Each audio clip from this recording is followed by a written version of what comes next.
Welcome to Estine, a city where dazzling glory and grinding misery exist side by side. But this story does not open inside marble halls, noble mansions, or shining estates where the powerful gather in comfort. Instead, it begins far below that glittering surface, in the city's darkest and most neglected corners. There, among broken walls and narrow alleys, lived a man called Lao Hai Lao, a loud, boastful figure who spent his days bragging about a power he barely had. To the people struggling in the slums, he was nothing more than an old fraud lost in his own fantasy. He called himself a great magician, yet the truth was painfully obvious. He could barely handle even the weakest one-star magic. Still, Lao Hai Lao wandered through the streets with his chin raised high, carrying himself like some legendary master. Whenever anyone paused long enough to listen, he would puff up his chest and try to impress them with empty grandeur. His temper was every bit as fragile as his wounded pride.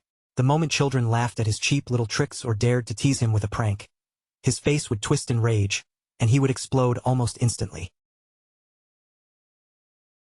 But among all those mocking faces, there was one pair of eyes that watched him in a completely different way. They belonged to a white-haired boy, quiet and calm, with a gaze far too steady for someone his age. His name was Derek. On the outside, Derek looked like just another poor child surviving in the slums. But hidden beneath that small body was a secret no one could imagine. His soul had crossed over from another world, and for reasons of his own, he chose to learn magic from that ridiculous old man, not because he admired him and not out of kindness.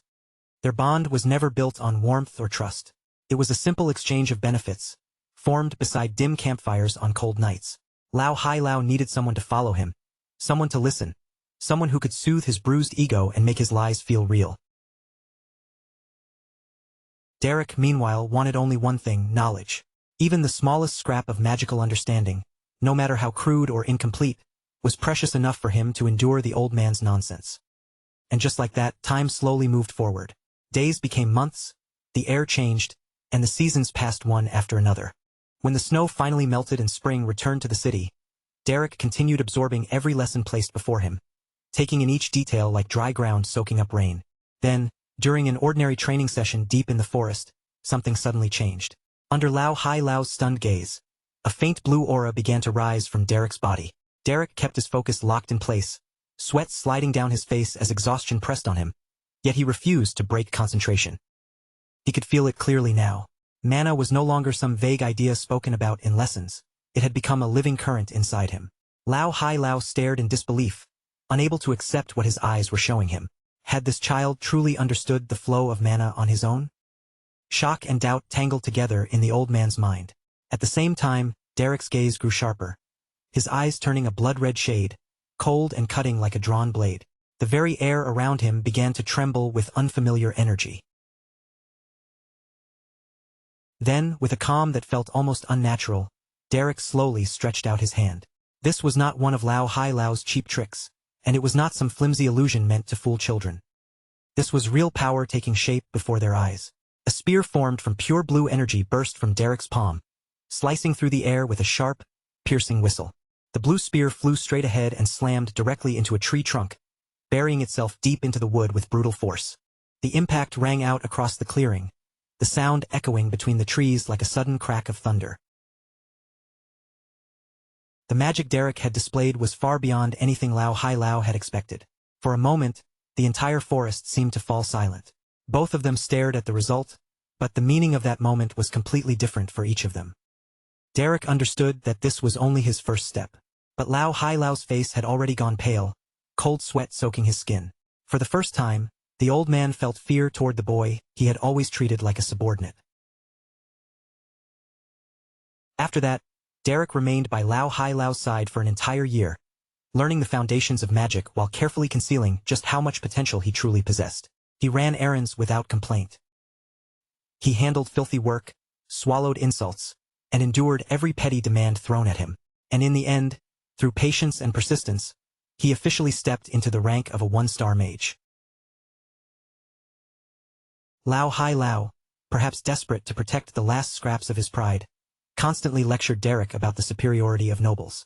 He would remind him again and again that some highborn children could reach 3 stars before they even became adults. "Don't start thinking you're special," the old man would mutter while Derek chewed on dry, hard bread. Someone born low like you will spend your whole life chasing what those noble children receive the moment they are born. You will never break past the 2-star wall. Lao Hai Lao repeated those words like a curse, endlessly preaching about bloodlines and destiny. In his eyes, magic was not something earned. It was a privilege handed down by birth. To him, Derek's effort was nothing more than a hopeless struggle against fate. Derek listened quietly, never arguing back. But inside those bitter words, he could clearly see the shadow of everything Lao Hai Lao had failed to become. The old man spoke of walls that could never be crossed, not knowing that this very night would become the beginning of his own end. The night stretched on unusually long, and Derek stayed beside him in silence, watching the man who had taught him the basics of magic slowly fade away. Lao Hai Lao had been crushed by his own failures. Outside, rain poured heavily over Estine, washing through its dirty streets, but even that downpour could not wash away the feeling that Derek's life was standing at the edge of a permanent change. The next morning, when Derek returned to their shelter, reality hit him with cold, merciless weight. The old man was dead. His body lay motionless on the freezing floor, all the arrogance and loud bluster that once defined him now completely gone. Derek saw bruises spread across his body, as if he had been beaten without mercy until his final breath. In the misery of the slums, it was a pitiful and lonely end. Derek did not cry. He simply picked up a shovel, stepped into the rain, and began to dig. It was the last service he could give to the man who, in his own broken and flawed way, had been Derek's first guide in this world. Beneath the relentless rain, Derek dragged the body out and buried him, closing the chapter that had kept him hidden in the shadows. Then he stood before the grave, marked only by a rough wooden cross. There Derek learned the truth. Lao Hai Lao had been caught trying to steal a 2-star spellbook from a warehouse, not because of simple greed, but because he had wanted to give it to Derek. No one else could understand why a washed-up old mage with nothing left would risk his life for something like that. But Derek understood. The old man had wanted to hand him the chance he himself had never received. In that lonely moment, with the truth settling heavily in his chest, a blue light suddenly appeared before Derek's eyes. A magical system unfolded in front of him, informing him that he had unlocked the basic knowledge of magic. He thought back to Lao Hai Lao's words about bloodlines, noble destiny, and the belief that a person's fate was sealed from birth. But now Derek saw the world differently. He had no noble blood because he did not belong to this world in the first place. He was an outsider, someone who had crossed into this kingdom from beyond its rules. And with a unique system now at his side, he was ready to challenge every law that tried to define him. Years passed, and Estine remained the same city of glittering heights and filthy shadows. But Derek was no longer the helpless boy who once wandered its streets, searching desperately for scraps of magical knowledge. That was when he met Katia Flemmert, a woman whose presence immediately commanded attention. With her steady gaze and unshakable bearing, her arrival marked the true beginning of Derek's path as a mage. Katia Flemmert had once been the lady of the fallen House Flemmert, a Viscount family that had collapsed into ruin.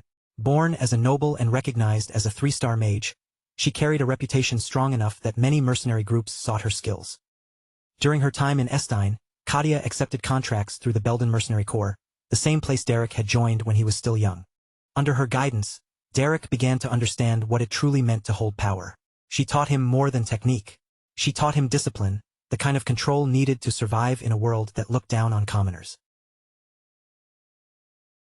Inside the Belden Tavern, where mercenaries drank, laughed, argued, and traded stories, the air was always thick with ambition and tension. Katia looked Derek over carefully, measuring him with a calm and serious gaze. Then she told him that it was only natural for a mage to desire advancement, and that he, Derek, truly had the talent to reach higher. Her words recognized all the effort he had poured into his training, but the warning behind them was just as clear. Greed taken too far would only become a chain around him. A mage had to understand his own limits before trying to break past them, or he could be swallowed by his own power. "Yes, I will keep that in mind," Derek replied in a calm voice. His eyes remained cold and determined, carrying the look of someone who had already witnessed the consequences of losing control. "Close your eyes," Katia instructed. "Feel your mana." It was time for Derek to deepen his bond with the energy moving inside his body. She guided him to sense where that energy was born, how it flowed through him, and how it could be shaped into reality through will alone. Derek turned his attention inward, allowing the mana inside him to move without resistance. A blue aura began to ripple and vibrate around his body, revealing just how intense his hidden power truly was. As Katia watched the smooth, fluid movement of his energy, even she could not fully hide her astonishment. Derek possessed an extraordinary reserve of innate mana, far beyond what anyone would expect from someone of his background.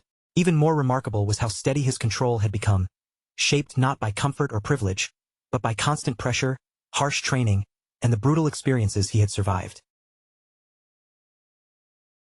When Derek opened his eyes again, there was a new firmness in his gaze. He was no longer simply a boy learning at someone else's feet. His mana had been honed into something sharper now, a calm and dangerous force lying in wait for the moment it would finally show itself to the world. Katia kept staring at him, her expression tightening with every passing second. As a 3-star mage, her instincts told her clearly that what she had just witnessed was not something a mere apprentice should be capable of. Especially not an apprentice born in the slums. Then, without warning, a deafening boom thundered through the Belden Tavern. The sound erupted like an explosion, shaking the building and tearing apart the quiet calm of the afternoon. The mercenaries and regular patrons instantly fell into panic. Chairs scraped against the floor, mugs rattled on tables, and voices burst out all at once. What the hell was that? Are we under attack? Go check outside. In the middle of that sudden chaos, Derek fought to keep his face calm. Even his sweat began to bead across his forehead. He knew exactly who had caused that unnatural sound, and that realization made his body tense. Katia, however, reacted even faster. She reached out without hesitation and seized Derek firmly by the wrist. Caught off guard by the sudden strength in her grip, Derek barely managed to whisper, "Master," but Katia's sharp eyes immediately silenced him. There was no softness in her expression. "Don't say anything. Just follow me," she whispered urgently, her voice low but unmistakably commanding. Derek understood the meaning at once. They had to leave before anyone started asking questions they could not afford to answer. Outside, guards and passersby were already on high alert. "Search carefully," one of them ordered. "I'm certain that was an explosion." As the disturbance spread through the streets of Belstein, Katia pulled Derek away from the tavern and led him into narrow alleys swallowed by shadow. They moved quickly, putting more and more distance between themselves and the growing commotion, with only their hurried footsteps echoing between the walls. Still confused and slightly overwhelmed, Derek followed her without resistance. Uncertainty flickered in his crimson eyes, but he stayed quiet until they finally stopped in a secluded corner. Only then did he speak again, his voice lowered. "Master." Katia turned to face him, and the seriousness in her eyes was something Derek had never seen from her before. "Derek," she said, every word heavy with warning. "Listen carefully to what I'm about to tell you." Derek immediately nodded. He already understood that he had made a mistake, or at the very least, done something reckless enough to risk exposing himself. The air between them felt tight, almost solid, as Katia began to speak. "As you know, nobles guard their privileges more fiercely than anything," Katia explained. "And among all those privileges, magic stands at the very top. They do not welcome commoners who rise too far in it. For ordinary people, reaching 3 stars is already almost impossible. This world had been built to keep power locked in the hands of a chosen few.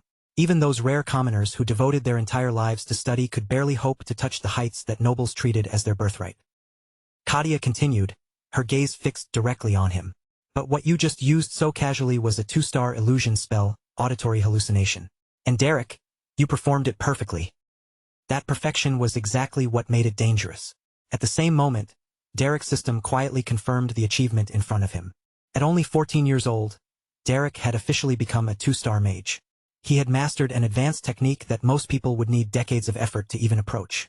From that day forward, Katia stayed by his side as they traveled, teaching him not only spells and mana control, but also the etiquette, posture, speech, and refined manners of the noble society she had once belonged to. Through her, Derek gained a bridge into a world that had always been forbidden to people like him. But 1 year later, his apprenticeship finally reached its end, and Katia had to leave. She had been hired by a powerful noble family, and her packed luggage already sat beside a waiting carriage. The county of Dlur had appointed her as a private tutor, a position that could not be taken lightly. It was a family so influential that even the Grand Duke of the capital treated them with respect, making the offer impossible for Katia to refuse. Before leaving, she looked at Derek one final time, pride and melancholy both visible in her eyes. She knew Derek's road ahead would be brilliant, but also filled with danger. Yet she could no longer walk that road beside him. For someone from a fallen house, becoming the magic tutor of such a high-ranking noble was a tremendous blessing, and with a gentle farewell, Katia left him behind in Evilstein. As her final gift, she handed him a 2-star spellbook. The moment Derek received it, his system immediately registered the new acquisition. Inside that spellbook was a wider arsenal waiting for him. Combat spells, transformation spells, and even summoning techniques. Derek took the book back with him and shut himself inside his room. There, he studied with unwavering focus, refusing to let his concentration break. From that point on, his progress depended entirely on himself, on how quickly he could absorb, understand, and master the knowledge before him. Another year passed, and by the age of 16, Derek had independently mastered 2 more 2-star spells. The poor child from the slums had vanished. In his place stood a hardened and self-reliant young mage, his eyes filled with determination and his bearing carrying a maturity far beyond his years. Now he was ready to step into the wider world. Inside the Belden Tavern, Jaden, the leader of the Belden Mercenary Corps, approached Derek with a look of unusual excitement. "How about it, Derek?" Jaden asked, his voice bright with enthusiasm. "For once, we've actually got ourselves a decent request."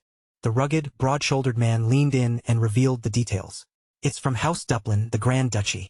A proud smile spread across his face, as if the client's name alone carried the weight of gold. "Do you understand what that means?" Derek only looked back at him with clear skepticism. Duplin. That Duplin. Derek silently processed the magnitude of the name. A family of that level would never hire a small mercenary group without a reason hidden beneath the surface. So he asked plainly, "Why would a place like that hire us?" Jaden brushed aside his doubt because to a mercenary, one thing mattered above everything else: money. "Hey, idiot, is that really what matters right now?" His eyes practically shone at the thought of payment. "It's Duplin. They spend gold the way ordinary people pour water." Jaden insisted this was the perfect chance to build valuable connections. If the job went well, the Belden Corps might finally open a door into high society. But even after hearing that, Derek's expression did not soften. "So what exactly do they want us to do?" Derek asked, adjusting his cloak as if already preparing to leave if the answer sounded wrong. "Nothing crazy," Jaden quickly assured him. "They just want us to subdue a few monsters on the outskirts of the Grand Duke's territory." Derek's eyes narrowed immediately. That's all. Noble missions were rarely as simple as they sounded. "Of course, you think nobles would break their word," Jaden replied, but Derek remained silent. Something about it still felt wrong. Why would a family as powerful as Duplin need a small mercenary group to clear out monsters? His instincts told him there was something suspicious hidden beneath the surface. "I won't do it. Find someone else," Derek said firmly, already turning toward the door. He had no intention of risking his life on a mission that reeked of trouble from miles away. Alarmed, Jaden called after him, "Just take it." Derek did not even turn around as he answered coldly over his shoulder, "You know I don't accept questionable jobs." For Derek, safety and discretion always came first, and this request offered neither. Frustrated, Jaden finally shouted, "If I could find someone else, I would." Then he revealed the real problem. The client had specifically requested a mage. "And mages among mercenaries are extremely rare these days," Jaden said, his voice growing more serious. "You're the only one. That's why I called you." Derek paused at that. "Why do they need a mage just to kill monsters?" he asked. Either way, Derek had no desire to get tangled in unnecessary trouble. But Jaden knew exactly which string to pull. In a world where survival was harsh and resources were limited, there was one argument that rarely failed: payment. "1 gold coin," Jaden offered, his eyes sharpening as he held out the bait. "And that isn't even the full payment. It's only the advance." The moment Derek heard the amount, his steps slowed. With that much money, Derek could support his studies and experiments for a long time. He stared at the coin in Jaden's hand, knowing the amount was far too generous for what was supposedly a simple escort or monster-clearing request. His suspicion deepened, but so did his need. The balance in his mind began to tilt. Meanwhile, in a secluded corner of the tavern, the clients waited in silence. A dispatch officer wearing a monocle, his posture stiff with aristocratic arrogance, watched everything unfold. He looked at the scene with open disdain, as if the entire tavern was beneath him. Beside him stood a stern-faced woman whose expression gave away absolutely nothing. Between them sat a young lady, hidden beneath a heavy blue hood. Only the faint curve of a mysterious smile could be seen beneath the shadowed fabric. At her chest, a golden rose brooch gleamed clearly, marking her noble blood. And despite her quiet appearance, she was the one truly in control. Jaden brought Derek before the enigmatic visitors and quickly tried to smooth over the tension. "Derek, show your respect. These are your clients." But the monocled officer immediately swept his gaze over Derek from head to toe, his expression tightening with absolute disdain. "Absolutely not," the officer declared sharply, visibly offended by what he saw. "A child who hasn't even come of age?" He had heard that Jaden's group had earned merit in the Dong War, but presenting a mere boy for such an important mission felt like a direct insult. "I cannot believe you would bring someone like this before us." Jaden hurried to defend him, his voice almost desperate. "Sir, this boy is the real deal. He's the best mage I know." He clearly hoped Derek would reveal even a small trace of his hidden power and convince them. But the officer had no intention of listening. "We're leaving. This is not a task to entrust to a child." With that, he turned away, ready to cancel the mission before it could even begin. Derek simply watched it all with calm indifference. That only makes the noble even more irritated.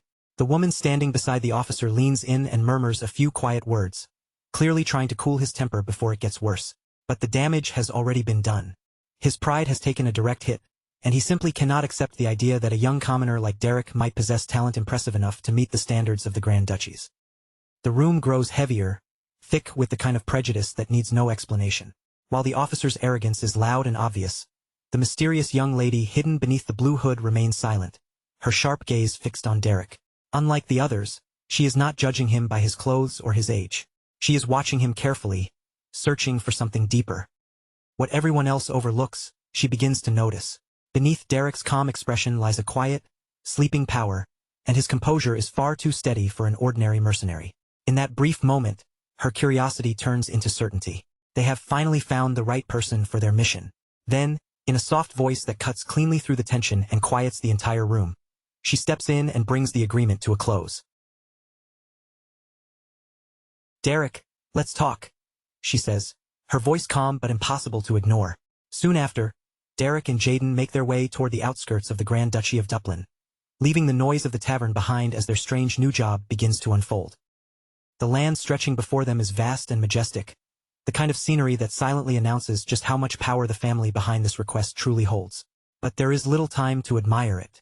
The action begins almost immediately. A goblin is hit by a burst of blue energy, the projectile smashing into its body and sending it flying backward from the sheer force of the impact.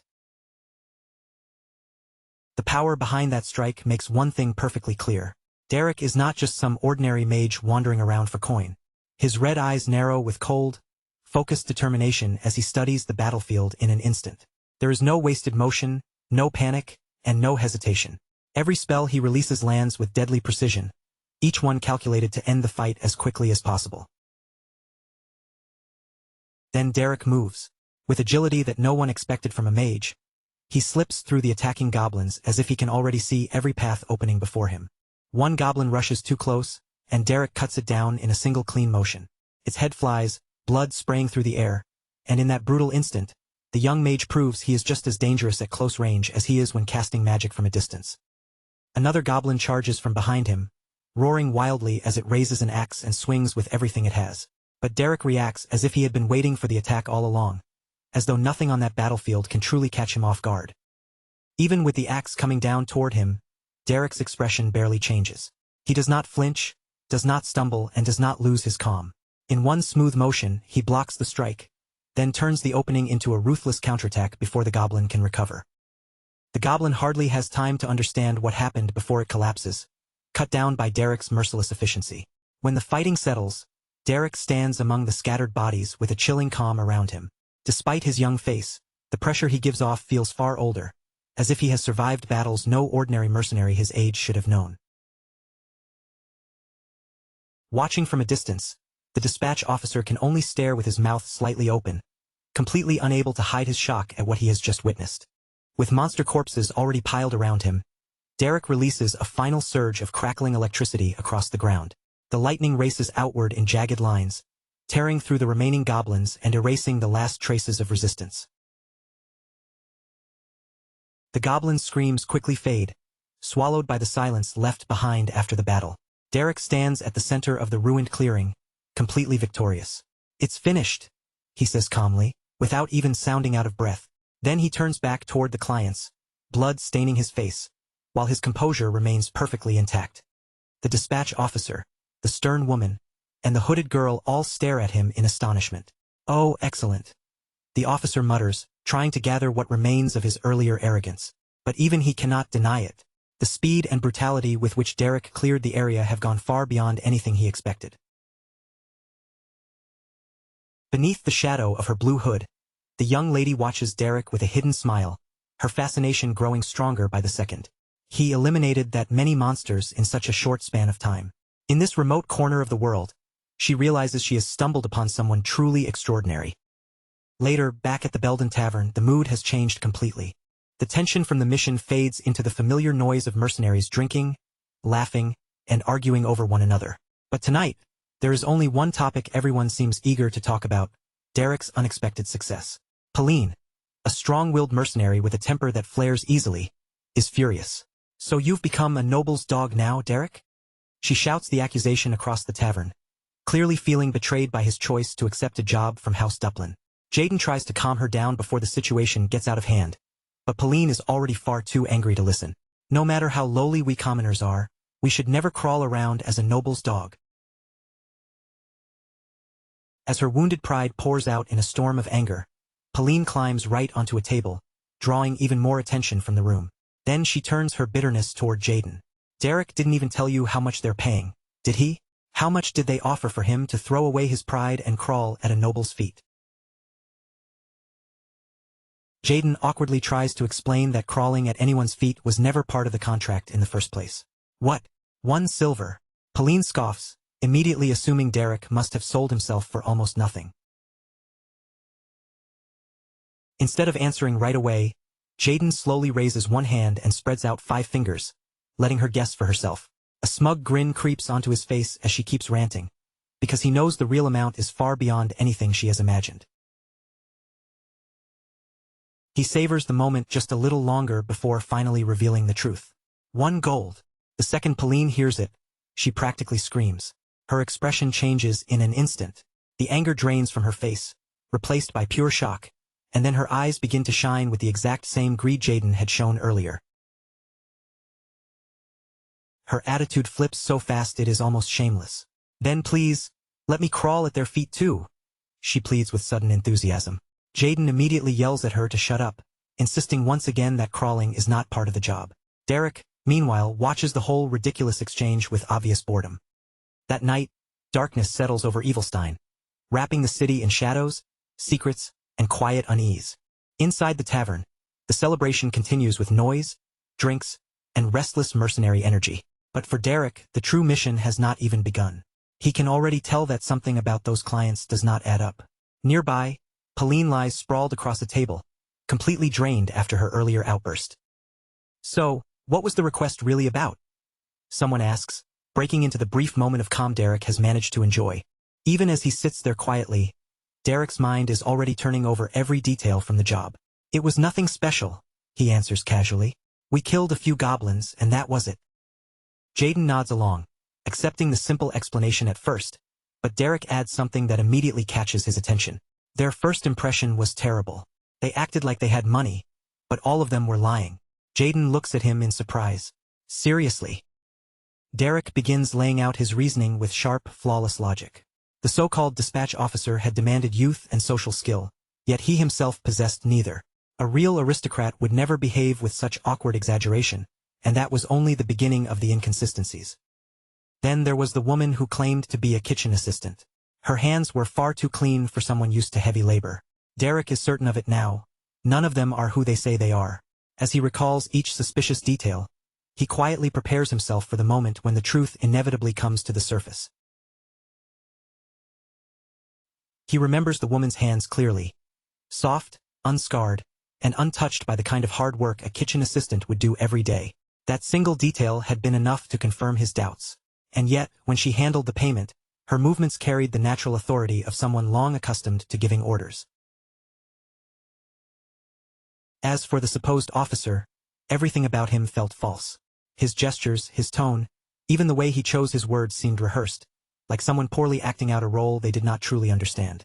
Derek knows he is surrounded by lies, but rather than panic, his analytical mind has already begun planning the next move.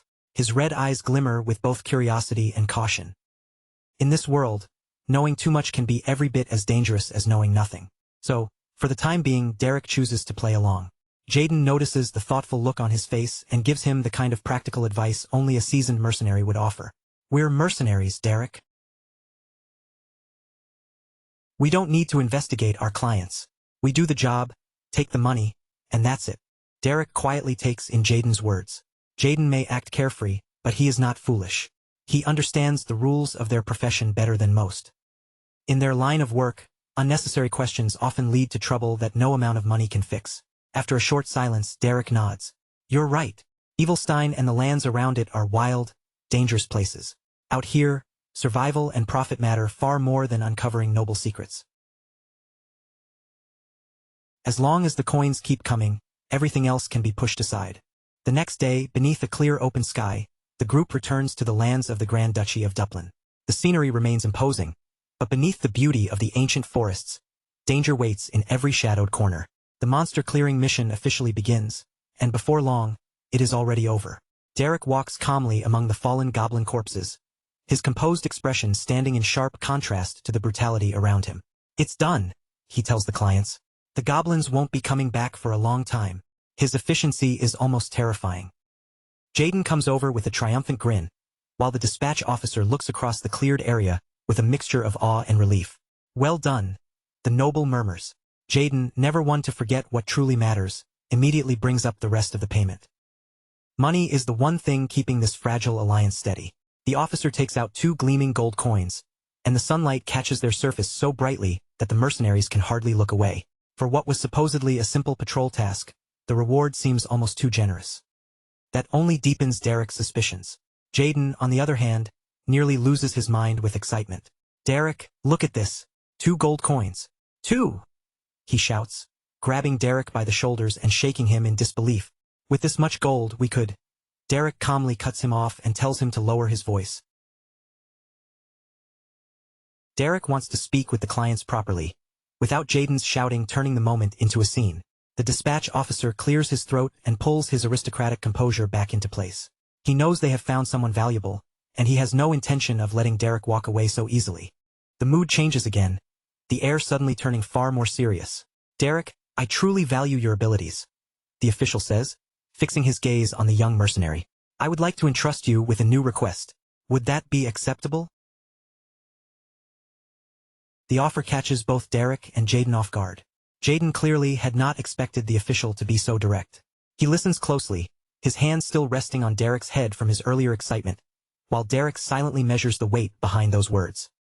Both of them understand what this means. A personal mission from House Duplin could become a path to fortune, or it could just as easily be a death sentence dressed up as opportunity. For the first time, real interest flickers in Derek's eyes. Then the official states the price, and for the mercenaries, the entire world seems to freeze. "For this request, the Grand Duchy will pay 15 gold coins. Will you do it?" he asks, fully aware that someone from the slums would find such an offer nearly impossible to refuse. In that moment, everything depends on Derek's answer. Derek's gaze hardens with determination. He understands that accepting this contract means stepping into something far more dangerous than a simple monster hunt. But he gives his answer without hesitation. "Yes," and with that single word, the contract is sealed. What began in the shadows of Evilstein has now become something much larger. A carriage rolls along the winding road, carrying Derek toward one of the most powerful estates in the kingdom. The journey has already been long, but the true trial waiting ahead of him is only beginning. Before them rises the imposing Duplin residence, the very heart of the Grand Duchy.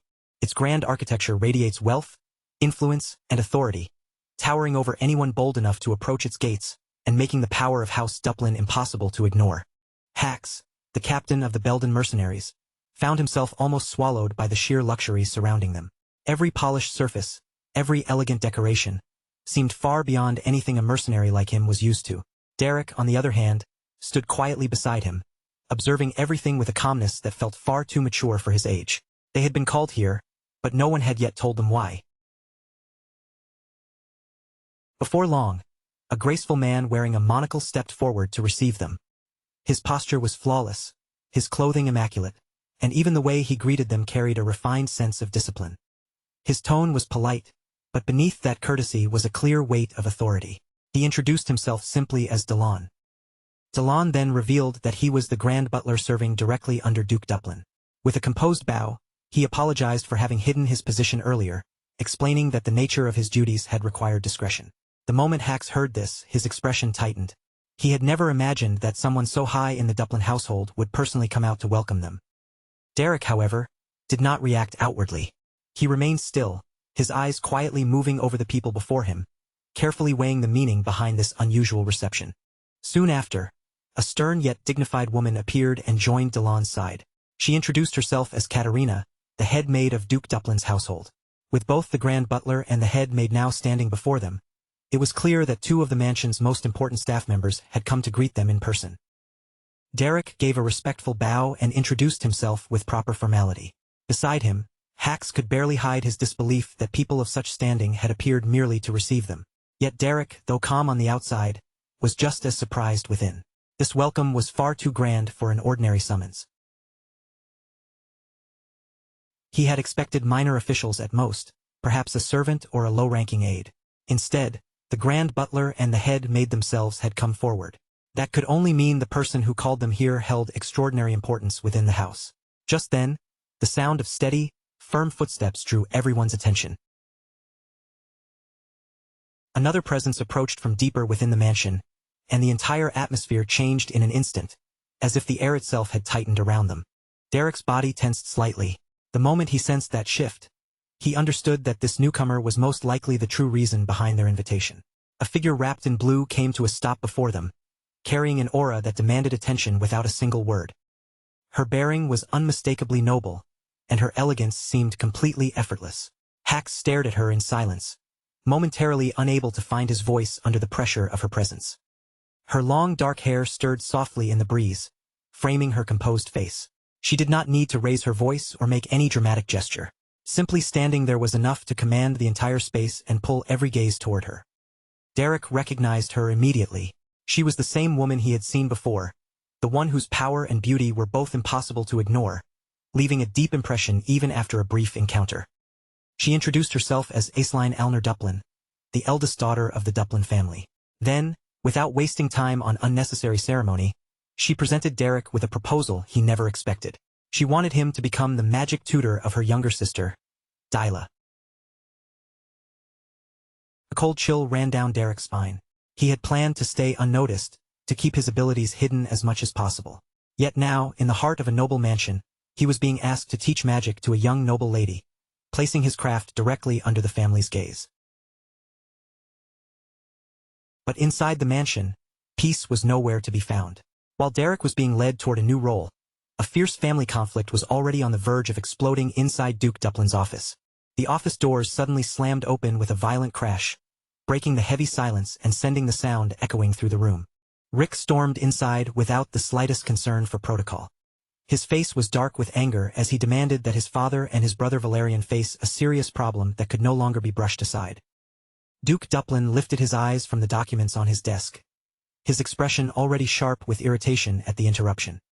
He ordered Rick to conduct himself with the dignity expected of his rank, but Rick refused to back down and pushed forward with his accusation. He pointed toward a maid kneeling on the floor, her shoulders shaking as she sobbed uncontrollably. Rick shouted that the one who truly needed to behave with dignity was Dyla, who had once again mistreated a member of the staff he had personally hired. The woman could not stop crying. Her face was pale, her body trembling, and every tear carried the weight of fear, humiliation, and helplessness. She was yet another victim of the young lady's unchecked cruelty. Valerian, the blonde-haired brother, tried to control the situation with a cold and measured tone, telling Rick to lower his voice because they were in the middle of an important discussion. But Rick had already reached his limit, and decorum meant nothing to him now. He revealed that more than 10 servants had resigned in the past month alone because of Dyla, who destroyed whatever she pleased and still faced no consequences for her actions. At last, Rick turned his anger directly on his father. His voice rose as he demanded to know how long the Duke intended to keep ignoring the behavior of that bully. The air inside the office grew suffocating, and the conflict had reached a point where even Duke Duplin could no longer pretend it was insignificant. Valerian's patience finally snapped, and he ordered Rick to stop at once. The Duke's office, once meant for calm decisions and noble authority, had turned into a battlefield of words between a father and his sons. With an icy stare, Valerian commanded his brother to be quiet and leave immediately. The tension between them pressed down on the room so heavily that it felt almost physical. Rick fell silent for a brief moment, but the frustration in his eyes burned even brighter. He could not accept that his family continued to look away from the chaos their younger sister left behind again and again. He argued bitterly that even if Dyla had become a complete disaster, the family still had Icilian to protect and preserve the honor of the Duplin name. Then, in a voice hardened by exhaustion and anger, Rick suggested something unthinkable. Dyla should be sent away. His patience had completely run out, and he no longer saw any other way to stop the damage. Duke Duplin's eyes flared with fury. His voice cut through the room like a blade as he reminded Rick that he was not the one who held the authority to make decisions in this household. Rick still refused to retreat. He insisted that he had already asked the butler to investigate a monastery, suggesting that Dyla dedicate herself to God's will before she ruined the Duplin family beyond repair.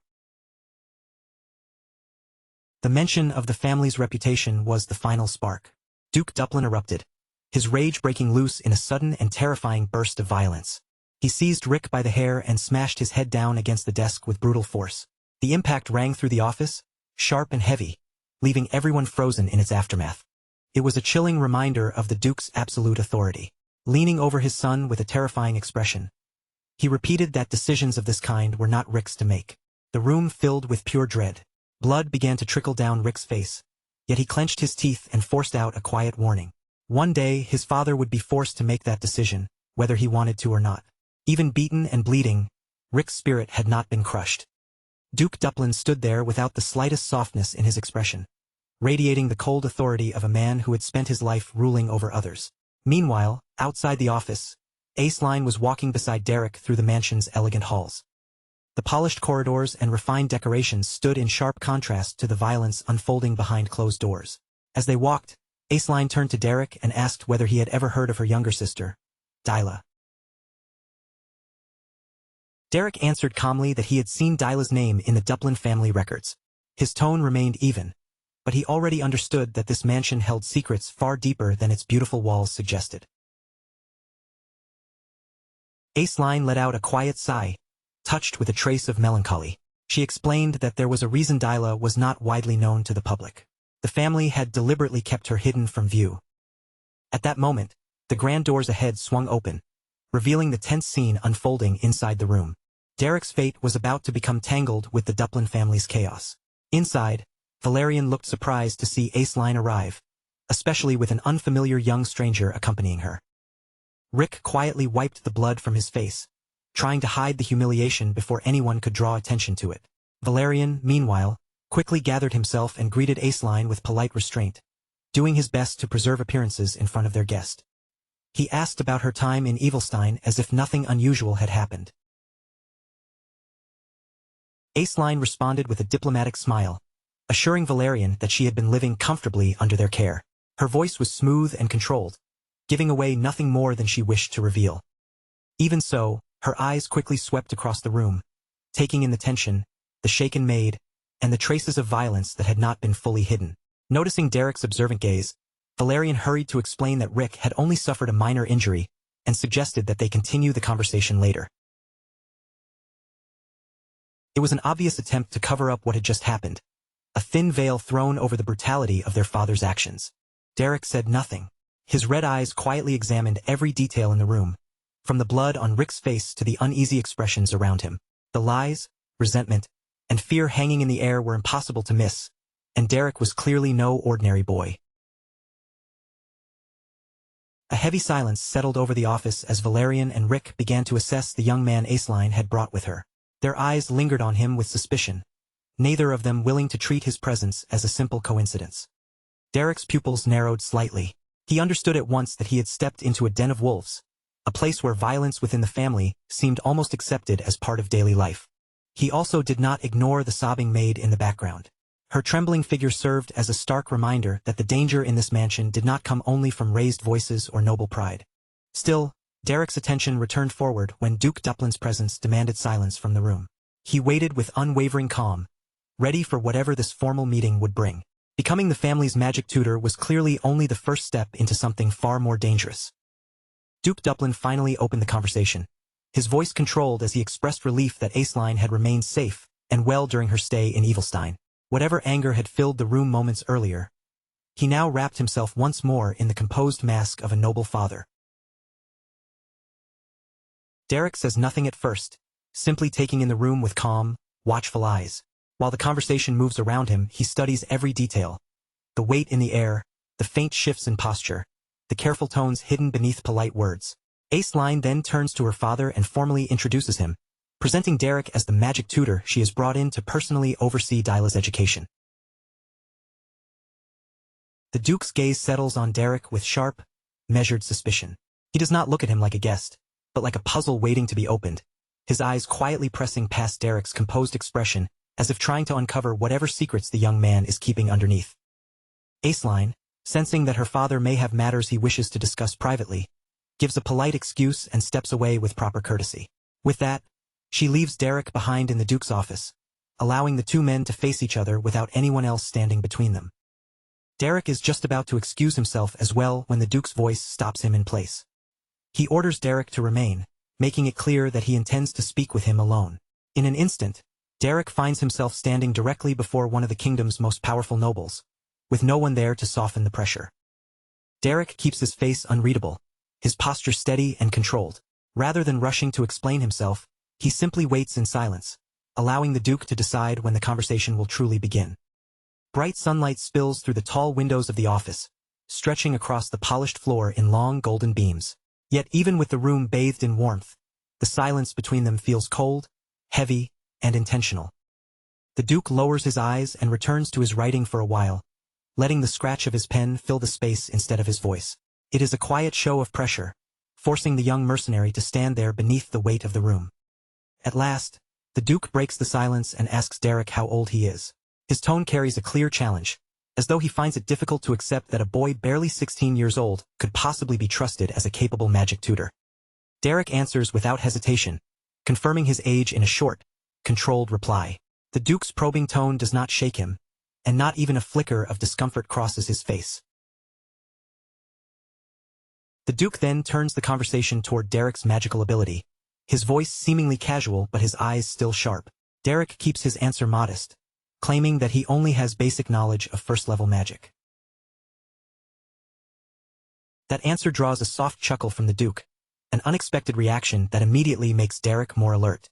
The Duke calmly tells him there is no need to lie, making it clear that such a weak excuse has already fallen apart before him. Humility may look respectable in many places, but in front of someone who can see through false modesty, it can become a pointless mask. Before this man, pretending to be ordinary is no longer a virtue. Derek meets the Duke's eyes directly, and in that moment he understands. The usual ways he hides his strength, the small tricks and quiet evasions he normally relies on, will not work against this man. The power radiating from the Duke is far too overwhelming to ignore. Derek can feel it pressing through the room, and he realizes that acting modest in front of a 5-star mage is meaningless. The Duke seems to accept the apology Derek leaves unspoken. The Duke then remarks that too much talent can swallow a person whole if it is not kept under proper control. After watching Derek for another moment, his gaze lingers as though weighing not only his ability, but the danger that might come with it. The Duke points out that nothing about Derek quite fits the image of a normal magic tutor. His age is too young, and his clothing is far from what one would expect of a refined instructor. Derek answers with quiet pride, refusing to appear ashamed.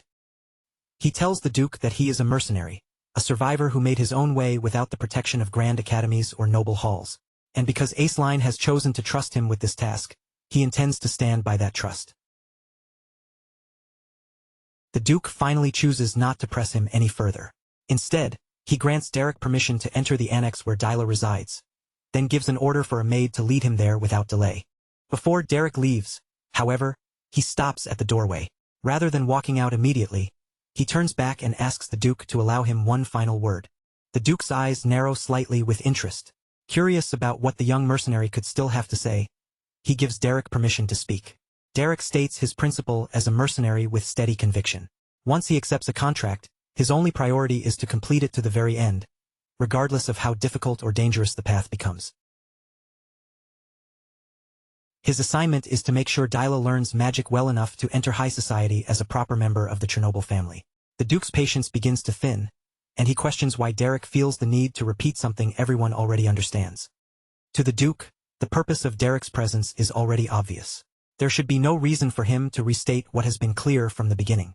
Derek holds the nobleman's gaze without backing down and explains that he says it because it leads to the sincere request he is about to make of Grand Duke Duplin. The Duke studies him again, this time with a mix of curiosity and suspicion sharpening his expression.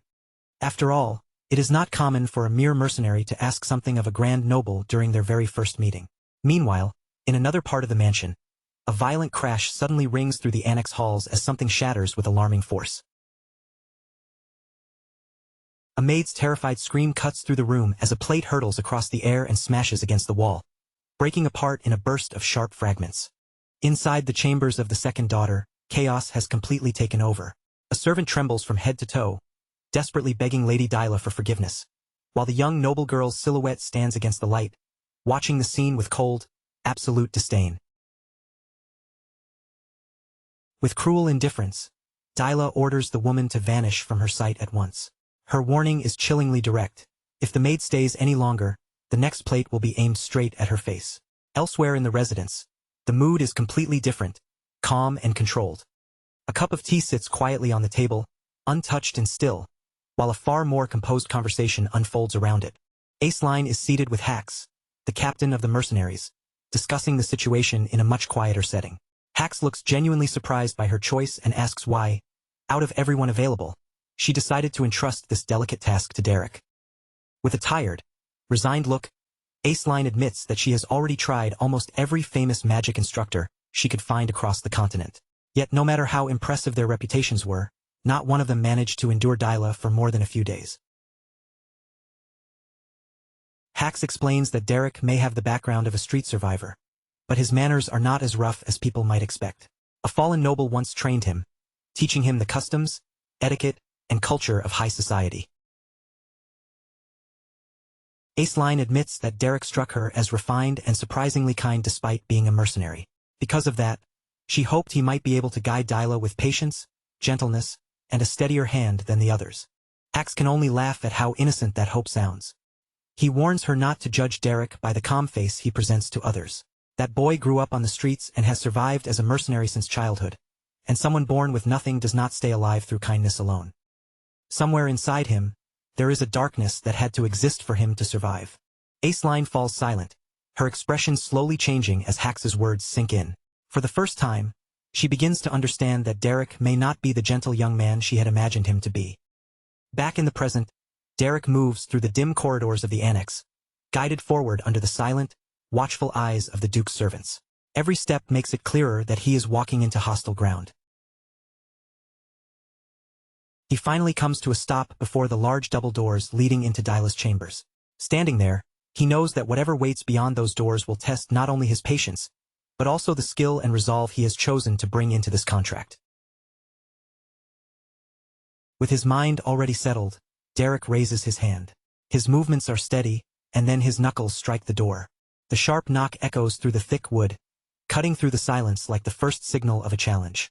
With that sound, Derek's first day as the official tutor of House Duplin truly begins. His expression remains perfectly calm as he stands before the door, preparing himself for whatever chaos, cruelty, or madness the young noble girl might throw at him first.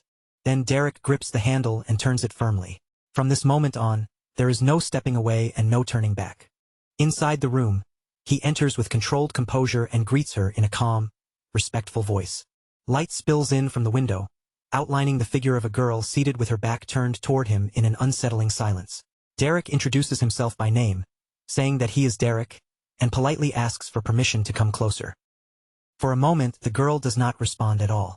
Then Dyla finally speaks, her voice already carrying the weight of command as she orders him to approach. She still has not turned to show him her face, but her tone alone feels like a direct challenge. Derek steps forward slowly, the pressure in the room tightening around him with every movement, as though each step is carrying him closer into the heart of a storm. A wicked smile slowly pulls at the corners of Dyla's lips. In her eyes, this new tutor is not a teacher worth respecting, but just another toy she can break apart for her own amusement. Dyla's endless boredom twists into cruel entertainment. Without the slightest warning, she suddenly flings the contents of her teacup straight toward Derek's face, using the act as both a welcome and a declaration of control. The water splashes across Derek's face and runs down his chin, soaking into his clothes. Yet he does not flinch, does not glare, and does not even wipe it away. His expression remains cold and unchanged, as if the attack is nothing more than a minor inconvenience. Dyla bursts into mocking laughter, clearly delighted by the sight. With an exaggerated show of concern, she taunts him over the miserable state of her new tutor, acting as though she has already won the first round. She looks him over with open disgust, comparing him to a filthy sewer rat that had somehow crawled into her private chamber. Her insults keep spilling out without pause as she questions whether he is really the mercenary the butler spoke of, or just some stray animal from the slums searching for a roof over its head. Then, with a graceful but poisonous smile, she rises from her seat, every movement dripping with elegant malice. To her, Derek is not a person standing before her. He is only something new and unpleasant that has wandered into her room, a toy she can break apart for amusement whenever boredom takes hold. With sudden, reckless force, she sweeps furniture out of her way, shoving chairs and objects aside as if the entire room exists only to suffer her temper. Her pent-up anger bursts outward, lashing against anything close enough for her hands to reach. Without even a moment of hesitation, she snatches up a bucket and flings everything inside straight over him. Dirty water splashes across Derek from head to toe, and she curls her lips in a cruel sneer, saying that being soaked in filth is the perfect look for someone born as low as him. Water trails down Derek's pale hair and drips slowly from his chin, yet he remains completely still. Not a word leaves his mouth, and not even the slightest complaint escapes him. That calm silence only fuels Dyla's irritation even more. Instead of feeling satisfied, she glares at him with growing annoyance, arrogantly complaining that she has already run out of water and cannot continue humiliating him the way she wants. Cruelty comes to Dyla so easily that she does not even pause to think about the damage she leaves behind. Through the soaked strands of his white hair, Derek's red eyes shine faintly, cold and dangerous, carrying an intensity that cuts through the room like a blade. There is no surrender in Derek's stare, no fear, no pleading, only a chilling look of silent observation. For one brief moment, Dyla feels a sharp flicker of intimidation under that gaze. But when she realizes she has failed to make him afraid, her confusion twists almost instantly into defensive rage. "How dare you look at me like that?" she screams, her voice cracking with wounded pride. Then, unable to tolerate his calm any longer, she drives a violent kick straight into him. Her desperate need to prove her dominance pushes her past insults and into outright violence. The impact knocks Derek to the floor, but even as his body hits the ground, he does not cry out, does not groan, and does not give her the reaction she craves. Dyla stands over him as if towering above a defeated insect, trying to convince herself that everything is still under her control. She mutters vicious insults beneath her breath, but each silent second from Derek makes her frustration sharpen, because his mind refuses to bend. The perfect mask of superiority she clings to becomes harder to maintain with every passing moment. Covering her nose in exaggerated disgust, she looks down at him and mocks his origins from the streets, as if even breathing the same air is beneath her. Her hatred for anything she considers inferior is the only tool she knows for protecting her fragile pride. As Derek begins trying to rise, Dyla grabs one of her shoes and hurls it at him, striking him without the slightest hesitation. She will not even allow her victim the smallest scrap of dignity. Leaning against the table with casual arrogance, she watches him endure her abuse, her eyes filled with open contempt as though his suffering is nothing more than entertainment. In Dyla's mind, Derek is nothing but trash unlucky enough to stumble into her path. With a cynical smile, she orders him to remember his place, mocking the absurd idea that someone like him could ever teach anything to a noblewoman of her standing. Meanwhile, inside the quiet stillness of the Duke's office, shelves of books and stacks of documents sit undisturbed, like silent witnesses to all the secrets, violence, and desperate decisions hidden within the mansion's walls. Duke Duplin stands near the window in deep thought, his gaze lowered as he weighs the risk he has taken. He knows very well that bringing Derek into this household is a dangerous gamble, but it may be the only way to restrain his youngest daughter's disastrous behavior. His expression carries both the heavy exhaustion of a father and the unshakable authority of a Grand Duke. As he stands there in silence, he remembers the young mercenary's firm words from their private conversation. Derek had spoken without hesitation. His very presence in the mansion was already proof that Lady Dyla's problems had grown too severe for ordinary discipline, and because of that, he had asked the Duke for something almost unheard of. He demanded absolute authority over Dyla's education, insisting that no one interfere with his methods, no matter how strange, harsh, or unconventional they might appear from the outside. The Duke had been skeptical, of course. Yet with every normal option already exhausted, he had no choice but to seriously consider the proposal made by the white-haired mercenary standing before him. Then, back in Dyla's chamber, the sharp crack of a slap suddenly cuts through the air. Derek's patience has reached its end. His gloved hand strikes Dyla across the face, and the sound echoes through the room, shattering the image of superiority she had tried so hard to protect. That carefully maintained facade breaks apart in an instant. Dyla collapses to the floor, one hand flying to her cheek, the shock of being struck hitting her even harder than the pain itself.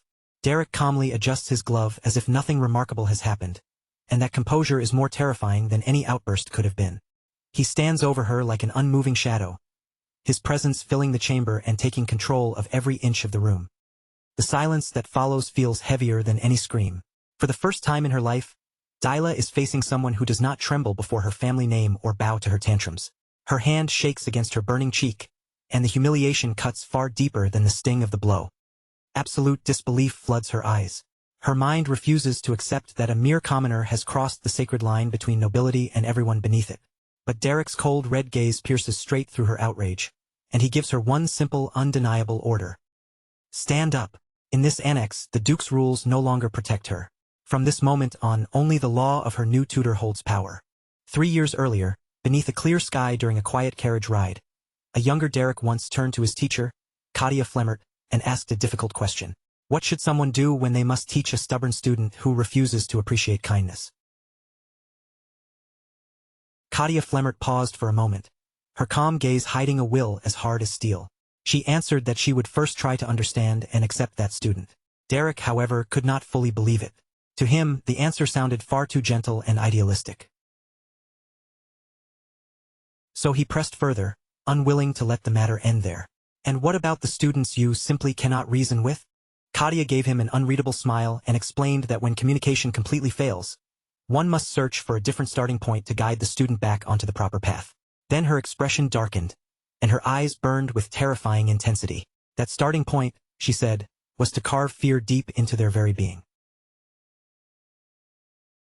Back in the present, Dyla Catherine Duplin remains frozen where she has fallen, too stunned to move or even breathe properly.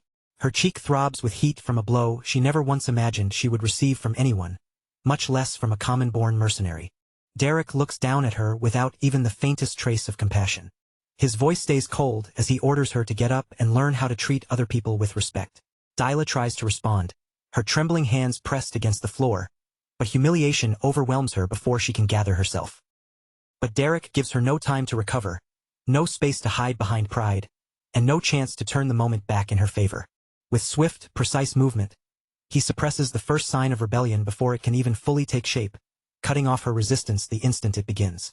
"How dare you? A nobody like you!" Dyla screams, her wounded pride spilling out in fury. But before her outrage can rise any further, another slap rings sharply through the chamber. Derek is not playing a game, and there is no trace of hesitation in him. He came to this mansion with a clear mission, and he will not tolerate disrespect from the student placed under his authority. His red eyes glow with deadly intent as he makes it clear that he will not repeat his warnings forever. From now on, respect is no longer a choice, it is the rule. Even through the pain, however, Dyla forces a malicious smile onto her lips. She still believes she holds the upper hand. In her mind, the moment the household staff learns what this commoner has done, everything will turn against him. So she begins screaming for the grand butler, accusing the commoner of daring to lay hands on her. Moments later, Delon rushes into the room in horror, his face tightening the instant he sees the scene before him. He can hardly believe his eyes. The young lady has been struck inside her own chamber, and the mercenary stands there without fear. Delon immediately turns on Derek, his voice sharpening as he threatens him for what he has done. He warns that the Duke's wrath will fall upon him unless he can provide a logical explanation for this madness, and the tension in the room tightens all at once. Derek says nothing in response. Instead, he calmly reaches to his belt and draws out an old parchment.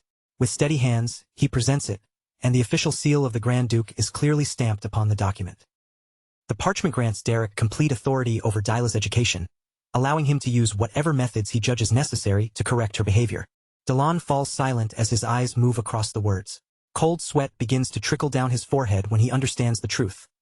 Derek is acting under the Duke's authority, and no one in the household can touch him for it. Dyla stares in disbelief as the protected world she has always relied on begins to crumble around her. Even her own father will not shield her from this man standing before her like a monster. Night eventually settles over the mansion, but the darkness brings no peace. If anything, the tension only grows heavier behind its walls.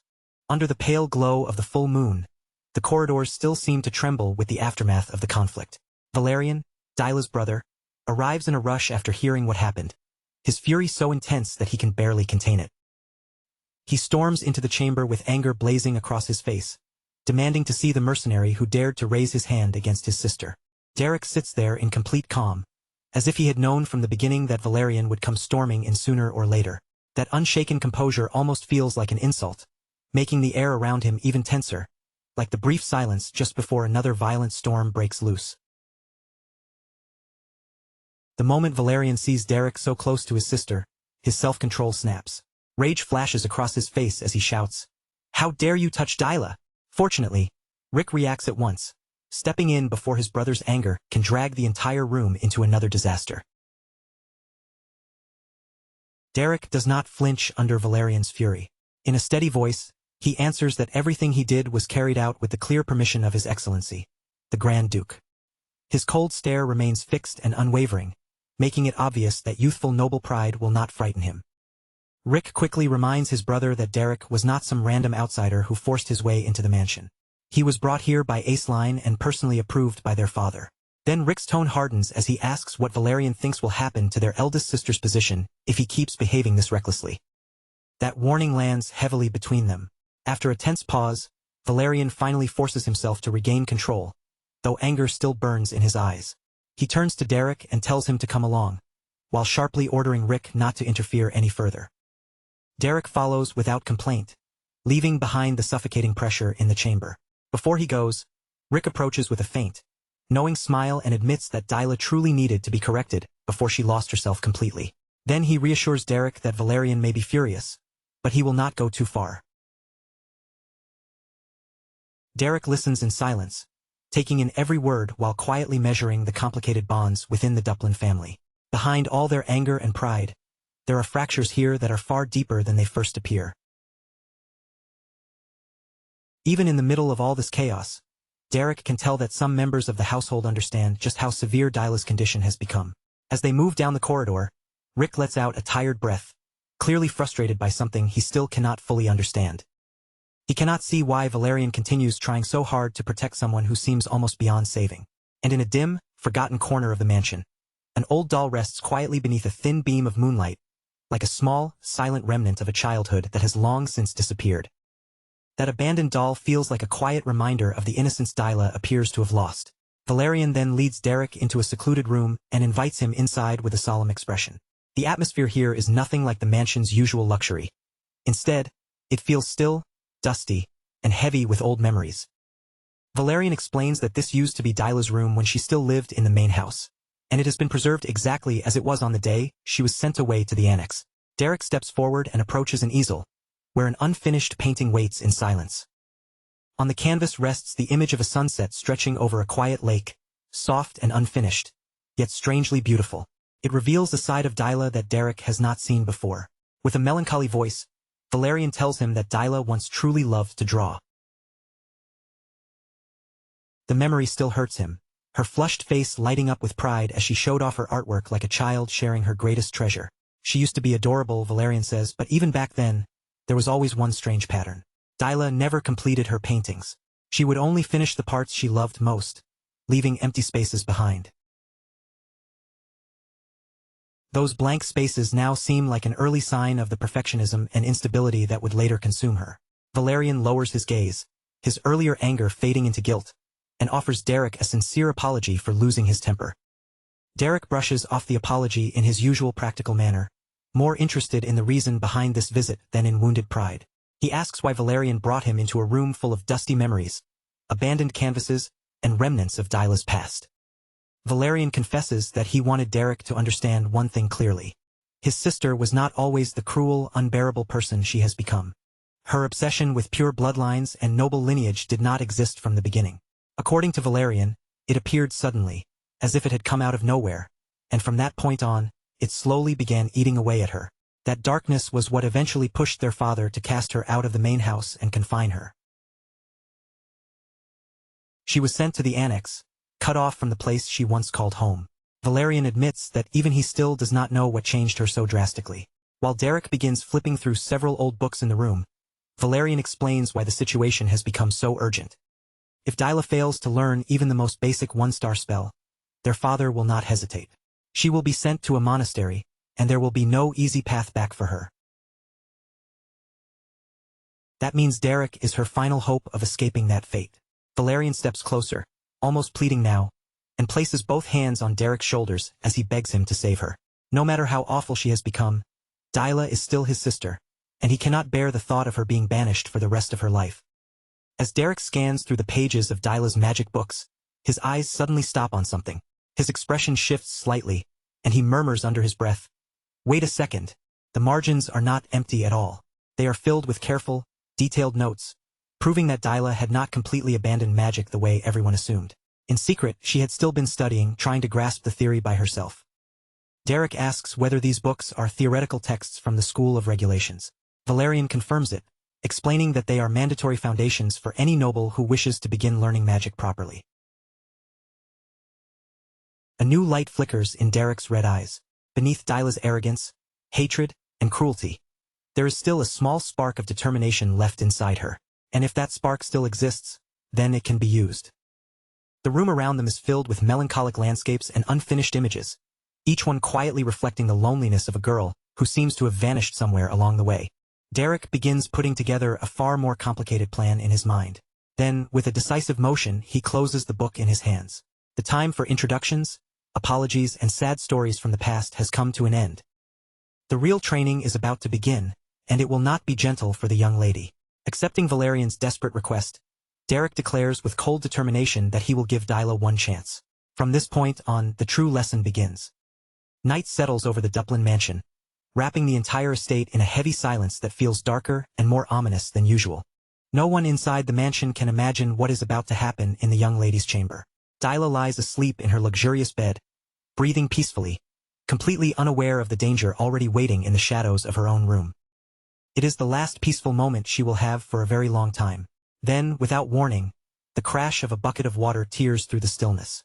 Derek has not come to comfort her with gentle words. He has brought only cold, brutal reality. Dyla jerks awake with a scream, soaked from head to toe as freezing water pours across her body and sheets. The shock steals the breath from her lungs, and for several frantic seconds, she can barely understand what has just happened. Derek stands before her with the empty bucket still in his hand, his expression so bored it almost looks insulting. Looking down at her drenched figure, he asks dryly, "Are you seriously sleeping right now?" His sarcastic question gives her no time to recover. Soon after, Derek drags her far away from the safety of her room and takes her deep into the forest surrounding the estate. The darkness between the trees feels suffocating, and the heavy silence pressing in from every direction only makes Dyla's fear grow stronger. With a rough shove, Derek throws her down onto the ground.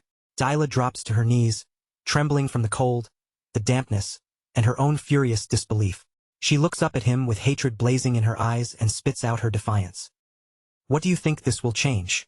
Wake up from your delusion. Who do you think you are to dare teach me?" Her words are sharp, but Derek only sighs, as though he is dealing with a spoiled child throwing another pointless tantrum.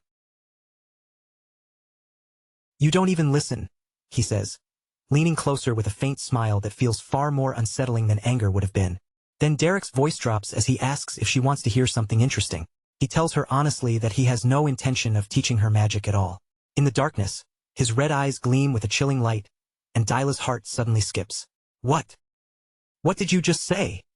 She stammers, her voice losing its earlier arrogance. For the first time that night, she begins to sense that the danger in front of her may be frighteningly real. Derek spreads his arms with casual indifference, saying there is no reason for someone from the lowest ranks to respect noble names. To him, this entire tutoring arrangement is nothing but an excuse to beat arrogant nobles like her. As he speaks, he slowly begins drawing his sword. The blade slides free with a cold metallic sound, cutting through the night air like a death sentence being announced right in front of her. Then Derek asks, with chilling cruelty, whether she knows how beautiful the screams of high nobility sound when they finally break. Dyla scrambles backward through the grass, her hands and feet moving desperately as fear locks around her throat. She tries to threaten him, asking if he really thinks he will be safe after doing something like this. But her voice trembles so badly that the words barely hold their shape. Derek only laughs in her face. Safe? Of course. He tells her she will soon be sent to a monastery anyway, so who would believe anything she says? And if something serious happens, he can always offer his own life as an apology. After all, a commoner's life is not worth much, right? With those words, he throws her own prejudice back at her like a blade. Then, wearing a twisted grin, he even suggests that he could simply run away afterward. In his words, removing the Duplin family's greatest headache would practically be doing them a favor. That statement tears through Dyla's last bit of composure, and absolute panic rushes over her. This is no longer a lesson in her mind. It feels like an execution. Terror screams through her thoughts as she realizes or believes that she is going to die, that Derek is truly going to kill her here in the dark. Without looking back, Dyla bolts into the darkness of the forest, running as if survival itself depends on every step. Derek watches her flee with the cold, patient gaze of a predator that has only just begun its hunt. The true game of terror has only now started.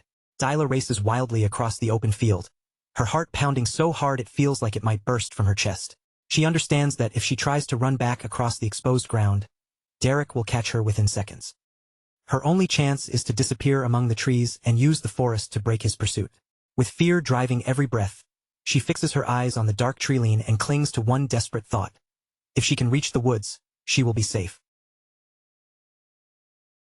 Even while terror claws at her chest, Dyla convinces herself that she still has an advantage. She believes she knows these grounds better than Derek ever could, and if she can just circle back to the mansion, she can report that mad mercenary and turn the entire household against him. Even in the middle of fear, her arrogance begins to rise again. When she returns, she tells herself, she will have him executed without mercy.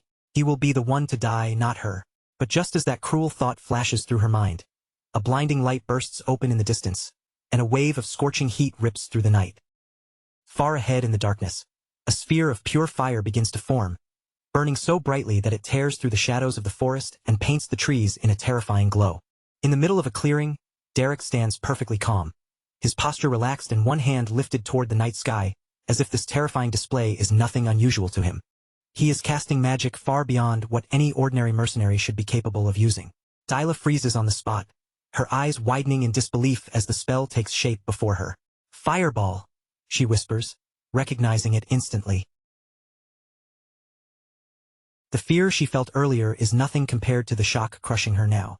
Fireball is a 2-star spell. How can that bastard possibly use magic at that level? In that moment, Dyla realizes she has made a terrible mistake by underestimating him. Derek's lips curve into a predator's smile, as if he is savoring every flicker of terror spreading across his prey's face. Then, without the slightest hesitation, he hurls the blazing sphere forward. The fireball roars through the air, ripping straight toward Dyla like a burning judgment sent to swallow her whole. Dyla can only stare in horror as death races closer and closer. The flames reflect inside her trembling pupils, and for one unbearable instant, the entire world seems to slow around her. With a desperate scream, she throws herself down onto the ground, using every bit of instinct she has left to escape the blast before it can consume her. The fireball tears past her by a narrow margin, flooding the forest with violent orange light. A heartbeat later, It detonates with a thunderous boom that shakes the night apart. Fire and smoke surge upward in a towering pillar of destruction, and the earth beneath Dyla trembles from the force of the explosion. She lies sprawled on the ground, gasping for air, her entire body shaking uncontrollably. That single attack shatters her completely. The proud noble lady who looked down on everyone is gone, stripped away by fear, leaving behind only a terrified girl struggling to survive. Derek walks toward her slowly, his red eyes glowing through the darkness. With a cruel smile and an almost casual tone, he looks down at her and remarks, "Well, looks like I missed." And in that moment, Dyla understands that this nightmare has not ended at all. It has only just begun.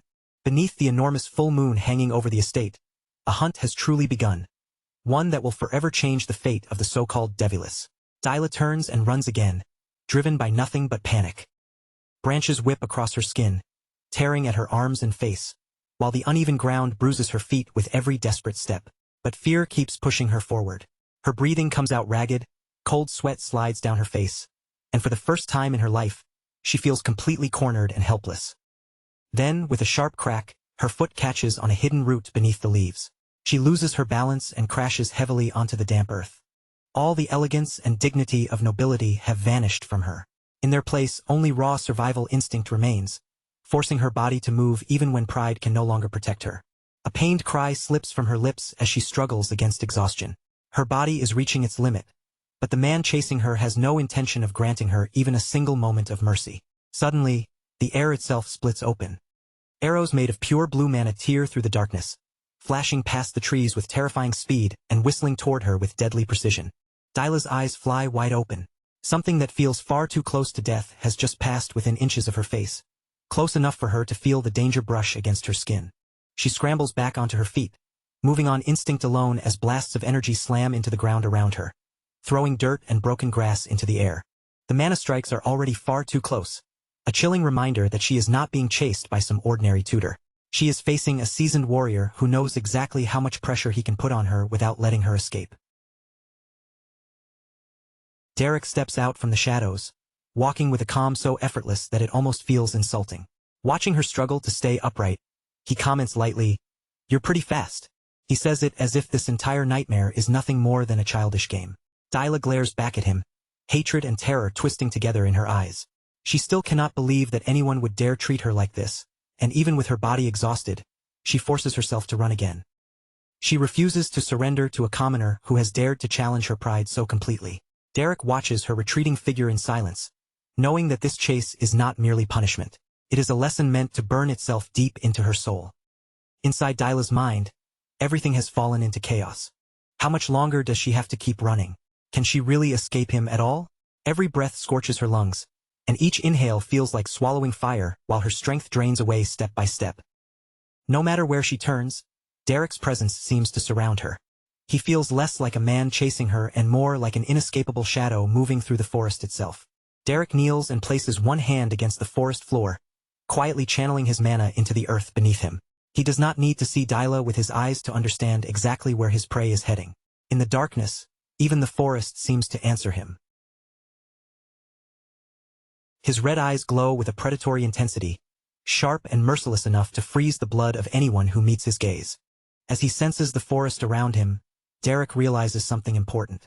This is the same forest Dyla once painted, and that thought begins to shift his understanding of her. She is not simply a spoiled child throwing tantrums. He remembers one of her artworks, a piece filled with life even though others dismissed it as a failure. To everyone else, it may have looked incomplete, but Derek had seen the truth hidden inside it. Dyla feels mana in a raw and untamed way. "Definitely," he murmurs, finally finding the key that may unlock the young noble's real potential. Then, with a desperate cry, Dyla makes one final attempt to defy him. She lunges straight at Derek with a rock clutched tightly in both hands, screaming with every bit of rage and fear she has been holding inside. But Derek does not even blink. His hand simply moves toward the hilt of his sword. The motion is so fast that the human eye can barely follow it. In the next instant, a sharp metallic clank cuts through the forest. With one smooth and lethal movement, Derek deflects her attack completely. The rock flies from Dyla's hands and disappears into the darkness, leaving her disarmed, helpless, and utterly outmatched by the overwhelming skill of her tutor. She freezes where she stands, breathing hard, her shattered pride unable to hold itself together any longer. In the suffocating silence that follows, the fierce mask of the Devilish finally begins to crumble, revealing a vulnerability that marks the first true step toward her transformation. Derek studies her carefully, and despite everything, he cannot deny her tenacity. In a deep, steady voice, he says, "I'll admit, your spirit is admirable." He knows it could not have been easy for her to attack him, especially after realizing she could not outrun him. But her last burst of resistance is spent, and Dyla finally collapses to the ground. Her hands sink into the damp earth as she struggles to pull air into her lungs. Her body is exhausted almost beyond movement, but the weight crushing her mind is even heavier. Derek approaches slowly, every step deliberate, his red eyes gleaming faintly in the dim forest light. "You don't even have the strength to run anymore," he declares coldly, making it painfully clear that the game is over. Then, with precise and merciless control, he points the tip of his sword directly at her throat and asks, "Any last words?" Under the moonlight, the scene carries the unmistakable weight of an execution. Yet to Derek's surprise, Dyla lets out a small laugh. It is bitter, fragile, and laced with self-loathing, but traces of her broken pride still remain inside it. "Do you think I'm going to apologize?" she shouts, her wounded pride burning fiercely in her eyes. She stares straight at him and adds, "Unlike you low-born people, I do not crawl. Just kill me." Derek falls silent for a moment. Then he asks the question that cuts straight to the heart of everything. Why is she so obsessed with lineage? Does she want to know what is truly hiding behind that mask of superiority? The question echoes through the dark forest and settles heavily between them. Dyla turns her back to him, but even from behind, the trembling of her shoulders exposes a truth she has never dared to say aloud. Then, in a broken voice, she asks, "What would I have left? If her great lineage is taken away from her, what else does she even have?" The facade of the Devilish continues to fall apart beneath Derek's relentless gaze. Years of frustration burst out of her all at once. "Magic, magic, magic," she repeats like a painful mantra, wrapping her arms around herself as she suddenly looks small, miserable, and painfully alone. Real tears spill from her blue eyes at last. "Do you think I never tried?" she cries toward the sky, exposing the wound of someone who had given everything she had, only to be told again and again that it was never enough. Derek watches her closely, her face half hidden beneath the messy curtain of her bangs. For the first time, he is no longer looking at the monster everyone whispered about, but at the real Dyla buried underneath all that cruelty and pride. "No matter how hard I try, it never works," she admits, her voice breaking as she sinks lower into the grass.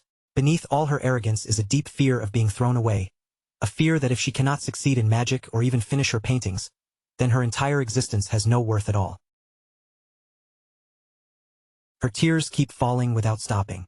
If even the noble blood she clings to can be questioned, then what is left for someone who already feels like a failure in every corner of her life? Kneeling there, beaten down in body and shattered in spirit, she whispers, "What am I?" The question leaves her like a desperate plea, as if she is searching for some identity that exists beyond family titles, expectations, and impossible standards. Derek stands silently before her, his expression partly hidden beneath the shadow of the forest. At last, the moment of truth has arrived. His fingers tighten around the hilt of his sword. A vivid blue light begins to bloom from the blade, spreading outward in waves and washing the dark forest in a strange, mystical glow. Dyla slowly lifts her tear-blurred eyes, and through the haze of her crying, she sees mana radiating from Derek with such effortless control that it steals the breath from her chest. "I've heard enough," Derek says coldly. He raises his sword toward the night sky, drawing an immense amount of energy beneath the full moon. Then, with a voice as calm as judgment itself, he declares, "Goodbye." Dyla closes her eyes tightly, bracing herself for what she believes will be the final strike. In her mind, there is no escape left. A blinding flash suddenly floods the clearing, bursting outward so brightly that the trees, the grass, and Dyla's trembling figure are swallowed in blue-white light. Mana surges through the air like a violent storm of blue energy, powerful enough to make it seem as though everything nearby is about to be devoured. And yet, instead of tearing into Dyla's body, enormous crystals of magical ice explode from the ground around her. Dyla remains standing at the very center of the impossible display, surrounded by frozen spires that rise like a palace of pure power. Tears still stream down her cheeks as she lowers her head, overwhelmed by the sheer intensity of Derek's magic. It is unlike anything she has ever felt before, pure, wild, and completely beyond the rigid rules she was taught. Then Derek's sword drives forward. The blade pierces into the heart of a colossal mountain of ice that erupts from the earth in a single instant. The air turns bitterly cold, and the thunderous creation leaves the entire clearing charged with overwhelming, absolute power. Dyla raises her tearful gaze, dazzled by the majestic force surrounding her. In that frozen brilliance, she begins to understand something she never knew before. The world of magic is far wider, deeper, and freer than she ever imagined. With a sharp, precise click, Derek sheathes his sword. The tension of the hunt fades, replaced by a heavy but revealing calm beneath the moonlit trees. Then, to Dyla's complete astonishment, Derek bows to her with flawless courtesy and says serenely, "Well done, Lady Dyla. Please forgive my earlier rudeness." The hunter has returned to being her tutor. Dyla stares at him with tear tracks still glistening on her cheeks and a faint wound marking her face. His sudden respect throws her off completely, leaving her unable to understand how the same man can stand before her so calmly now. "It may not strictly be called magic," Derek explains, his intense gaze fixed on her. "It was only a manifestation of mana. But even so, you did it." Those words become the first true acknowledgement Dyla has received in years. A choked sound escapes from her lips. The weight of all the frustration she has carried for so long finally bursts open, and Dyla breaks into uncontrollable sobs, crying out with everything left inside her. What breaks her is not the pain in her body, but the release of anguish that has been haunting her for most of her life. There in the clearing, surrounded by eternal ice beneath the silent full moon, the proud lady of the duchy weeps like a small child. Derek does not rush her or mock her. He simply waits, letting her inner storm spend itself at last. Above them, the moon hangs quietly in the sky, witnessing the end of an era buried in shadows and the beginning of something Dyla never believed could exist for her. Derek kneels in front of her so their eyes are finally on the same level. In a calmer voice, he reveals the truth. "That means you belong to the school of the wild." It is a concept Dyla has never once heard in all her rigid lessons. As Derek carefully bandages her wounds, he explains that most nobles study through the school of regulations, but her nature is fundamentally different from theirs. Trying to force herself to follow those rules was her greatest mistake. Dyla listens in silence, slowly understanding his meaning. All this time, she had been trying to wear clothes that were never made for her, and that was exactly why nothing ever worked. "How did you know?" She asks the question with suspicion and hope tangled together in her voice. "How did you know I belonged to the school of the wild?" No one before him had ever looked at her deeply enough to reach that answer. Derek meets her gaze without turning away. "I saw the paintings you made," he tells her. "I could feel the mana flowing through nature, and you captured that feeling on canvas. The very works everyone else had mocked and despised were actually the key to saving her."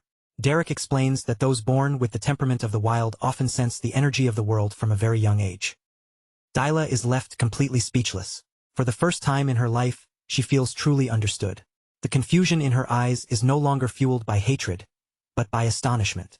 She was not useless after all. She had simply been walking the wrong path. "That's enough. You should be able to walk now," Derek says as he rises to his feet. His tone slips back into its usual practicality, but something subtle has changed between them, an unspoken understanding neither of them needs to name. Turning his back to her, Derek brings the lesson to an end for the day. Before walking away, he adds that she has managed to manifest mana, but she still has a long road ahead. Tomorrow he will teach her how to do it naturally.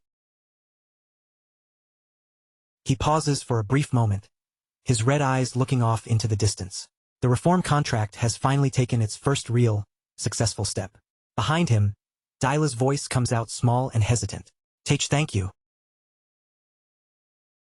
The words stumble from her lips as her cheeks flush with a mix of embarrassment and gratitude.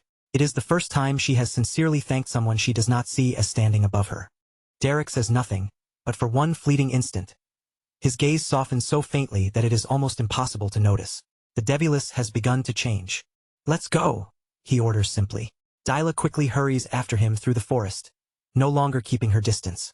"Why yes, I'm coming with you," she calls out. There is no trace of the hostility she showed earlier. As the two of them walk back beneath the fading moonlight, morning finally begins to arrive at the Duplin mansion. Sunlight pours through the mansion's grand windows, spreading across the halls and announcing the start of a day unlike any that came before. Dyla wakes early and sits upright on her bed with a thoughtful look on her face. The fury from the night before is gone. In its place, a new curiosity quietly grows inside her as she raises one hand and focuses. Then, incredibly, tiny specks of blue mana begin to appear around her fingers. They shimmer faintly in the morning light, responding to her will, proving that she is truly doing it. Her gaze sharpens with intensity and resolve. As she watches the small phenomenon unfold before her, pride and wonder rise together in her chest. For the first time, this power feels as if it truly belongs to her. "This is difficult," she admits softly. The mana slowly fades away, and Dyla understands that the path ahead will not be easy. But for the first time, she wants to walk that path. Meanwhile, out in the mansion corridors, the servants have already begun moving busily through their morning work. One maid hurries along with a bucket of water in her hands, hoping to finish her chores before the young lady awakens. But just as Dyla steps into the hallway, the maid suddenly trips, and panic floods her face the moment she realizes who is standing in front of her. The bucket slips from her hands and flies forward, sending water splashing violently across the corridor. It is the kind of disaster that, in the past, would have ended in tragedy for the servant. Dyla's dress is soaked completely, with droplets sliding down the fine silk and dripping onto the floor. A heavy silence grips the hallway as everyone waits for the rage that usually follows. The maid turns pale and stammers, "Lady Dyla, I am so sorry." The maid trembles where she stands, already bracing herself for the punishment she believes is inevitable. Dyla looks at her coldly, and that icy gaze freezes everyone in place. The servants hold their breath, waiting for the familiar storm of the young noble's anger. The maid collapses to the floor, begging for forgiveness and declaring that her mistake is worthy of death. But to everyone's absolute shock, Dyla only says, "Watch where you're going." Her tone is still dry and sharp, but there is no violence behind it. As Dyla walks away down the corridor, the maid remains collapsed on the floor, staring after her in complete confusion. What just happened? Why did she not hit me? Around her, the other servants watch Dyla's retreating figure with wide eyes, whispering nervously among themselves. They cannot help wondering what happened last night after Dyla left the mansion halls. One thing is painfully clear to everyone watching. The feared Devulus is no longer acting like the same person. Meanwhile, completely unaware of the stir spreading through the mansion, Derek is sleeping peacefully in his room. The exhaustion from the night before has dragged him into a deep, heavy slumber. Then bang! A series of loud knocks rattles his door hard enough to shake the frame. "Derek! Derek!" A commanding voice calls from the other side. The noise jolts him awake, and his mood immediately turns sour. Sitting up slowly, Derek rubs his eyes with clear irritation, still half trapped in sleep as he wonders what could possibly be happening this early in the morning. Outside his door stands Dyla, impatient and restless, with the butler waiting at her side. Without any greeting, she demands, "Teach me how to control the mana I manifested. I tried doing it on my own, but it isn't working." The butler, a stern man wearing a monocle, freezes the moment he hears those words. She manifested mana? His chest swells with emotion, but Dyla has no patience for sentimental reactions and refuses to wait even a second longer. "You said you would teach me today, so hurry up and start the lesson," she insists, her voice sharp with urgency and stubborn expectation. She knocks firmly on the door again, trying to force an answer out of him. From inside the room, Derek lets out a heavy sigh and replies simply, "Come back in the afternoon." Then he pulls the blanket back over himself, completely ignoring her persistence. Beside her, the butler quietly wipes tears of joy from his eyes, deeply moved that the young lady has finally shown a true interest in magic after everything that has happened. Dyla clicks her tongue in annoyance at her tutor's unbelievable audacity. "Who do you think you are, making me wait? Open this door right now and teach me," she shouts, kicking the wooden door with all the strength her anger can gather. Derek merely shifts under the blanket and settles more comfortably into bed, closing his eyes with a tired little smile. From the hallway, Dyla's furious voice continues to ring out. "Open the door, you crazy bastard!" Her voice echoes sharply down the hall, making the servants flinch in the distance. The real education has only just begun, and a new day rises over the imposing Dublin mansion with an atmosphere that feels strangely different from before. Firm, Determined footsteps echo across the carpeted halls, cutting through the usual morning quiet of the mansion. In corners and along the corridors, the maids whisper to one another as rumors spread at an incredible speed. They say the feared Lady Dyla has not broken a single dish all day. And even more shocking than that, the news rushes through the estate like wildfire. Lady Dyla has awakened her magical power. Hearing the murmurs, Rick, the Duke's son, suddenly stops in the corridor, his attention caught at once. His expression darkens slightly at the mention of his sister's sudden change. Narrowing his eyes, he turns toward the whispering servants and thinks suspiciously, what did they just say? In the Grand Duke's private office, the quill continues gliding across parchment, steady and precise. Momentarily removed from the commotion outside, Grand Duke Duplin presides over a serious meeting with his sons. There, the news is confirmed. After questioning the butler and several servants himself, the Grand Duke now knows that Dyla's awakening is real. Behind his glasses, the Grand Duke exhales with quiet relief. After so much chaos caused by his daughter, at last, something hopeful has happened. But Rick does not share his father's optimism. With a cold, cautious gaze, he warns them not to draw conclusions too quickly from nothing more than a small spark of magic. Another brother responds more encouragingly, reminding Rick that their sister has awakened her magic and that, at the very least, she deserves some praise for that achievement. The Grand Duke watches the exchange without interrupting, his eyes calm behind his glasses as he carefully weighs both sides of the situation. Rick remains firm and unswayed. He reminds them of all the damage Dyla has caused over the years and argues that one small achievement should not be enough to spare her from being sent to a convent. Faced with his eldest son's severity, the Grand Duke sinks into thoughtful silence, his expression unreadable as he returns to his work. Far away from that tense family discussion, bright sunlight spreads across the mansion gardens. Inside her room, Dyla Catherine Duplin does not look like the promising prodigy everyone is now whispering about. She sits on her bed with her back turned, shoulders stiff, clearly sulking. Derek, her silver-haired tutor, watches her patiently from nearby. With a dry edge in his voice, he asks, "Are you pouting again?" Dyla immediately replies, "I'm not pouting. I'm angry," she insists without even turning around, puffing her cheeks stubbornly like a child determined to protect what little pride she has left. Derek scratches his head with a weary expression, already familiar with this troublesome attitude. Acting spoiled will not change anything about her training, he warns her plainly. Dyla, following her own peculiar logic, stubbornly insists that this is not pouting at all. She is genuinely, seriously angry, and she wants him to understand the difference. Derek steps a little closer, his tone remaining calm and steady. In this world, he tells her, everything has order, and no amount of frustration on her part will make magic easier to control. "I told you, I'm not pouting," she finally snaps, spinning around to glare at him with all the fury her small, stubborn frame can muster. Derek says nothing at first.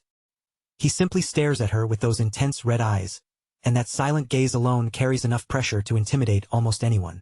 Under that unwavering look, Dyla's resistance gradually weakens. At last, she mutters softly that maybe she is pouting after all. Even though her wounded pride still burns, Derek grips his belt firmly and shifts the mood back toward training. Before they continue practicing, Derek needs to warn her about the real danger of the power that has now awakened inside her. Manifesting magic does not mean she can wield it freely. Without proper control, that power could easily turn against her, and this is something Derek understands from bitter personal experience. Rest is just as important as learning, Derek states firmly, before reminding her that she must also continue studying. Annoyed, Dyla mocks him by calling him a stiff magic professor. In that instant, the air in the room changes. Derek's eyes darken with a somber red glow, and he coolly asks whether she would prefer that he teach her in a less stiff manner. A chill runs straight down Dyla's spine. The memory of Derek chasing her through the forest like a predator rises vividly in her mind, reminding her that this dangerous teacher is someone she should never underestimate. Intimidated despite herself, she quickly sits down and huffs, trying to salvage her pride with a small, stubborn, humph. Forget it. Although her flushed cheeks betray her nervousness, Derek continues with the practical lesson. He demonstrates how to manifest magic in his hand, assuring her that once she masters the basics, she will be able to advance to one-star magic quickly. The School of the Wild is ideal for self-directed study, Derek explains calmly as mana gathers and shifts in his palm. The blue energy shimmers softly in the air while he tells her that this path offers far more freedom than the rigid, suffocating school of regulations. There are no endless rules binding a person's instincts and no strict frameworks choking natural talent. Derek observes Dyla with calm honesty and admits that her uninhibited personality fits surprisingly well with the school of the wild. His words catch her completely off guard. He adds that beyond her free-spirited nature, the bloodline of the Duplin family gives her overwhelming talent, a power that only needs the right guidance and direction under his supervision. Dyla listens in total silence, drawn in by every word he says. For the first time in her life, someone is not just criticizing her flaws, but recognizing the genuine potential hidden inside her. Instead of condemning her violent temper, Derek speaks of her ability, and a faint blush spreads across Dyla's cheeks. Her eyes begin to glimmer with a spark she has never shown before. "Are you sane? I have talent." She murmurs the question almost to herself, a strange warmth blooming in her chest from the unfamiliar compliment. Derek confirms it without hesitation, explaining that conjuring an ice barrier instantly is proof of remarkable innate ability. Excitement starts bubbling inside Dyla, and she begins to wonder if she might actually be some kind of prodigy genius. Outside, a bird perches quietly in the garden, as the two continue their animated discussion. Derek insists that talent and genius are not the same thing, but Dyla stubbornly argues that they are basically identical. From a distance, Rick watches his sister speaking so closely with her tutor. The sight twists his expression with suspicion and irritation, especially as he notices how naturally their conversation seems to flow. He clicks his tongue in annoyance, unable to look away. Seeing Dyla so visibly happy around Derek stirs an emotion he does not want to acknowledge, envy hidden carefully beneath a mask of disdain. The next morning, warm sunlight spilled across the Duplin mansion, washing the halls in a bright golden glow. But for the young lady, that peaceful morning marked the start of an exhausting new routine, one filled with relentless lessons, endless practice, and no chance to quietly escape her training. Then, without the slightest warning, Dyla threw Derek's door open and charged straight into his room, her face lit up with excitement. "Derek, I can make the magic appear now, but I still can't control where it goes," she shouted, completely ignoring manners, boundaries, and every rule of noble propriety. The very next day, she appeared again with the exact same intensity, this time interrupting him right in the middle of breakfast. She thrust out her freezing energy for him to see, complaining with a puzzled frown that the actual feeling of magic against her senses was nothing like what she had imagined. And it did not stop there. Even in the mansion corridors, Dyla chased after him like a storm, refusing to let him breathe for even a moment. She ignored protocol, ignored the shocked maids standing frozen along the walls, and kept questioning him about the strange vibrations running through her body whenever she used her mana. By evening, Derek finally tried to escape beneath the shade of a tree, settling down with his spell books in hopes of reading in peace. But just as he began to relax, his unavoidable little shadow found him again. "What are you doing here alone?" Dyla demanded, staring him down as if he had committed a crime. "I told you to stay near the annex." She immediately accused him of wasting time, convinced that her father had lent him those magic books so he could work harder, not lounge around like some lazy servant. Derek simply raised his eyes from the page, his expression calm to the point of irritation. "Exactly. My lord gave them to me precisely so I could study them properly," Derek replied in that same maddeningly composed voice, as if her anger had bounced clean off him. But Dyla was not in the mood to accept that answer. Without giving him a chance to refuse, she grabbed him and dragged him away. "I finally managed to make the magic flow the way you told me to, so hurry up and check it," she declared impatiently, pulling him along with complete confidence. At some point, without even realizing it, Dyla had become completely dependent on the very tutor she kept ordering around. As the orange glow of sunset poured through the grand hall, Rick stood silently before the tall window, his posture tense despite his noble appearance. He was waiting for a meeting he believed could not be avoided, and before long, the heavy doors creaked open, announcing the arrival he had been expecting. It was finally time for Derek to face the eldest son of House Duplin directly. With Diola's future and her astonishing change hanging between them, Rick waited in one of the mansion's chambers, prepared to speak with the tutor who had somehow altered his younger sister's path. When Derek entered, Rick turned toward him and asked whether he had been the one who requested this private meeting. The two sat down to talk, each maintaining a calm surface. "Rick, still wearing the composed dignity of a noble heir, asked about his sister's recent progress in her studies, and Derek answered with his usual blunt honesty. According to Derek, she had already improved a great deal in a surprisingly short time.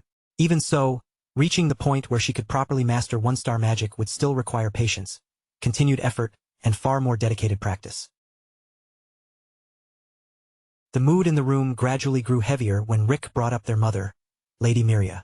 She was expected to return from her social engagements the following week, and Rick's voice lowered as he gave Derek a clear and serious warning. Their mother was not the kind of woman anyone could treat lightly. Among nobles, there was already a deep contempt for commoners who dared to hold important positions inside noble households, and Lady Miria was especially sensitive to such matters. "I'll keep that in mind," Derek replied, looking completely unshaken by the warning. Then, without dressing up his words, he asked Rick what the real reason for the meeting was. Rick fell quiet, his gaze drifting away as a strange tension settled over the chamber. After a moment, Rick rose from his seat with solemn gravity. He spoke about the duty that would one day fall upon him as the next head of House Duplin, stressing that honesty and trust were essential within a family. Then, with far more drama than necessary, he lamented how impossible it was to truly understand the depths of the human heart. In his strangely naive way, he wished people's thoughts were easier to read, simpler to grasp, and somehow more uniform. Derek listened for only so long before his patience snapped. Tired of the grand philosophical detour, he cut straight through Rick's speech and sharply demanded that he stop circling around the issue and get to the point. At that instant, Rick's dignified noble mask collapsed completely. The proud eldest son suddenly looked painfully vulnerable, his eyes shimmering with tears. "Dyla doesn't want to play with me anymore, Derek," he cried, exposing an embarrassingly intense older brother complex that Derek had absolutely not expected. Derek stared at him in flat silence, his face carrying a mixture of exhaustion and complete indifference.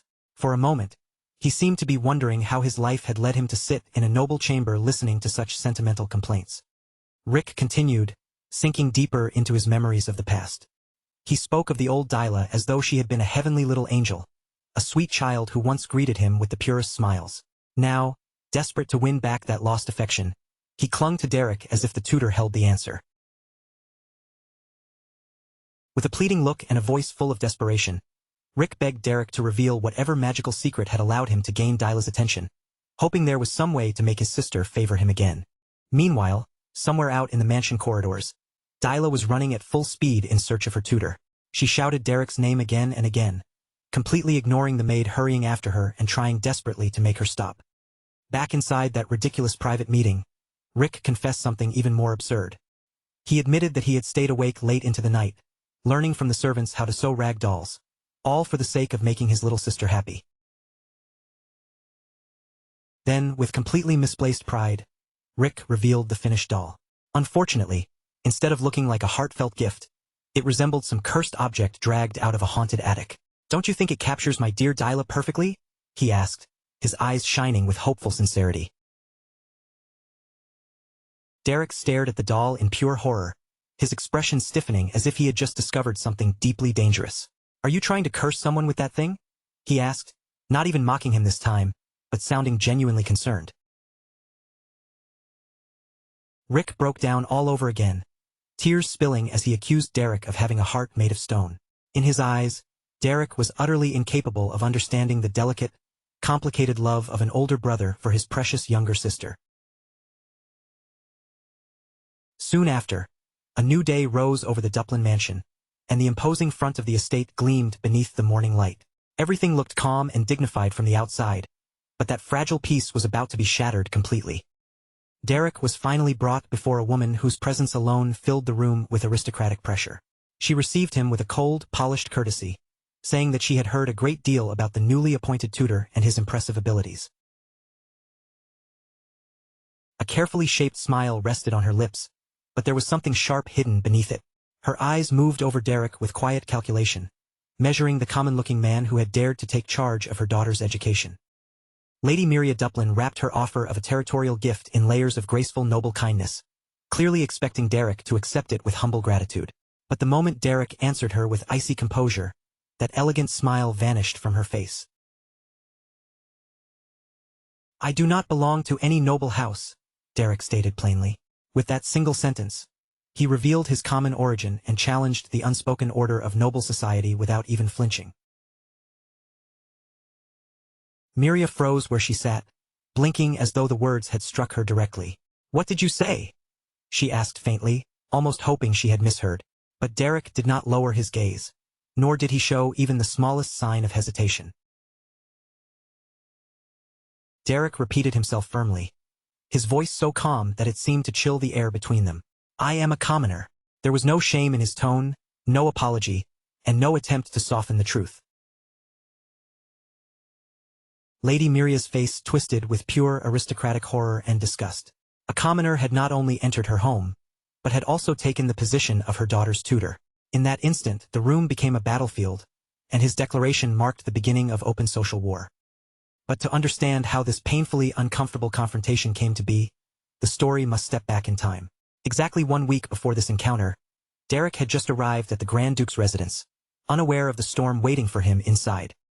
The mercenaries who had accompanied him, his comrades in arms from the road, were preparing to leave him behind at his new post. Their carriage waited nearby, ready to carry them away from the noble estate.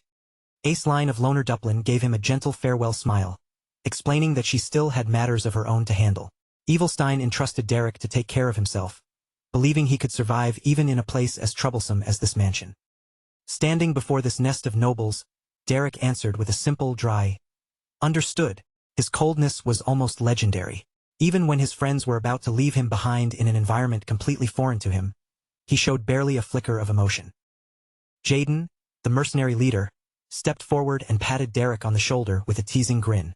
He scolded him for giving such a heartless reply and reminded him that they were leaving an important task in his hands, so he ought to show at least a little more feeling.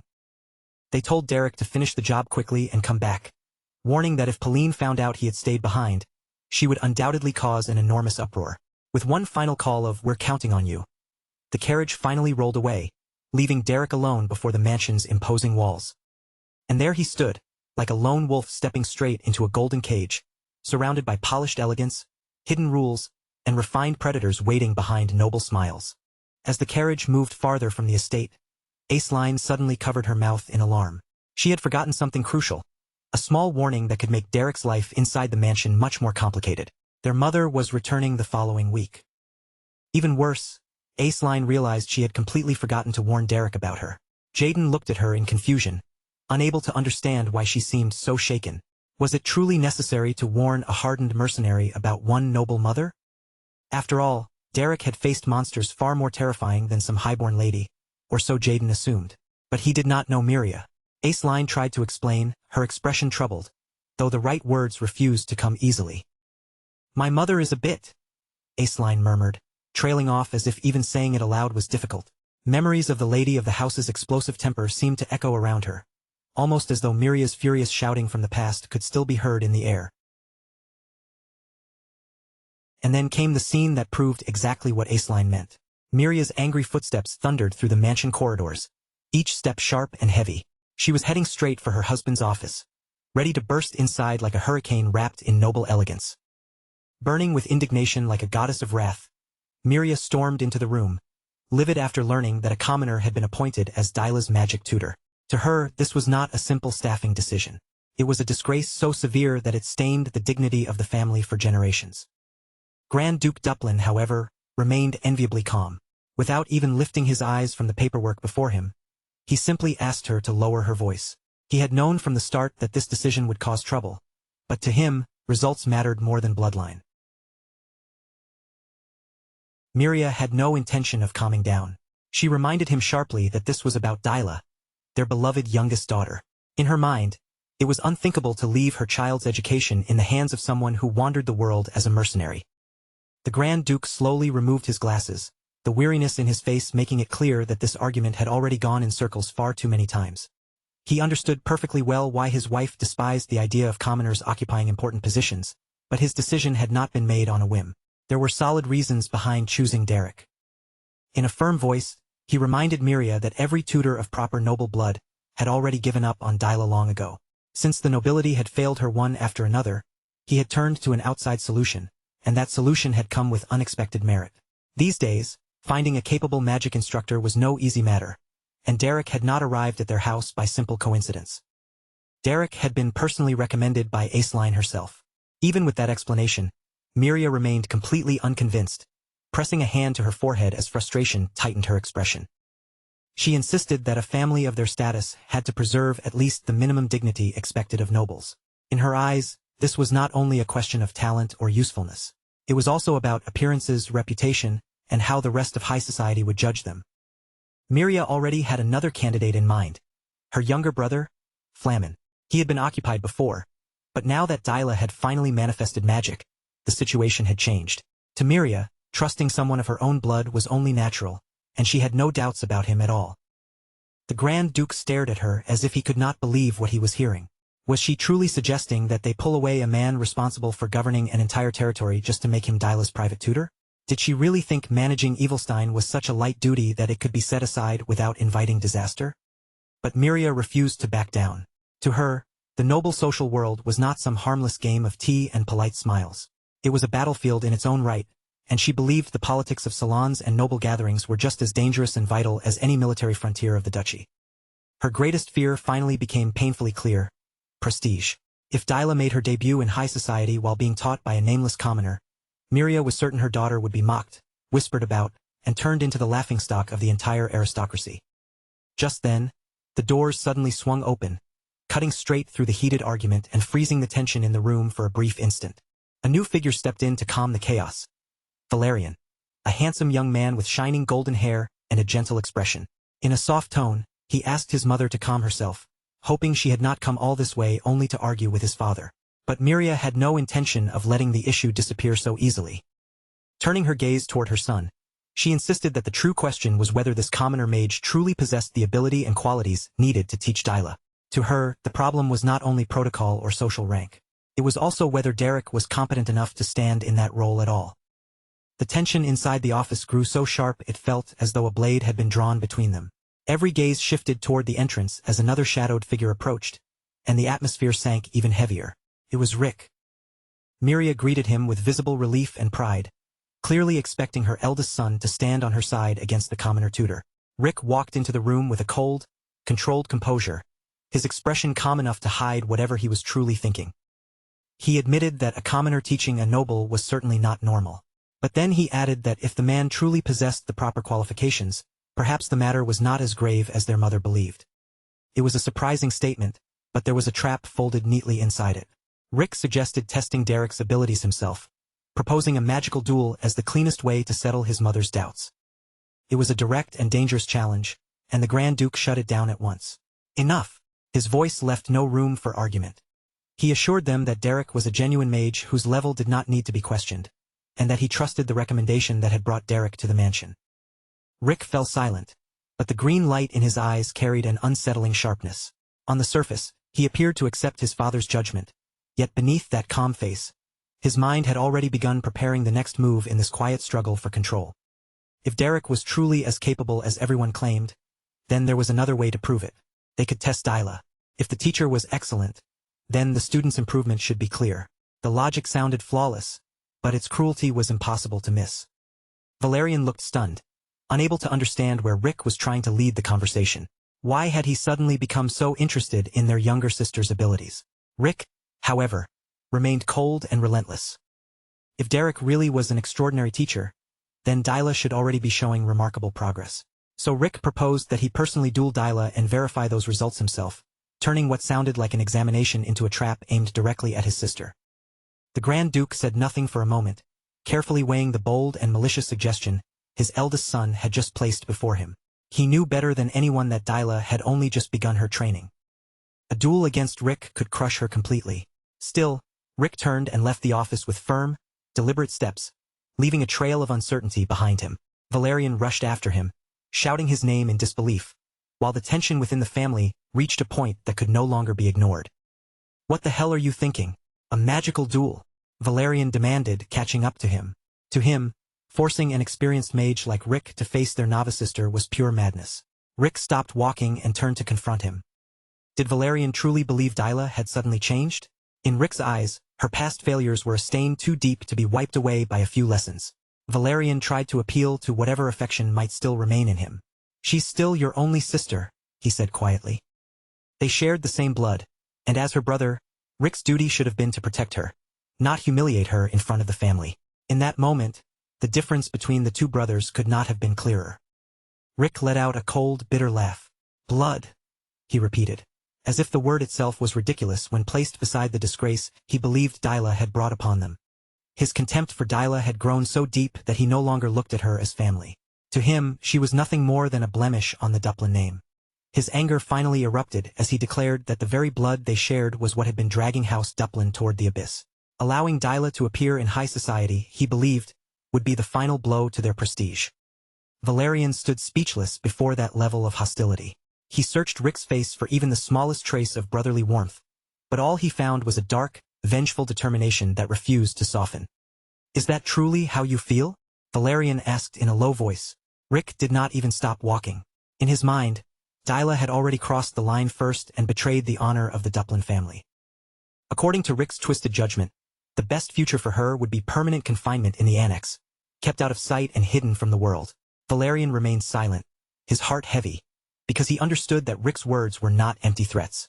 They were a sentence, and the distance between the brothers only grew deeper. Rick cast one final glance over his shoulder, and the look in his eyes carried contempt far beyond an ordinary family quarrel. He believed he was doing what had to be done to protect House Duplin, no matter whose name he had to trample to preserve it. Meanwhile, the next morning unfolded with a deceptive calm over the mansion gardens. Birds sang under the soft daylight, completely unaware of the storm gathering behind those stone walls. Inside the estate, the fate of one young noblewoman was already beginning to close in around her. Then, without warning, the quiet shattered as Dyla burst violently into her tutor's room, shouting his name with clear desperation. Every trace of her former arrogance had been replaced by absolute panic. She knew exactly what waited for her if she failed. Derek, being Derek, barely reacted at all. He simply lifted his gaze from his book with a calm so complete it almost looked like indifference. "What is it so early in the morning?" he asked, as if the girl standing in front of him were not seconds away from collapsing under pressure. Dyla could not even form proper words at first. Her hand shook slightly as she could only point toward the parchment. The impossible situation was closing in around her, and time was running out. The weight of her own fate pressed down on her shoulders, making her painfully aware of how helpless she still was. Finally, Dyla forced out the ultimatum. "If I lose this magical duel, you're fired." She knew exactly what that meant. If Derek left, then the only shield standing between her and her brother's cruelty would disappear with him. It was a cry for help hidden beneath the tone of an order. Derek let out a quiet sigh and admitted that he already knew about the challenge. Then, with merciless honesty, he reminded her that Rick was an experienced one-star mage. Her chances of winning, even if he put it generously, were extremely low. Dyla exploded at once. "Is that all you have to say?" she shouted, furious at how little concern her teacher seemed to show. She could not understand how Derek could stay so calm when both his position and her entire future were hanging by a thread. In her mind, he should have been training her like a man possessed. Derek slowly rose to his feet and reminded her of what he truly was. "I'm a mercenary." He had come here to do a job, receive his payment, and nothing more. His blunt pragmatism struck Dyla like a slap. She had expected at least a shred of encouragement, some sign that he was on her side. Instead, Derek even told her he had already been paid more than enough. To him, this was a contract, not a personal mission to save her. His red eyes seemed to look straight through her, silently forcing her to find her own reason to fight instead of leaning on him. A bead of sweat slid down Dyla's face as she whispered, "You really mean that?" In that moment, she understood just how alone she was. If Dyla wanted to win, it could not be because her teacher pitted her or carried her forward. She would have to fight through her own will to survive. Time passed quickly, and 1 week later, under a clear sky and beneath the banner of House Duplin, the day of judgment finally arrived. The entire household gathered to witness what many of them believed would become the public execution of Dyla's future. The training field stood wide and imposing, an arena where generations of Duplin family mages had once been tested and forged. Today, however, the air carried a malice that had nothing to do with ordinary practice. Grand Duke Duplin walked toward his viewing platform with an unreadable expression, his face revealing none of the thoughts moving behind his eyes. Beside him, Miria concealed her anxiety behind a fan, while her maids followed quietly in her shadow. The tension was almost suffocating. "You've come," the Grand Duke said when Derek appeared. The tutor arrived in his blue cloak, carrying the same unshakable aura that seemed to irritate every noble in the house. He did not look like a man who was about to lose his position. Derek gave only a slight bow, offering the bare minimum of proper protocol and nothing more. His silence was stronger than any answer he could have spoken. He did not need grand words to show that he was ready for whatever this day would bring. The Grand Duke studied him carefully, noting that Derek did not seem nervous at all. Was that confidence born from some hidden power they had yet to fully witness? Whatever the reason, the Grand Duke decided it was still far too early to cast this man aside, even from his seat of authority. He could not help admiring Derek's composure in such a hostile situation. It took real nerve to stand there so calmly under those circumstances, and that only strengthened his decision to keep him as Dyla's teacher for the time being. Then another set of footsteps echoed across the arena. Rick strode forward with an arrogance that seemed to spread through the entire space around him. Each step of his boots struck the ground in a sharp military rhythm, announcing his arrival before he even opened his mouth.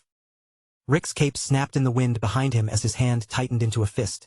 The violence inside him barely held back beneath that polished noble exterior. To him, this was not simple practice, and it was never meant to be a friendly duel. This was the moment he would finally erase the stain he believed his sister had become. As his eyes swept across the field, a cold smile slowly formed on his lips. His goal was terrifyingly clear. He intended to break Dyla so completely that no trace of mercy would remain between them. Those green eyes, filled with contempt, narrowed as he took his position in the arena, and every silent thought inside him felt like a declaration of war. Dyla, I will make you regret your past to the marrow of your bones. While Rick's hatred burned across the open field, Dyla was still walking through the shadowed corridors of the mansion, moving step by step toward the fate waiting for her outside. Her footsteps echoed through the quiet hallway, each sound marking what might become her final walk as a respected young noble of House Duplin. Beneath the shadow of her red hood, fear flickered in her eyes, but hidden inside that fear was a small, stubborn spark of rebellion. Derek's harsh words still circled in her mind, forcing her to wonder whether she truly had to stand alone against her own brother.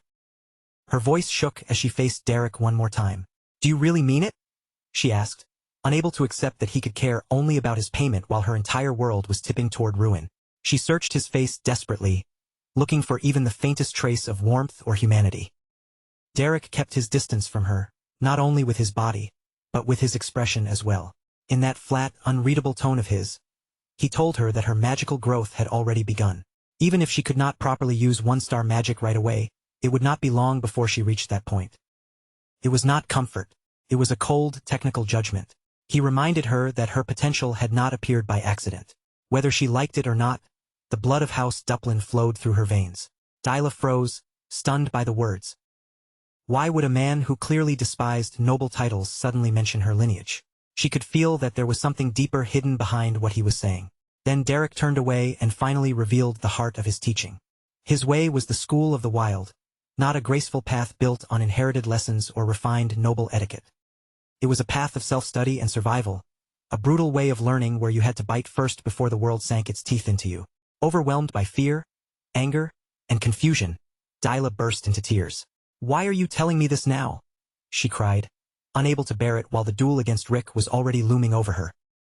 The pressure of facing Rick was already more than enough, and now Derek was forcing her to swallow a lesson about savage survival on top of it. Dyla stood there trembling, pushed so close to collapse that one more word might have broken her.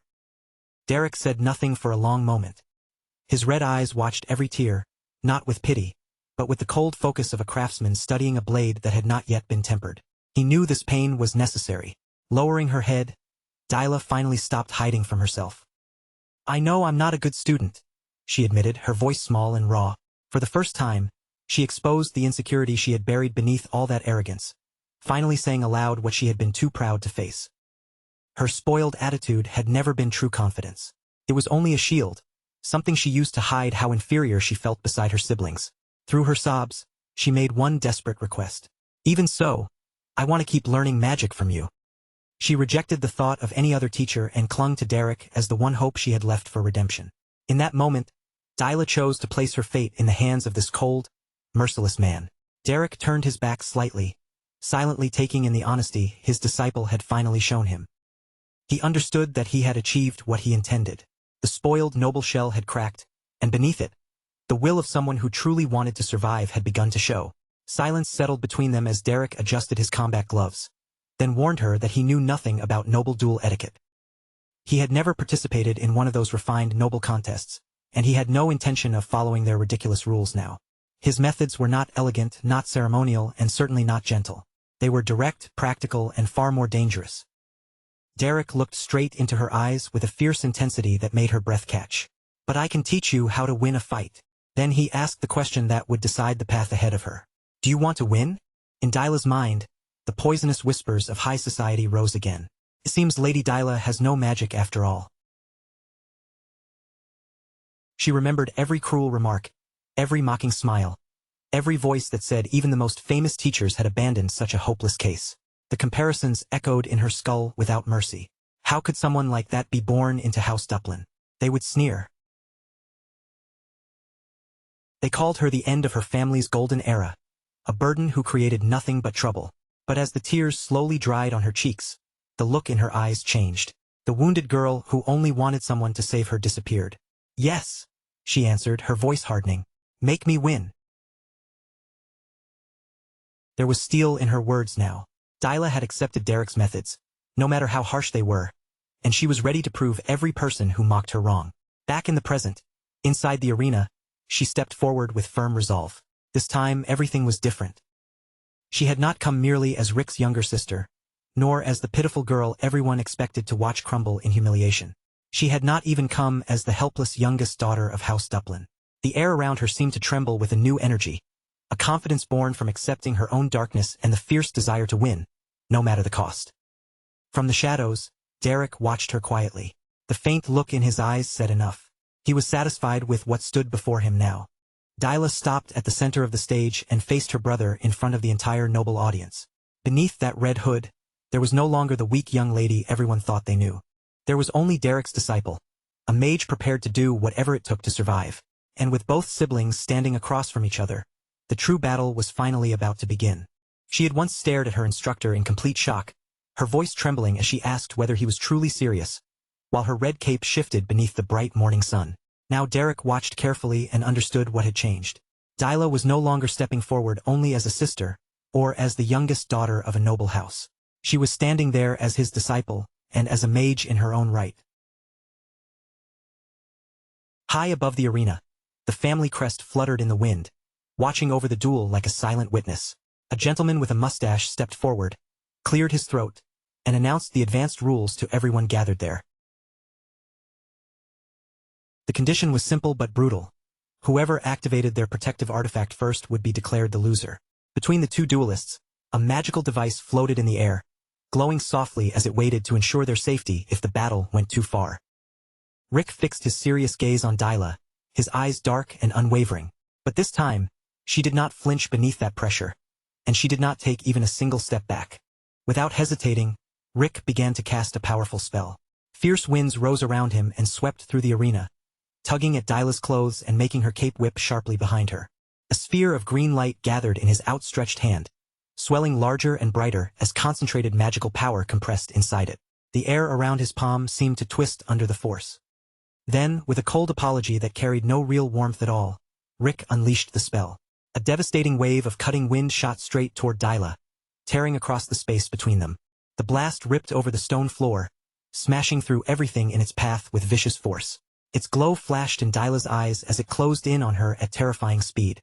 But at the very last instant, she dropped low and ducked beneath the attack with astonishing agility. The wind screamed over her head, and for the first time, surprise flickered across Rick's face. That small failure clearly annoyed him. His expression tightened, and he immediately pressed forward, launching one attack after another without giving her room to breathe. Yet Dyla's body moved like a blur across the arena. She slipped away from each strike with unexpected ease, dodging by inches as if she had already accepted that hesitation would mean defeat. Watching from a distance, the white-haired young man carefully analyzed the flow of the fight. He noticed that Dyla was still using too much mana just to control her spells, burning through more power than she needed. Soon, a violent gust slammed into the towering wall of ice she had raised in front of herself. The impact cracked through the frozen barrier and shattered it apart, sending fragments scattering across the ground. Rick mocked her at once, saying that what she had created could not even be called a proper spell. To him, it was nothing more than raw mana crudely forced into the shape of ice. Preparing an even stronger attack, Rick declared that cheap tricks like hers would be crushed. Several spheres of energy streaked toward Dyla's position, racing straight at the barrier while she remained behind the broken ice. In that critical instant, a memory rose sharply in Dyla's mind, cutting through the roar of the arena and the pressure bearing down on her. She remembered her instructor's voice, cold and practical, reminding her that mercenaries did not care about honor or pretty rules. They cared about one thing only: victory. Back then, she had worried that people might hate her even if she managed to win. Derek had simply asked whether she could accept that, as long as she achieved the goal she truly wanted. Now, standing in the middle of the duel with danger rushing toward her, Dyla had already chosen her answer. Her resolve hardened, and fear no longer controlled her feet. Back in the present, she ran alongside her crumbling ice wall, using the falling fragments as cover. Her movements were sharp and precise, slipping through the gaps just before each attack could reach her. Some warriors did not step into battle to perform a graceful duel. Some fought with only one purpose in mind, and that purpose was to win. Dyla slid across the ground with carefully controlled magic beneath her feet, using the uneven terrain and the remains of her shattered defense to create an opening for herself. Then, catching Rick completely off guard, she hurled a jagged shard of ice straight at him. The frozen fragment flew cleanly through the air and struck him before he could properly react. Dyla's eyes blazed as she prepared to move again, her confidence rising with that hit. But Rick answered with a confident smile of his own, his expression saying he still believed the duel was already decided. "This is the end for you." A razor-sharp blade of wind surged toward her with terrifying speed. With no time to block it properly, Dyla threw herself flat against the ground, pressing her body low as the attack swept over her. The wind blade smashed into the arena behind her, blasting the stone apart and sending a thick cloud of dust rolling into the air. In an instant, the field was swallowed by haze, hiding everything from view. Gasps spread through the spectators like a sudden wave, rippling across the arena seats as the dust swallowed the battlefield. A woman cried out Dyla's name in panic, her voice cracking as she begged for the duel to be stopped before the girl was hurt any further. Terrified that Dyla had been struck by the attack, Miria nearly rose from her seat, but the man beside her ordered her to sit back down. His voice remained firm as he stated that the protective artifact had not activated yet. And because that artifact had not reacted, the match was still valid. No matter how frightening the impact looked, the duel had not reached its end. The Grand Duke's steady gaze stayed fixed on the arena, unmoving and sharp, as though he had noticed something hidden beneath the dust that the others had failed to see. As the dust slowly began to settle, Derek remained seated with quiet composure, his white hair still and his expression unchanged. He watched every faint movement inside the haze with silent certainty, knowing the outcome of the duel had not yet been decided. From the bench at the edge of the arena, Derek observed the entire exchange without a trace of panic. His eyes never left the battlefield for even a moment. Dyla had not even blinked when that last attack came flying toward her, and that calm made him wonder if this had been part of the plan from the very beginning. Meanwhile, inside the thick cloud of dust, Rick moved cautiously over the cracked stone, his eyes scanning every direction for the slightest sign of his opponent. He was certain his wind blade had connected, or at least that it should have. But if his attack had truly hit, then why had the protective artifact stayed silent? Confusion slowly spread across his face as he turned from one side to the other. Dyla had completely vanished from his sight. Then, without the slightest warning, the wooden floor beneath Rick's feet split open with a sharp, violent crack. A massive spike of ice erupted upward from below the platform and struck him cleanly, the force of the blow lifting him off his feet and launching him into the air. Rick crashed back down hard against the arena floor, his body jolting from the impact. For a brief moment, he lay stunned, struggling to understand how the attack had reached him from beneath his own position. The realization hit him a second later. Dyla was not hiding in the dust at all. She was attacking from underneath the arena platform. Rick immediately shot a questioning look toward the judge, his eyes demanding an answer. If she had gone beneath the platform, did that count as leaving the battlefield? The gentleman with the monocle answered with a calm shake of his head. No, being beneath the platform was still considered part of the arena, and therefore it did not break the rules. Rick's jaw tightened as he gritted his teeth. No one would have expected such a shameless trick in a noble duel. Refusing to fall behind, Rick forced himself back onto his feet, but more ice spikes burst through the floor almost immediately, forcing him to dodge again and again. Spears of ice tore upward through the broken platform in unpredictable patterns, stabbing through the wood and stone from below and keeping Rick in constant motion. Sweat began to gather along his brow. How was he supposed to strike Dyla when he could not even see where she was hiding? Frustration finally pushed him into the air. Rick leapt upward to avoid the next attack, angrily complaining that there was absolutely no noble etiquette in this duel anymore. From above, he stared down into the dark hole in the shattered floor and called out Dyla's name. For a brief instant, something almost like concern flickered through his voice. Then, from inside that broken opening, she appeared. The girl in the red hood slowly rose from beneath the platform, her small figure framed by the drifting dust and splintered debris around her. Looking up at Rick from below, Dyla's blonde hair shimmered faintly through the haze, and her eyes burned with a deep, furious red. The sight was so intense that it made him pause in midair. Rick had seen that look before. Derek had once worn that same expression in battle. The moment he understood that, something in his own demeanor shifted. His face became more serious, his focus sharper. This strategy was clearly not something Dyla had created on her own. Someone had guided her, shaped her, and taught her how to fight this way. Perhaps it was the very man watching silently from afar. Rick adjusted his cape, steadying himself as he prepared to take the duel more seriously. Another spike of ice shot upward from beneath the broken platform, but this time Rick dodged it with smooth precision. Fine. If this was the strategy Dyla and her tutor had chosen, then Rick would play along and crush it head-on. Above them, the open sky stretched wide over the ruined arena, bright and indifferent as the battlefield below fell further into chaos. In the audience, Miria gasped in shock, asking whether Dyla had truly crawled into that pit beneath the stage. She pleaded with her husband to stop the match, but the Grand Duke answered firmly that no rule had been broken. Nearby, a bearded man watched the situation unfold with a grave, thoughtful expression, his eyes narrowing as he considered the strange turn the duel had taken. Beneath the shattered platform, Dyla steadied her breathing and forced herself to stay calm. From this hidden position, she could see the flow of Rick's mana far more clearly than before. His mana moved around him like a current, gathering and shifting with every breath he took. But just as Dyla focused on that flow, Rick began casting again. An ice spike shot up near him at once, interrupting the spell before it could fully form and throwing his balance slightly off. Anger flared sharply in Rick's eyes as the failed casting broke his concentration. Every time he tried to use magic, Dyla broke the ground beneath him and disrupted his timing. He could not afford to lose like this. A drop of sweat slid down his temple as he desperately searched for another way to turn the situation around. From above, the arena no longer looked like a proper dueling ground at all. It looked devastated, torn apart by ice, wind, and collapsing wood. The fallen family flag lay across broken boards and cracked stone, its proud symbol dragged down into the wreckage of the battlefield.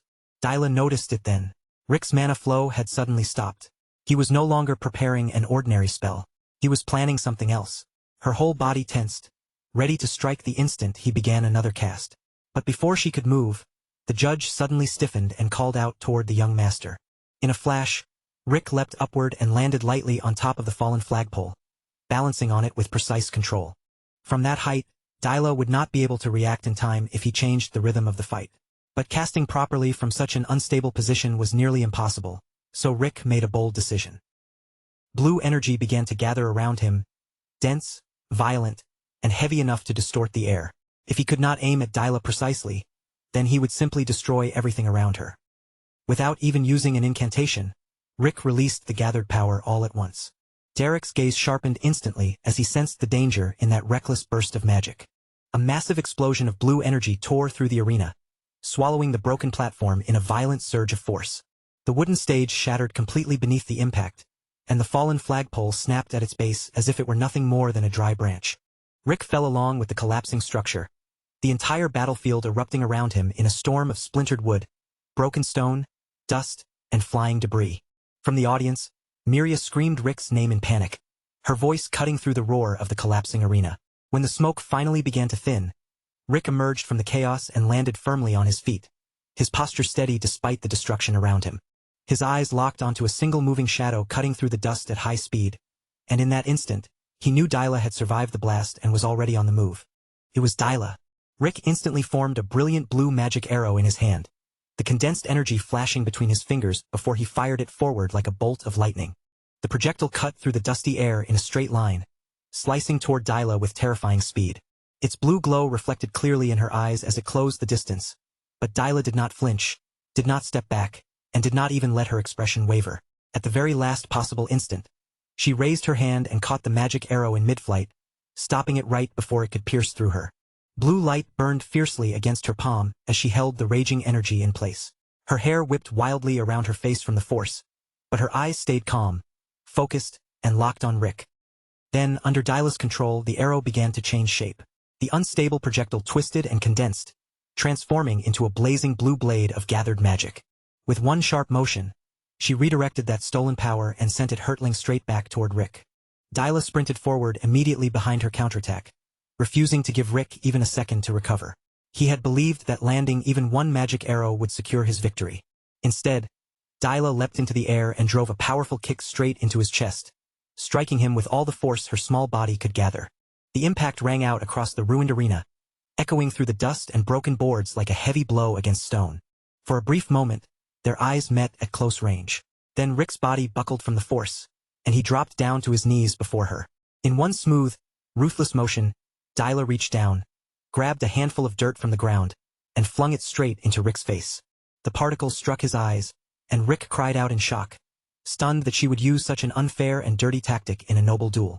While he struggled to wipe his vision clear, Dyla quickly retreated and created distance between them. In that moment, Rick realized something about the way she was fighting.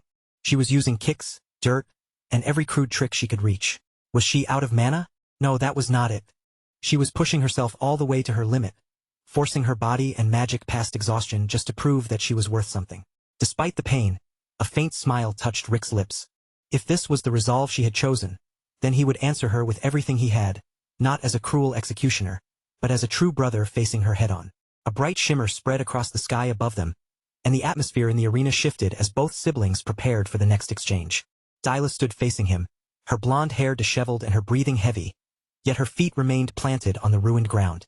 One hand rose to her head as exhaustion began creeping through her body, but her eyes still burned with fierce determination, refusing to yield. A thin line of blood traced down from the corner of her mouth. Then a single drop fell, marking the ground beneath her. The moment blurred into memory, and Derek's calm voice echoed in her mind. Mana, he had explained, was like paint, while a spell was the brush used to shape it. With that brush, you gathered the paint, guided its movement, and gave form to the image you wanted to create. That, he had told her, was magic. Back then, Dyla's young eyes had sparkled with wonder beneath the open sky as she listened to him, captivated by a world she had never properly understood. He had shown her the flow of mana drifting through the air. Now, back in the present, Dyla closed her eyes and steadied her breathing. Mana was paint and a spell was the brush. Blue energy gathered softly around her, swirling at her fingertips before the glow grew brighter and sharper. With new clarity, she shaped that power, and determination filled her voice as she declared that she would paint her own picture with this magic. The judge with the monocle stared in disbelief as a radiant blue aura wrapped around her body, and an ice spear formed within her grasp. In the audience, Lady Miria gasped, recognizing it at once as one-star magic. Even Rick's expression shifted with concern. That much power, if handled carelessly, could cause serious damage, especially in the hands of someone who had only just reached this level. But the girl in the red hood did not hesitate.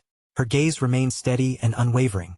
Rick answered her resolve in kind, surrounding himself with his own blue aura as his mana rose around him. Stepping forward, he declared that even if Dyla had finally reached one-star magic, he was still one step ahead of her. With that, the two prepared for their final, decisive clash, each determined to seize victory before the other could move. Rick chose to strike first, intending to end everything in a single exchange. Dyla lowered her small hand toward the ground, gathering every last thread of mana she had left into one final attack. Blue light churned violently around her fingers, spinning and tightening as she focused with absolute clarity. At the same instant, Rick unleashed a barrage of glowing energy arrows. Each one tore through the air with deadly speed, rushing toward Dyla from the front. The two spells collided at the center of the ruined arena. For one heartbeat, everything seemed to freeze, and then a blinding burst of light swallowed the entire battlefield. The collision erupted into a massive shockwave, ripping through the remains of the platform and obliterating what little structure still stood. Dust, splinters, and fragments of stone flew outward in every direction as the force of their magic rolled through the air. In the stands, Miria cried out Dyla's name in fear. Then, inside the thick smoke, something began to shine. A golden sphere of energy glowed brilliantly above the shattered arena, floating in the haze like a signal. The light pulsed steadily. General Pelham's protection sphere had activated, its shimmering barrier now clearly visible to everyone watching, proving that one of the duelists had finally reached the limit. As the dust slowly settled, Rick stood hunched and breathless, staring toward the glowing barrier. His body trembled from exhaustion, every muscle strained after forcing his mana to the edge. Across from him, Dyla stood beneath her red hood, struggling to steady her breathing. She had also reached her limit, her chest rising and falling rapidly as the last of her strength drained away. The final traces of blue energy faded from Dyla's fingertips. At the edge of the battlefield, Derek remained seated, watching the result without visible emotion. His gaze stayed cold, sharp, and calculating as he studied the aftermath of their final clash, waiting to see whose resolve had endured until the very end. The story then slipped back 1 year. Outside the window of a grand mansion, hungry chicks chirped loudly inside their nest, their tiny beaks open as they waited to be fed. That small nest, resting quietly on a tree branch, was a peaceful symbol of new life growing in the sunlight, standing in sharp contrast to the heavy atmosphere inside the mansion. Inside the estate, Grand Duke Duplin walked through the long corridors while his aide followed beside him, reporting that a letter had arrived from House Belmere. The aide explained that the letter seemed to concern a recent incident and quietly asked how they should proceed. As he spoke, the Grand Duke's gaze slowly shifted toward a half-open door nearby. Through that narrow opening, he saw his young daughter Dyla sitting alone in the corner, completely isolated from everyone around her. Little Dyla sat with both hands clasped tightly in her lap, her posture stiff and her expression dark with a determination far too heavy for a child her age. The Grand Duke watched her in silence. His face revealed nothing as he looked at the lonely figure of his daughter, quietly taking in the sight without a single visible change in expression. And with that image, the memory faded. Back in the present, Dyla stood with a wound on her forehead and a distant, unfocused look in her eyes. The duel had ended, and she had just been defeated. The fierce surge of magic around Dyla begins to thin out, fading like smoke after a storm. As the duel finally reaches its end, the truth hits her all at once, cold and merciless. In that moment, Dyla understands everything. The trigger had already been activated, and from the instant it happened, her loss had become something she could no longer escape. Across the arena, her brother Rick, the one who has just won the duel, remains down on one knee. He stares toward Dyla in stunned silence, his expression caught somewhere between disbelief, worry, and awkward concern. Farther away from the center of the arena, Derek watches the entire scene without moving. His face stays calm, almost detached, as if he has already finished reading the outcome. And more than anyone else there, he understands exactly what Dyla must be feeling. Inside Dyla's head, one thought repeats again and again, louder each time. I lost. The shame crashes over her, followed by a sadness too heavy to hold back, and before she can stop herself, Dyla breaks down completely, sobbing in front of everyone. High above the arena, the Grand Duke has seen the entire confrontation unfold from the balcony. His eyes remain fixed on the field as the magical barrier finally dissolves and vanishes from sight. Beside him, the Grand Duchess can no longer contain her anger. She snaps at her husband, her voice sharp with outrage, unable to accept that such a crude, filthy struggle could ever be called a proper magic duel. To her, the whole thing is absurd beyond reason. Down below, Dyla is still crying, her shoulders trembling as the humiliation swallows her whole. But what hurts her most is not the fact that she lost. What destroys her is the belief that she has disappointed her master. The Grand Duke silently weighs his wife's words. His thoughts turn toward that so-called master, the man who has apparently been filling the young lady of House Duplin with such strange and reckless teachings. The scene drifts into another time, into a memory from long ago. A young knight stands tall and proud, his posture firm as he introduces himself with formal respect. His name is Reman Oswald Duplin, and he declares that joining the war is a great honor. Standing before him is a younger Grand Duke, watching the knight with careful eyes. The Duke tells him that he has heard much about his father, then notes that the young man's gaze resembles his. In those eyes, he can see ambition burning bright and unmistakable. The young knight answers with a simple, respectful thank you, keeping his composure as he bows his head. And with that quiet exchange, the memory comes to an end. Back in the present, Dyla lifts a shaking hand and wipes at the tears on her face. Even so, the pain of defeat remains etched into her expression, leaving her completely crushed. From the balcony, the Grand Duke continues to watch her without speaking. His face is grave and thoughtful, as if he is still turning over every detail of what he has just witnessed. In his heart, he quietly recognizes how far she has come. Her gaze has grown so much sharper than before. Dyla. At that moment, a group of maids rushes toward her in alarm, gathering around their young lady with worried faces. They insist that her wounds must be treated at once, their hands reaching toward her in concern. But Dyla has no desire to be comforted or helped, and with one sharp movement of her hand, she rejects them. She pushes away the maid who tries to touch her, startling the girl and freezing the others in place. Without offering a single explanation, Dyla ignores them all as if they are not even there. Then Dyla turns and walks away, her steps firm despite the ruined battlefield beneath her feet. Every movement carries the weight of pain, but also a stubborn resolve that refuses to collapse. She finally stops in front of her brother Rick. He looks up at her with an uneasy expression, surprised by her approach and clearly unsure what he is supposed to say after everything that has happened. Rick awkwardly scratches the back of his head, trying to find the right words, and begins to offer her congratulations. But Dyla does not meet his gaze. She only lowers her head, remaining silent. Without giving him any reply, Dyla turns away from Rick and continues walking. One of the maids quickly steps after her, offering to escort her back to her room so she can rest properly. Dyla ignores the maid once again. Instead, her eyes sweep over the gathered crowd as though she is searching for one person in particular, leaving the maid confused. At last, she spots him standing apart from everyone else. Away from the noise and attention, Derek sits quietly on a bench, waiting for her as if he had known she would come to him. He watches Dyla approach without rising, his face carrying that same calm, unreadable look. Even after the duel, his gaze remains steady, cool, and analytical. Dyla stops directly in front of him, her head lowered so far she cannot bring herself to look him in the eyes. Shame presses down on her chest, and she clenches her teeth as fresh tears spill down her cheeks. The pain inside her finally becomes too much to bear, and in a desperate burst of emotion, she drops to her knees and grabs the edge of Derek's cloak. Through heavy, broken sobs, Dyla struggles to force the words out. Her voice trembles as she admits the truth she can barely stand to say. I lost. She lifts her tear-filled eyes toward him and apologizes, her face twisted with guilt. What terrifies her most is not defeat itself, but the thought that she may have failed the master she wanted so badly to prove herself to. Derek simply looks down at her. As always, his expression gives almost nothing away, but there is no anger in his eyes, and not even the faintest sign of disappointment. Dyla remains kneeling at his feet, holding herself low before him as if placing all of her wounded pride, frustration, and trust completely in her master's hands. At last, Derek reaches out and places a hand gently on her shoulder. His calm touch steadies her, and he tells her that everything is all right, that he is fine as well, offering the comfort she had been desperately waiting to hear. But Derek does not leave her with comfort alone. He gives her one final lesson, telling her to take this frustration, carry it forward, and use it as the force that pushes her beyond her own limits. Those words sink deep into Dyla's heart. The despair that had covered her face slowly begins to shift, and beneath the tears, a new resolve starts to burn in her eyes.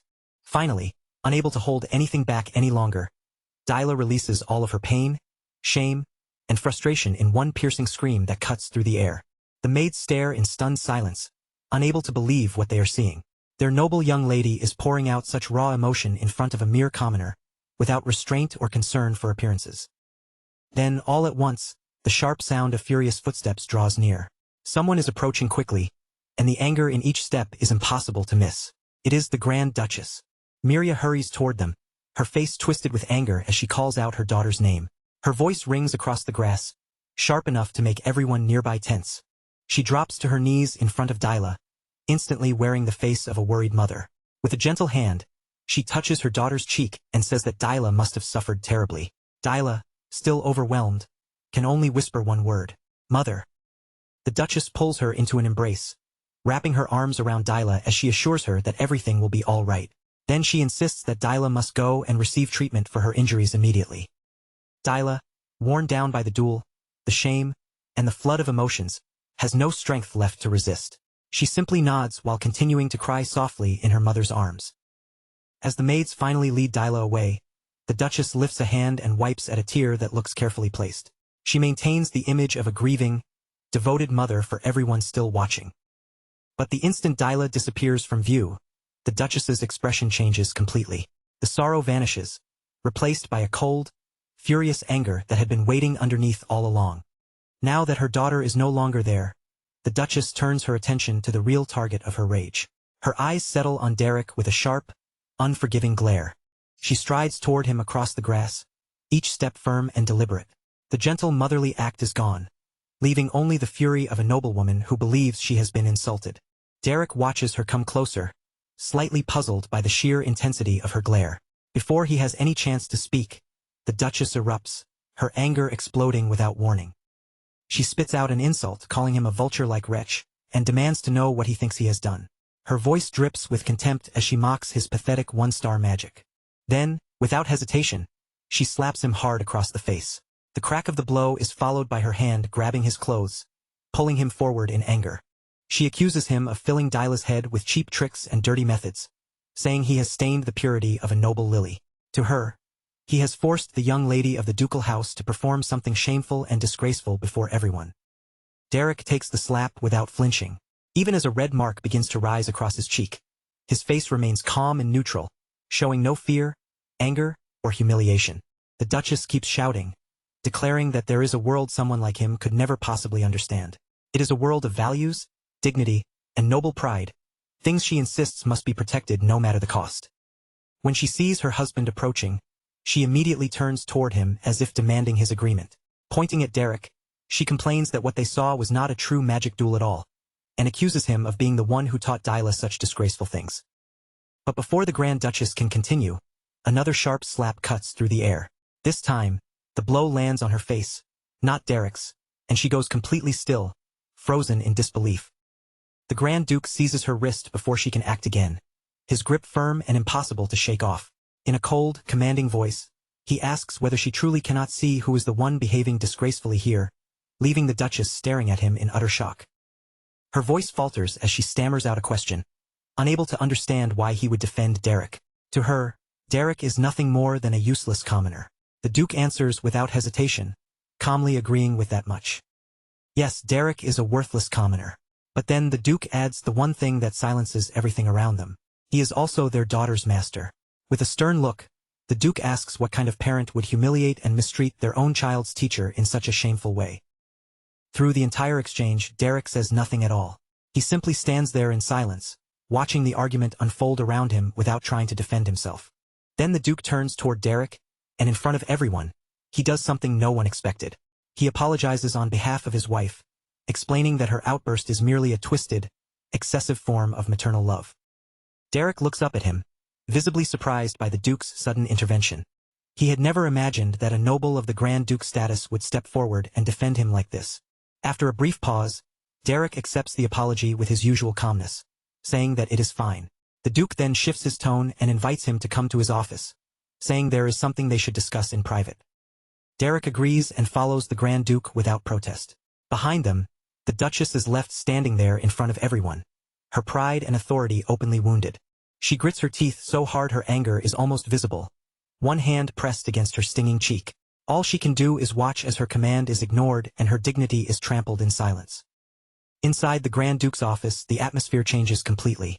The Duke faces Derek and openly praises his work, saying that he has raised Dyla in a truly impressive manner. As the head of House Duplin, the Duke believes Derek has earned a reward worthy of his efforts. Not just any reward, but the greatest prize a commoner could ever hope to receive. Then he makes an offer so unexpected that Derek is left speechless. A 3-star spell. The Duke has clearly seen through what Derek desires most, and the weight of that offer settles heavily over the office. He acknowledges Derek's accomplishments, but also warns him that a mere 1-star spell will never be enough for anyone trying to survive in high society. Derek answers with composure, explaining that now Dyla has secured the basics, her growth should begin to accelerate rapidly. He also points out that House Duplin has plenty of capable people who could continue guiding her from here. But the Duke cuts him off before he can go any further. What Dyla needs is not simply another instructor who can pass along techniques. What she needs is a real master. For a moment, the only sound in the room is the faint scratch of the Duke's pen as he prepares to write. Then, with his sharp gaze fixed directly on Derek, he speaks plainly. Derek carries an ambition that an ordinary commoner should never even dare to dream about. Derek understands at once that the man sitting before him is far from an ordinary noble. The Duke continues, calmly explaining that such ambition would usually be treated as an insult against the nobility itself. Even so, the Duke says he is willing to overlook it, but only because the person standing before him is Derek. Hearing this, Derek falls into a quiet, cautious silence. The truth becomes painfully clear to Derek. The Duke has seen straight through him. He knows Derek's real objective is not merely to obtain one 3-star spell, but to reach something far beyond that. That alone makes the Grand Duke a frightening man. As the Duke continues writing, He warns Derek that a person with ambitions that large cannot remain in a place like this forever. Then he lifts his eyes, looks directly at him, and asks one simple question.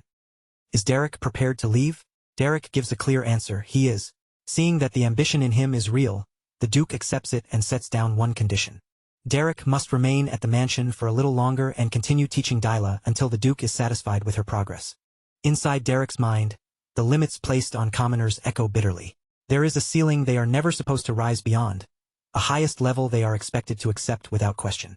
Then the Duke asks the question that changes everything between them. Does Derek want a 3-star spell? For one brief instant, Derek is stunned into silence, but he quickly forces himself back into composure. A clear light of determination sharpens in Derek's eyes. His hesitation disappears, and when he answers, his voice is steady and firm. Yes, he wants it.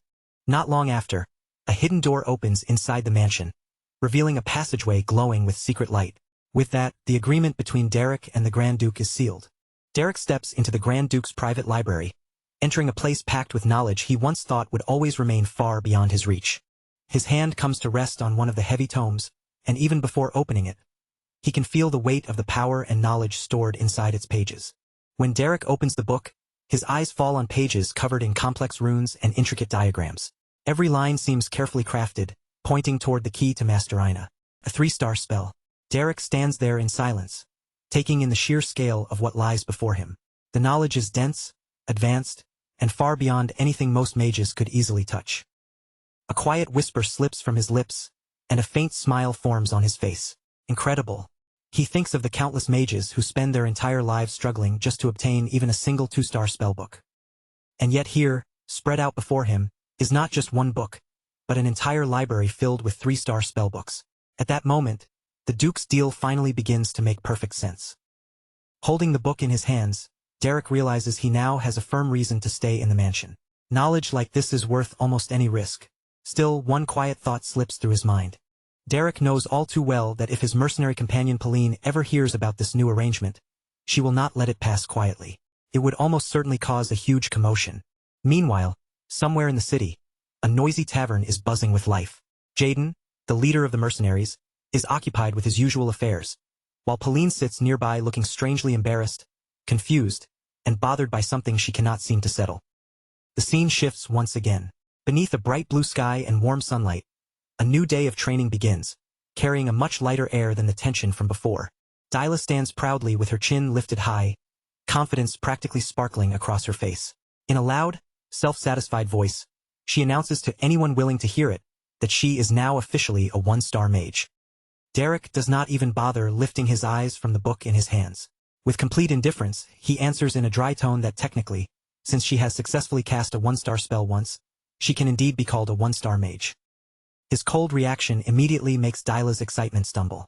Irritation flashes across her face as she struggles to believe that her own master is not even slightly happy about his student's achievement. Derek calmly adds that it is not exactly an early accomplishment, quietly implying that she actually took longer than expected. Dyla's frustration rises at once, and she complains that dealing with him is unbelievably difficult. Unbothered by her reaction, Derek simply remarks that she seems to have recovered quite well over the past 3 days. He then reminds her that the last time they met, she cried quite a lot, and the comment instantly makes her cheeks flush as she turns her face away in embarrassment. Dyla loudly denies it, insisting that she did not cry at all.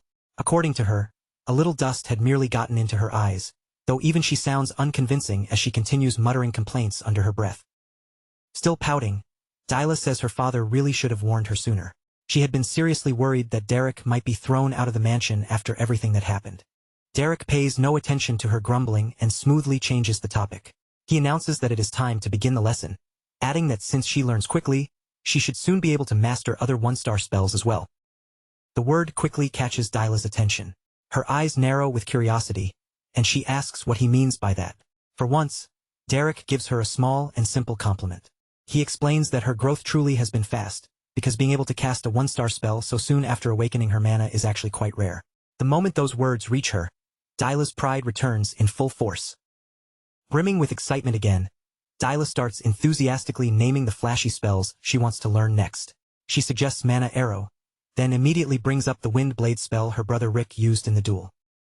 As she continues happily imagining herself defeating Rick with impressive magic, Derek suddenly cuts her off. Ignoring every spell she has suggested, he calmly declares that today's practice will focus on mana manifestation. Dyla is completely thrown off by his answer. She thought they were finally moving on to new one-star spells, not going back to something as plain, basic, and boring as mana manifestation. Derek explains it to her with unusual patience, making it clear that there are many reasons behind his decision. But no matter how advanced magic becomes, the foundation is always the part that matters most.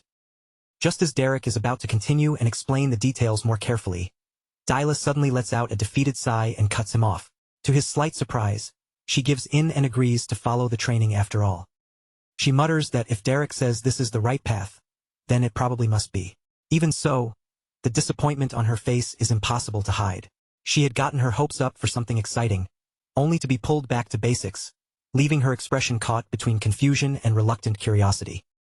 Then Dyla notices Derek quietly staring at her.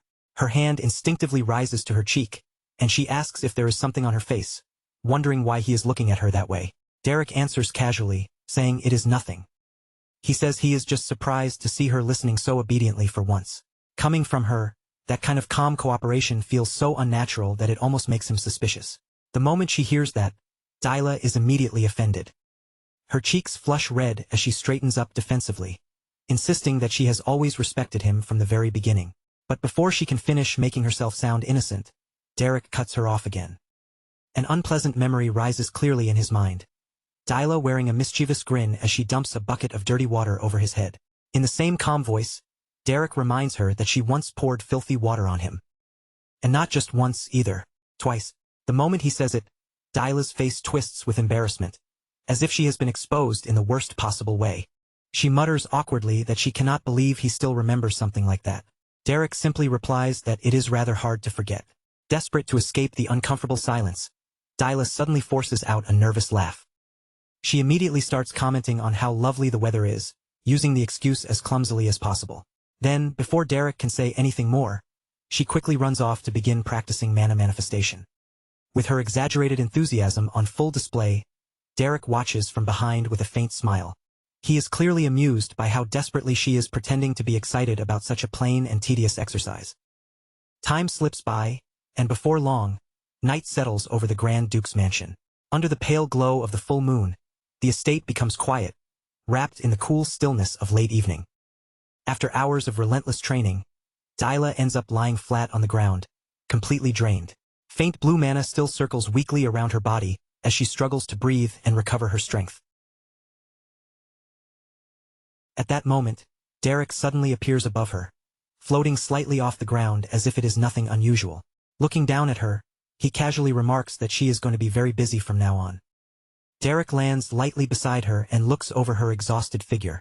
Still panting on the ground, Dyla realizes he must have heard about her new schedule too, and frustration immediately rises as she grabs at her head with both hands. She complains that starting next week, she will have to attend etiquette classes on top of everything else. Derek, however, does not look troubled at all, as if he cannot understand why she sees it as a problem. He tells her it is actually a good thing. Now that she has learned a spell, she will finally begin receiving the proper education expected of a noble lady.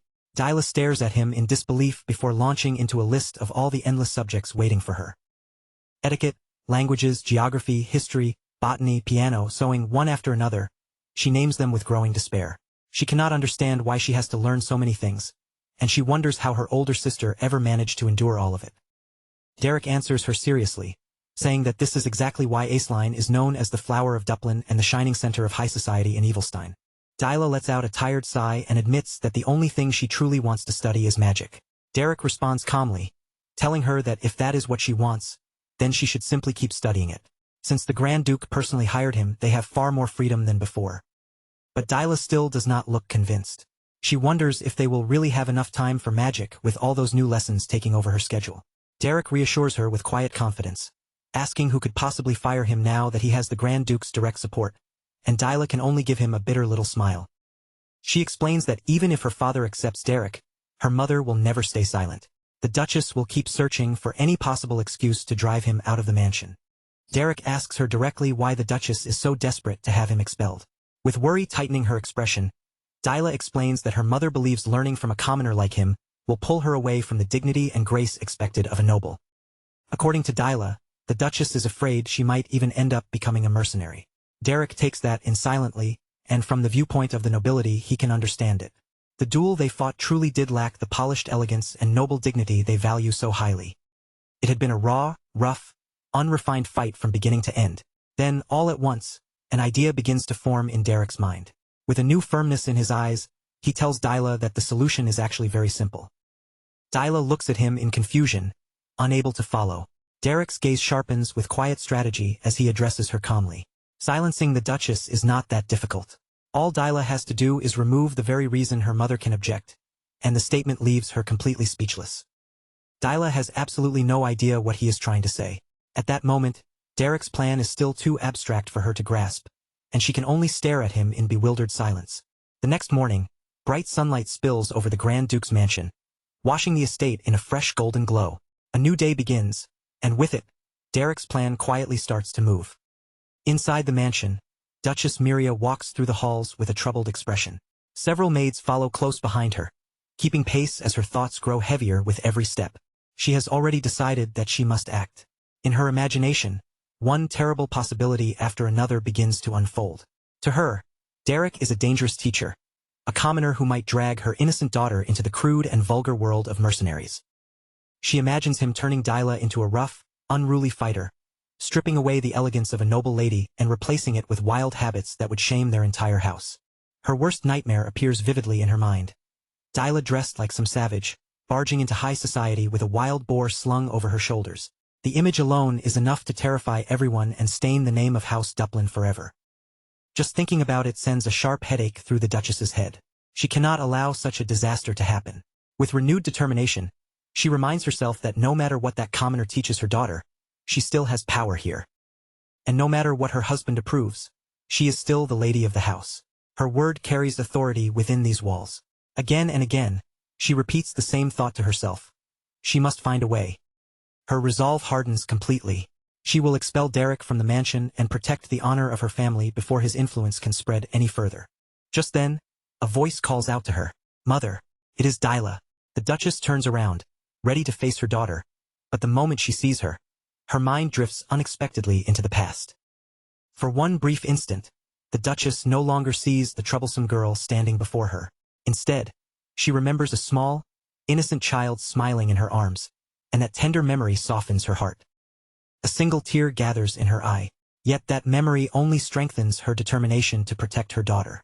But when she looks at Dyla again, the warmth on her face vanishes, replaced almost instantly by pure confusion. Something is very wrong. Standing before her is Dyla, dressed in an elegant blue gown with perfect posture and polished composure. She bows with flawless grace and gently asks whether her mother rested well last night. Her voice is soft, serene, and refined in a way the Duchess has never heard from her before. Miria freezes completely, unable to process the sight in front of her. The change is so sudden and unbelievable that she can only stammer in confusion. Derek's plan has begun. Wearing a bright smile and speaking in a sweet, gentle voice, Dyla apologizes for not being able to speak with her mother earlier because she had been recovering from her injuries. She says there are many things she would love to share with her mother, but unfortunately, she has piano lessons that morning. The Duchess can barely respond, still stunned by her daughter's strangely polite behavior, and all she can manage is a broken murmur. That is all the Duchess can say. Dyla bows once more with perfect courtesy and politely excuses herself, explaining that she must hurry to class. The Duchess simply watches her leave, completely bewildered by what has just happened. At last, she calls out to stop her. Still confused, she reminds Dyla that her etiquette classes are not even supposed to begin until next week. Her mind cannot make sense of any of this. Why would her daughter suddenly seem eager about something she has always hated? Dyla turns back, and in her mind appears the image of her perfect older sister, the role model she has chosen to imitate. Then she smiles with the polished grace of a true noble lady. Dyla replies that thanks to her mother's concern, she is actually looking forward to it now. Completely disarmed by the answer, the Duchess can only give in, stammering for her to hurry along or she will be late. In that single exchange, the Duchess loses all momentum. The confrontation she had carefully prepared collapses before it can even begin. As Dyla walks through the courtyard, the servants, used to her unpredictable and often violent behavior, instinctively step aside to clear her path. They stare at her with a strange mix of fear, amazement, and disbelief. Her transformation is so unbelievable that no one knows how to react. One maid is so shocked that the box in her hands slips from her grip. The box hits the ground with a loud thud, breaking the silence of the courtyard. Everyone freezes at once, bracing themselves for Dyla to explode in anger. But instead, she calmly walks toward the frightened maid with a gentle smile and asks if she is all right, kindly telling her not to overwork herself. That unexpected kindness leaves the entire courtyard even more stunned than before. The maid goes pale and trembles in place, barely able to force out a response. Strangely, the young Duchess's kindness feels far more frightening than any of her old fits of rage. From a distance, Duchess Miria watches with one fist clenched tight, seeing Dyla walk away with the grace of the perfect noble lady she had always dreamed of raising. And yet, deep in her chest, she knows something about this is terribly wrong. This victory does not feel like a victory at all. Later that same day, the scene shifts to the noble district of Ebelstein, where the quiet elegance of high society settles over everything. Beneath that calm, refined atmosphere, a round table has been prepared for afternoon tea, its setting delicate and proper, as if nothing unpleasant could ever intrude there. Yet during their last gathering, Ellen had clearly sensed that something was weighing on Aceline. The cheerful conversation had not been enough to hide the heaviness in her heart, and Ellen had been quietly worried ever since. When Aceline heard this, she blinked in mild surprise. Aceline had not realized her emotions had shown through so clearly. Regaining her composure, she gave a small, graceful smile, lifted her teacup, and admitted that she had indeed been troubled at the time. Fortunately, most of the matter had already been settled, and she felt much better now, her calm voice carrying a soft sense of relief. Hearing that, Ellen felt genuinely comforted. Even so, another concern still lingered in her mind. She had heard a rumor that Aceline had personally left the noble district to save someone, and that alone had deeply unsettled her. After all, daughters of noble houses rarely stepped beyond their protected world unless there was a serious reason. Ellen honestly admitted that the rumor had worried her a great deal. Aceline gently thanked her for caring, and then explained what had happened. Her younger sister, Dyla Belmiard, had needed a proper magic teacher, and since finding the right person was not easy, Aceline had decided to search for one herself. Although Eilein's explanation sounded simple, Ellen's thoughts sharpened at once. If Aceline had personally gone out to find that teacher, then the person could not possibly be ordinary. A noble lady would never go that far for someone insignificant. Still, Ellen kept her pleasant smile in place, even as quiet curiosity stirred behind her composed eyes. At that moment, Lady Denise Linear Veltus, the second daughter of House Veltus, who had been listening quietly beside them, entered the conversation with a polite smile. She confirmed that the teacher had indeed been hired for Lady Dyla. Not long ago, Denise had visited the Belmiard mansion and seen Dyla again, and the change had been astonishing. The once troublesome young girl had become so refined and proper that she was almost unrecognizable. Aceline nodded, her voice filled with quiet pride. Dyla had already manifested one-star magic, and her behavior had become neat, steady, and composed. Seeing her younger sister make such progress had even made Aceline feel that she herself needed to work harder as well. Denise kept her gentle smile, but a faint doubt moved silently through her thoughts. The Belmiard family had always kept Dyla hidden away from society, so why speak about her so openly now? Something about it felt unusual. Even so, Denise only remarked that Aceline must have found an excellent teacher, and Aceline agreed without the slightest hesitation. Aceline admitted that the teacher did not possess noble status, but his ability was truly exceptional. In fact, he was impressive enough that it had been worth traveling all the way to the Belden Mercenary Corps to find him personally. At those words, both Ellen and Denise paused. A mercenary. That single word seemed to hang in the air with unexpected weight. As the silence lingered, Ellen's thoughts drifted back to an old memory. She remembered a cook who had once fled from the Belmiard estate in terror, whispering frightening stories about Dyla's harsh, violent, and uncontrollable behavior. Back then, Dyla had been known not only as wild, but even cruel, the kind of young lady people quietly feared rather than admired.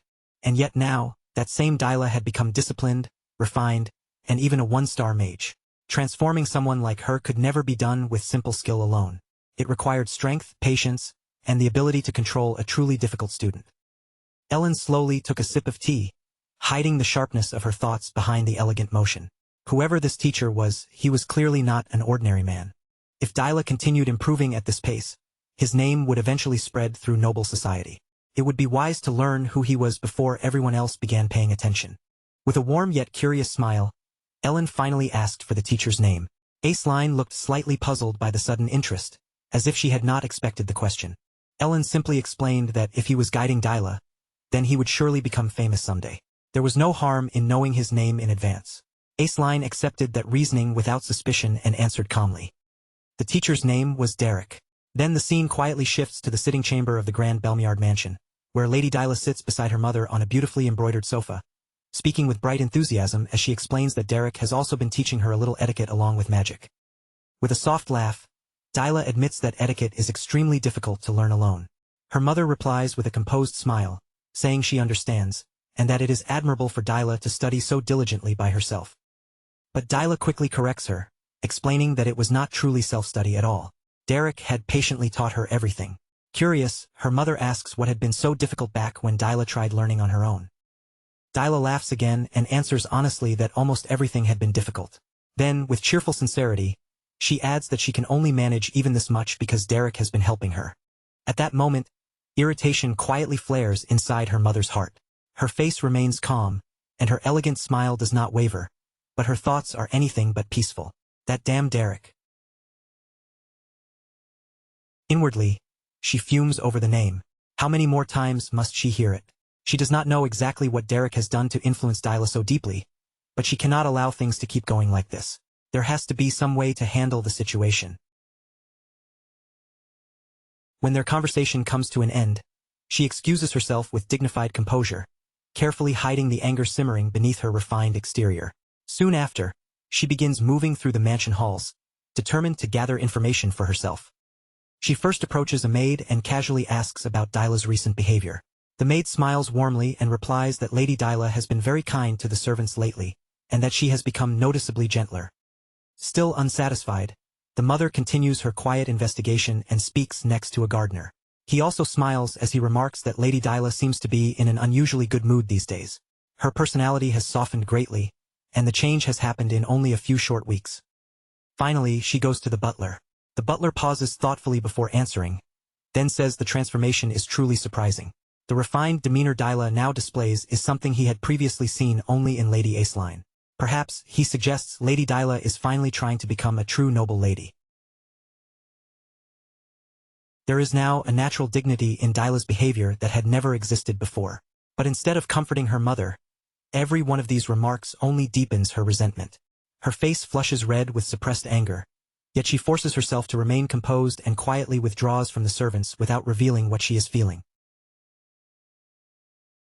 As night slowly descends over the estate, her thoughts continue to burn hotter, filled with frustration that refuses to fade.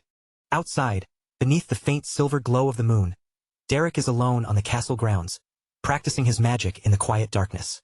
Sweat rolls down his forehead as exhaustion weighs heavily on his body. Even so, he refuses to stop, pushing himself forward through sheer will. Blue mana flickers around his hands as he focuses intensely, trying to sharpen and refine his control. For a brief moment, the aura flares brighter, but the strain quickly becomes too much for him to bear. His strength finally gives out, and Derek collapses onto the ground, breathing hard as the last of his energy drains away. As he lies there trying to catch his breath, he suddenly senses that someone is nearby, watching from a short distance away. Turning his head, Derek sees R.A., Dyla's former opponent, standing not far from him under the night sky. R.A. apologizes politely and asks whether he has interrupted Derek's training. Derek pushes himself up slightly and assures him that it is no trouble at all. Then, curious about the unexpected visit, Derek asks what has brought R.A. all the way out here so late at night. Before long, the two of them sit together beneath the open sky, the quiet night stretching around them. R.A. explains that he came because he wanted to speak with Derek about Dyla. Before continuing, R.A. notices the book resting in Derek's hand and asks if it is a 3-star spellbook. Derek confirms that it is, explaining that His Grace, Duke Valerian, lent it to him. R.A. is visibly shocked by the answer. A book that valuable being entrusted to someone like Derek is no small matter, and the surprise shows plainly on his face. Derek admits that the magic written inside the book is still far beyond his current level. Even so, he says there is no harm in studying ahead and preparing himself early. At that moment, Derek remembers the firm words Duke Valerian had spoken when handing the book over to him. R.A. murmurs in amazement that Derek truly is a mage, and that alone is remarkable. His voice carries genuine admiration as he looks at the book and then back at Derek. Returning to the reason R.A. came in the first place, Derek asks what matter involving Lady Dyla made him seek him out. R.A. lowers his head slightly, looking unexpectedly nervous, and even a faint blush begins to color his face. After hesitating for a moment, R.A. finally asked in a careful voice what teenage girls usually liked. Derek stayed quiet and listened seriously, waiting to see where the awkward question was leading. R.A. grew even more embarrassed as he forced himself to continue. He wondered aloud whether Dyla might be happy if he embroidered a doll that looked like her, his face showing that even he was not fully confident in the idea. For one brief second, Derek imagined an oddly detailed handmade doll modeled after Dyla, and the image made him reject the idea almost instantly. With firm irritation, he told R.A. that she absolutely would not like something like that. R.A. immediately backed down, hurriedly admitting that he had suspected as much from the start. He quickly added that he had not truly planned to make one anyway, as if trying to escape the embarrassment before it got worse. Letting out an awkward laugh, R.A. rose to his feet and tried to move past the uncomfortable topic. He suggested that if Derek was finished with his training, they should head back inside together.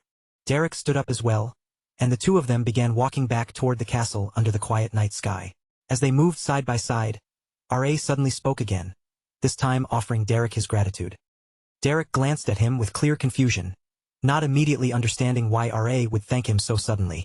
R.A. explained that the mood inside the household had become much better lately.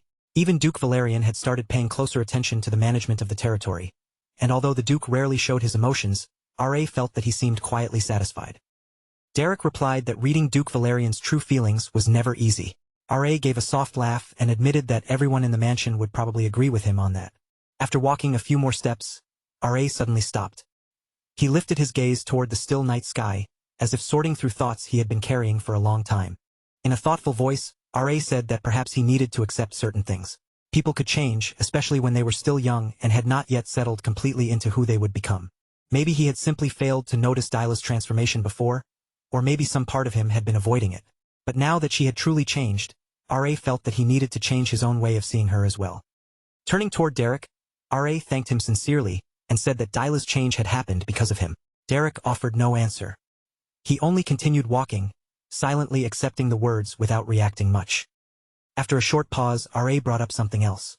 He said that Dyla's magic had felt strangely different from what he expected. Derek asked if R.A. had noticed that during their earlier duel. R.A. explained that watching her magic felt almost like watching someone draw a picture. Deep down, Derek silently acknowledged just how sharp the boy's perception was. A genius truly was a genius. Noticing that kind of subtle difference should not have been easy, yet R.A. had picked up on it clearly. Derek then explained that Lady Dyla used a mana operation technique from the School of the Wild. Every person handled mana in their own unique way, shaped by instinct, temperament, and natural talent. Once Dyla reached a certain level, she would naturally form her own understanding of magic, and at that point she would no longer need his guidance. In fact, if a teacher interfered too much after that, it might hold her back instead of helping her. R.A. nodded slowly, taking in Derek's words. Then he murmured that Dyla's own moment to truly shine would come one day. 2 months passed after that. During those days, the atmosphere inside the mansion gradually became lighter, softer, and far more peaceful than before. One morning, Dyla sat gracefully in front of her dressing table, her posture calm and refined as the day began around her. A small arrangement of fresh flowers rested on the polished surface before her. Tilting her head slightly, Dyla looked at the blossoms and asked her maid why they had been brought there. The maid answered with a warm smile, explaining that the flowers had bloomed beautifully in the garden that morning, and she thought they would look lovely woven into Dyla's hair. Dyla gently picked up one of the blossoms, breathed in its soft fragrance, and smiled as she said it smelled wonderful. It felt as if spring had been lingering around them for months. While the maid carefully styled her hair, Dyla spoke thoughtfully about how much her daily life had changed. She could now use one-star magic with ease, and she had also grown much closer to the servants. A gentle happiness brightened her smile as she admitted that she must have missed many things in the past, things she had never even noticed before. Dyla believed all of these changes had happened because of Derek. The maid noticed how radiant her young lady looked and teased her by asking whether today happened to be the day of her magic lesson. Dyla's face brightened at once, and she asked if she really looked that happy. When the maid finished arranging her hair, Dyla looked at the flowers that remained and asked for one of them, wanting to give it to Derek when she saw him. But the moment Dyla stepped into the room, the warm atmosphere around her vanished completely, as if the air had gone cold in an instant. The flower slipped from her fingers and dropped quietly to the floor, landing there without anyone reaching to pick it up. Dyla froze in place, unable to move. Shock filled her eyes, and tears slowly began gathering as the meaning of what she had just heard sank in. Her voice trembled as she asked what Derek meant by that. Derek answered with calm directness, telling her that she had heard him correctly. There was nothing more he could teach her now. A heavy silence spread through the room, pressing down on both of them. It felt as though an invisible truth had settled between them, impossible to deny and impossible to avoid. Just as winter cannot last forever, spring too must eventually come to an end. The scene then moves to Duke Valerian's office. Derek sits respectfully before him and explains that His Grace has probably already noticed the important truth for himself. Lady Dyla belongs to the school of the wild, and even among those who follow that path, her trait is exceptionally strong. Her nature and natural disposition are not things that should be restrained by a teacher's constant guidance. For her, growth depends on freedom. Derek honestly admits that if he keeps interfering in her development, he will only end up breaking her wings before she ever has the chance to truly fly. Across from him, Duke Valerian listens in silence, allowing him to finish without interruption. The room remains still for several long moments. After a brief pause, the Duke finally speaks, saying that if this is truly the case, then there is no longer any reason for Derek to remain in the mansion. Derek answers simply that he is correct. For a moment, Duke Valerian looks as though he wants to say something more, but the words never come. Instead, he slowly rises from his chair, and Derek notices the movement without making a sound. The Duke walks toward the tall window and stands with his back to the room, choosing to look out toward the distant courtyard rather than at the young man behind him. Facing the view outside, he quietly admits that many things have changed because of Derek. Because of Derek, his daughter has grown. Duke Valerian confesses that he had been so consumed by ruling his territory that he failed to act as a proper father. The weight of governing had taken too much of his attention away from his own child. And yet now, he says softly, he feels relieved. Then comes the question that is hardest to ask. Without turning around from the window, the Duke asks when Derek plans to leave. Derek calmly answers that he has heard the arrangements. Lady Aceline Belmiard will soon visit the mansion before returning to Ebelstein, and Derek intends to ride in her carriage when she departs. The Duke acknowledges this quietly. Then, still keeping his back turned, he tells Derek to return the library key before leaving. Derek looks toward the Duke's back and replies that he will return the spellbooks he is currently studying, and then hand the key over to the head butler afterward. But the Duke immediately says there is no need for that. He tells Derek to return the key now. Derek does not argue or try to explain himself. His gaze lowers to the 3-star spellbook resting in his hand. For a short moment, he simply looks at it in silence. Then Duke Valerian says that if there is nothing else to discuss, Derek may go. Derek's expression dulls slightly, the change so faint that it almost disappears before it can be noticed. Even so, he says nothing. He rises from his seat, offers a respectful bow toward Duke Valerian, who still refuses to turn away from the window, and quietly leaves the office. Derek walks through the mansion corridor at an unhurried pace, his footsteps echoing softly across the polished floor with each step. As he turns a corner, he suddenly comes face to face with Dyla Belmiard. Derek stops immediately, the quiet hallway stretching between them. Dyla stared at him, her eyes carrying a painful mix of anger and disappointment, as if she could not decide whether she wanted to scold him or ask him not to go. She finally demanded how he could step into her life so abruptly, stir everything up without warning, and then disappear just as suddenly. Derek remained composed as he addressed her as Lady Dyla, his voice calm and respectful, saying that this was simply something that could not be helped. Dyla said she already understood that he would not listen no matter what she said, but even knowing that, she still had to say it. Her voice lost some of its sharpness, turning quieter and more fragile as she asked whether he truly could not stay. Derek did not give her an answer right away. Instead, he moved a little closer to her, then lowered himself carefully until his eyes were level with hers, meeting her gaze directly rather than looking down at her.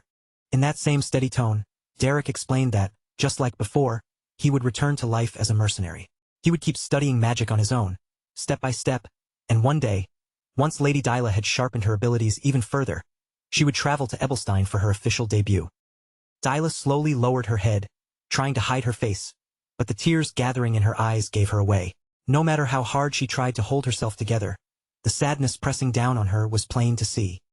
Derek smiled faintly and told her that when that day came, they could meet again, and if his own magic had grown enough by then, perhaps he would even be able to teach her something new. The moment she heard that, the sadness in Dyla's eyes twisted into visible frustration. She snapped that he was annoying, complaining that he always knew exactly what to say at the worst possible moment, leaving her with no proper way to argue back. That night, Dyla lay alone in her bed, but peace never truly came to her. Even with her eyes closed, her sleep was restless and uneasy. A thin layer of sweat formed across her skin as she sank deeper into a dark and suffocating nightmare. Inside that dream, cruel voices closed in around her from every side. They sneered that she was useless, nothing more than an incompetent child who had only been lucky enough to be born with noble blood. The voices kept mocking her, saying she did not possess even the smallest spark of talent. They called her the shame of the Duplin family and questioned why someone like her had ever been born at all. Terror tightened around her heart. Even in the dream, tears flooded her eyes. Then, as if she could no longer bear another word, she suddenly cried out, shouting no. Dyla jolted awake in an instant. Her breathing came out rough and uneven, and her heart hammered violently inside her chest. A dull, heavy ache pulsed through her head. Only after a few moments did she slowly realize that none of it had been real, and that it had only been a nightmare. A maid hurried into the room in alarm, calling out to Lady Dyla and asking if she was all right.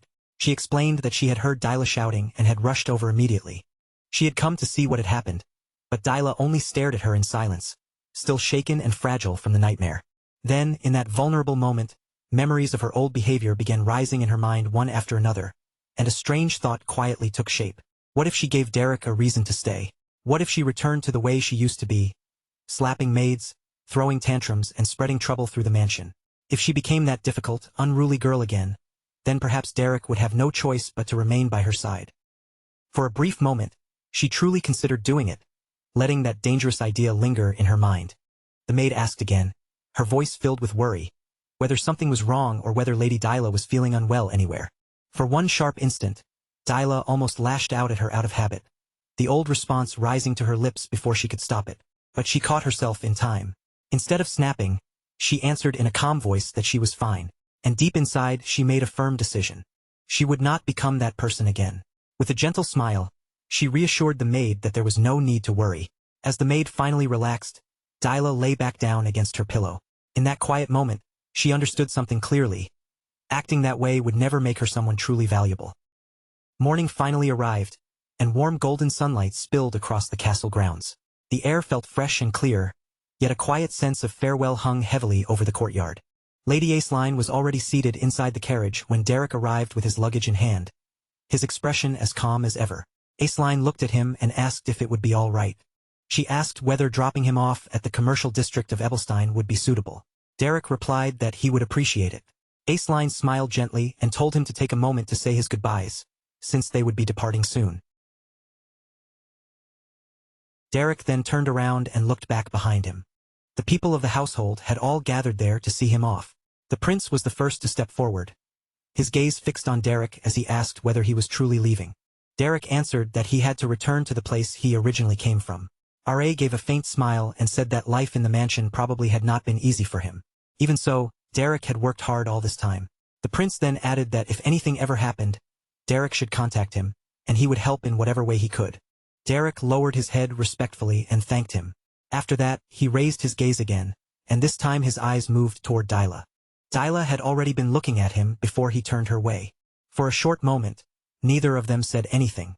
Then Dyla suddenly grew flustered, her face tightening as she shouted and demanded to know why he was staring at her like that. She quickly insisted that he had better not misunderstand her, because she absolutely was not about to beg him to stay. Then she declared, with all the pride she could gather, that she was no longer a child. Derek smiled gently and told her that it had been an honor to teach her. He added that he could not proudly call himself her teacher, but he hoped she would still remember the magic they had practiced and learned together. Dyla lifted her chin with a proud little tilt and replied that she would proudly say he was her teacher. After all, he was the teacher of the great Dyla Catherine Duplin.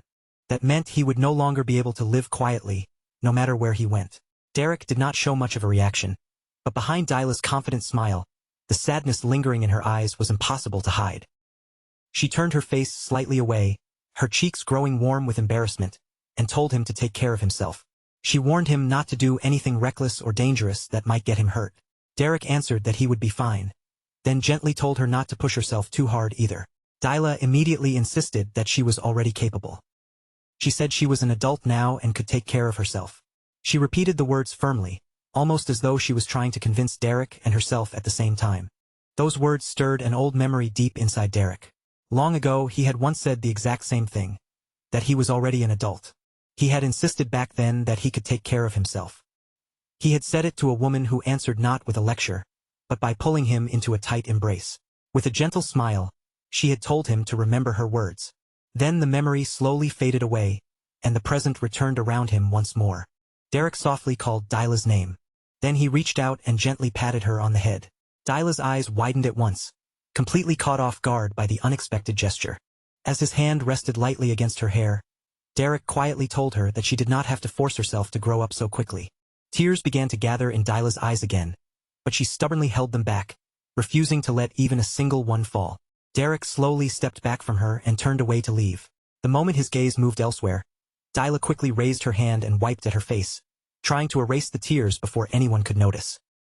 Just as he began walking away, Dyla suddenly called out his name. Derek stopped in his tracks and turned back toward her. She forced the brightest smile she could manage, lifted her hand, and waved at him while shouting that they would meet again someday. Derek lowered his head with quiet politeness and answered that they would meet again in Ebelstein, Lady Dyla. At last, tears filled Dyla's eyes so completely that she could no longer hide them.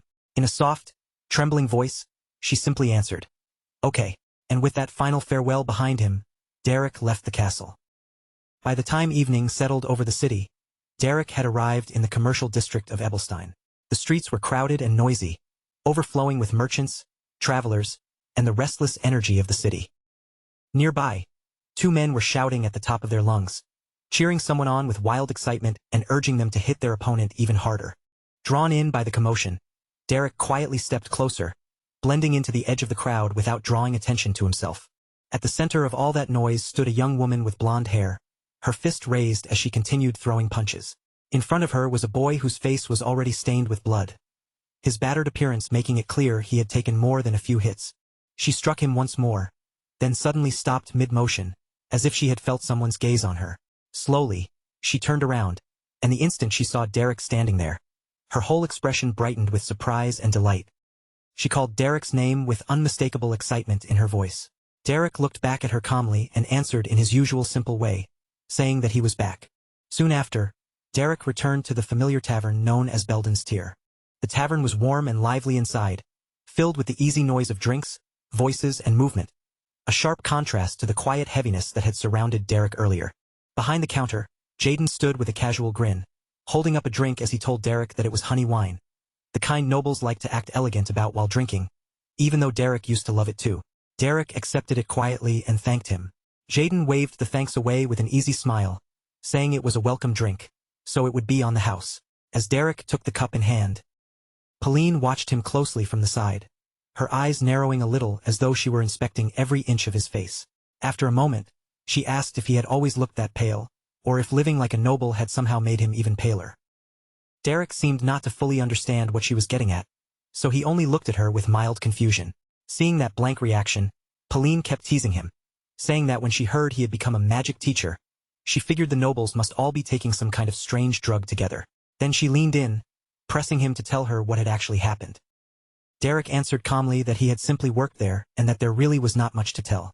Pauline immediately reacted as if that answer was impossible to accept, her disbelief exaggerated all over her face.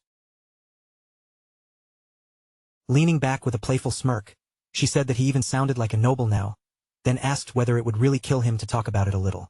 Before she could keep pushing him further, Jaden stepped in to settle her down. He set a drink down in front of her and told her firmly that it was enough, urging her to drink. But Pauline was already worked up. She slammed her hand onto the table and shouted that she was incredibly annoyed, because she had gone through hell working alone while Derek was away. For a moment, her frustration filled the entire tavern. Hearing her complain, Jaden glanced back toward Derek and joked that, thanks to all of that, Derek must have returned with plenty of money. Then he asked whether the nobles had at least paid him well. But Derek only shook his head slightly and replied in a steady voice that he had received something more important than money. The moment he said that, Jaden's expression shifted into clear confusion. Before Jaden could ask what he meant, Derek slowly took out a book and placed it on the table in front of them. As soon as Jaden saw it, his eyes widened. He leaned closer, staring at the cover in shock, and muttered, asking what exactly that thing was. Jaden wondered aloud whether it could possibly be a 2-star spellbook. Pauline leaned forward as well, her curiosity catching fire in an instant, and said with excitement that something this rare had to be something special. Derek calmly cut off their assumptions and explained that it was not a 2-star spellbook. It was a 3-star spellbook. The moment those words left his mouth, both Jaden and Pauline froze in complete shock. Jaden stared at Derek in disbelief and blurted out that he must have stolen it, warning that if he was caught with something like that, he would be dead. Pauline, however, reacted in the exact opposite way. Her eyes practically shone as she exclaimed that stealing did not matter, because it was a 3-star spellbook, and she wanted to steal one too. Then she immediately demanded to know where it had come from. Faced with their wildly different reactions, Derek calmly cleared up the misunderstanding and said that the Grand Duke had given it to him. The instant Pauline heard that the Grand Duke himself had handed Derek the spellbook, her eyes widened even more with excitement. She instantly leaned forward and shouted that he had better not be lying, calling him a little punk as she asked whether they happened to be looking for an archery instructor there too. Her voice was packed with eager curiosity, as though she had already started imagining herself working among nobles. Derek, however, gave no response to her outburst and simply sat there in silence. After that brief burst of noise, the tavern settled back into a calmer rhythm. Derek now sat with the spellbook open in front of him, quietly reading through its pages with careful focus.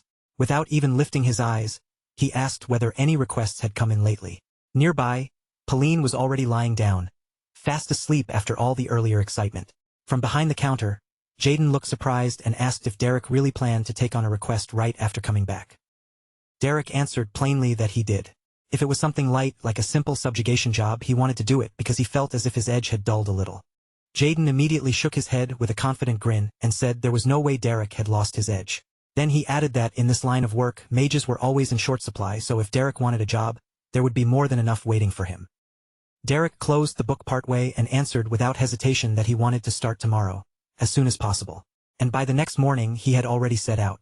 Derek and Pauline traveled together toward their destination, riding along the road side by side as the two mercenaries began their new mission. As they pushed deeper into the wild outskirts, the safer roads fell behind them, and several monsters appeared along the way. At one point, they clashed with a group of goblins, fighting them off amid the rough terrain as the creatures swarmed in. Later, their path brought them face to face with a terrifying spider monster, its presence far more unsettling than the enemies they had dealt with before. After defeating those creatures one after another, Derek and Pauline continued onward, pressing farther into the dangerous wilderness without turning back. When night finally fell, they stopped in a quiet place to rest. Pauline relaxed after the long day of travel and fighting, but Derek's attention had already shifted to something else entirely. Even during their break, he continued working to understand and master the third circle magic recorded in the spellbook. Sitting quietly beneath the night air, Derek concentrated deeply, gathering his mana and trying to control its flow with far more precision than before. For a brief moment, it looked as though he had actually managed to shape the magical current properly. But then, without warning, a massive explosion erupted. The force of the blast surged outward so violently that it could be seen even from far away. It was obvious that something had gone wrong with the spell.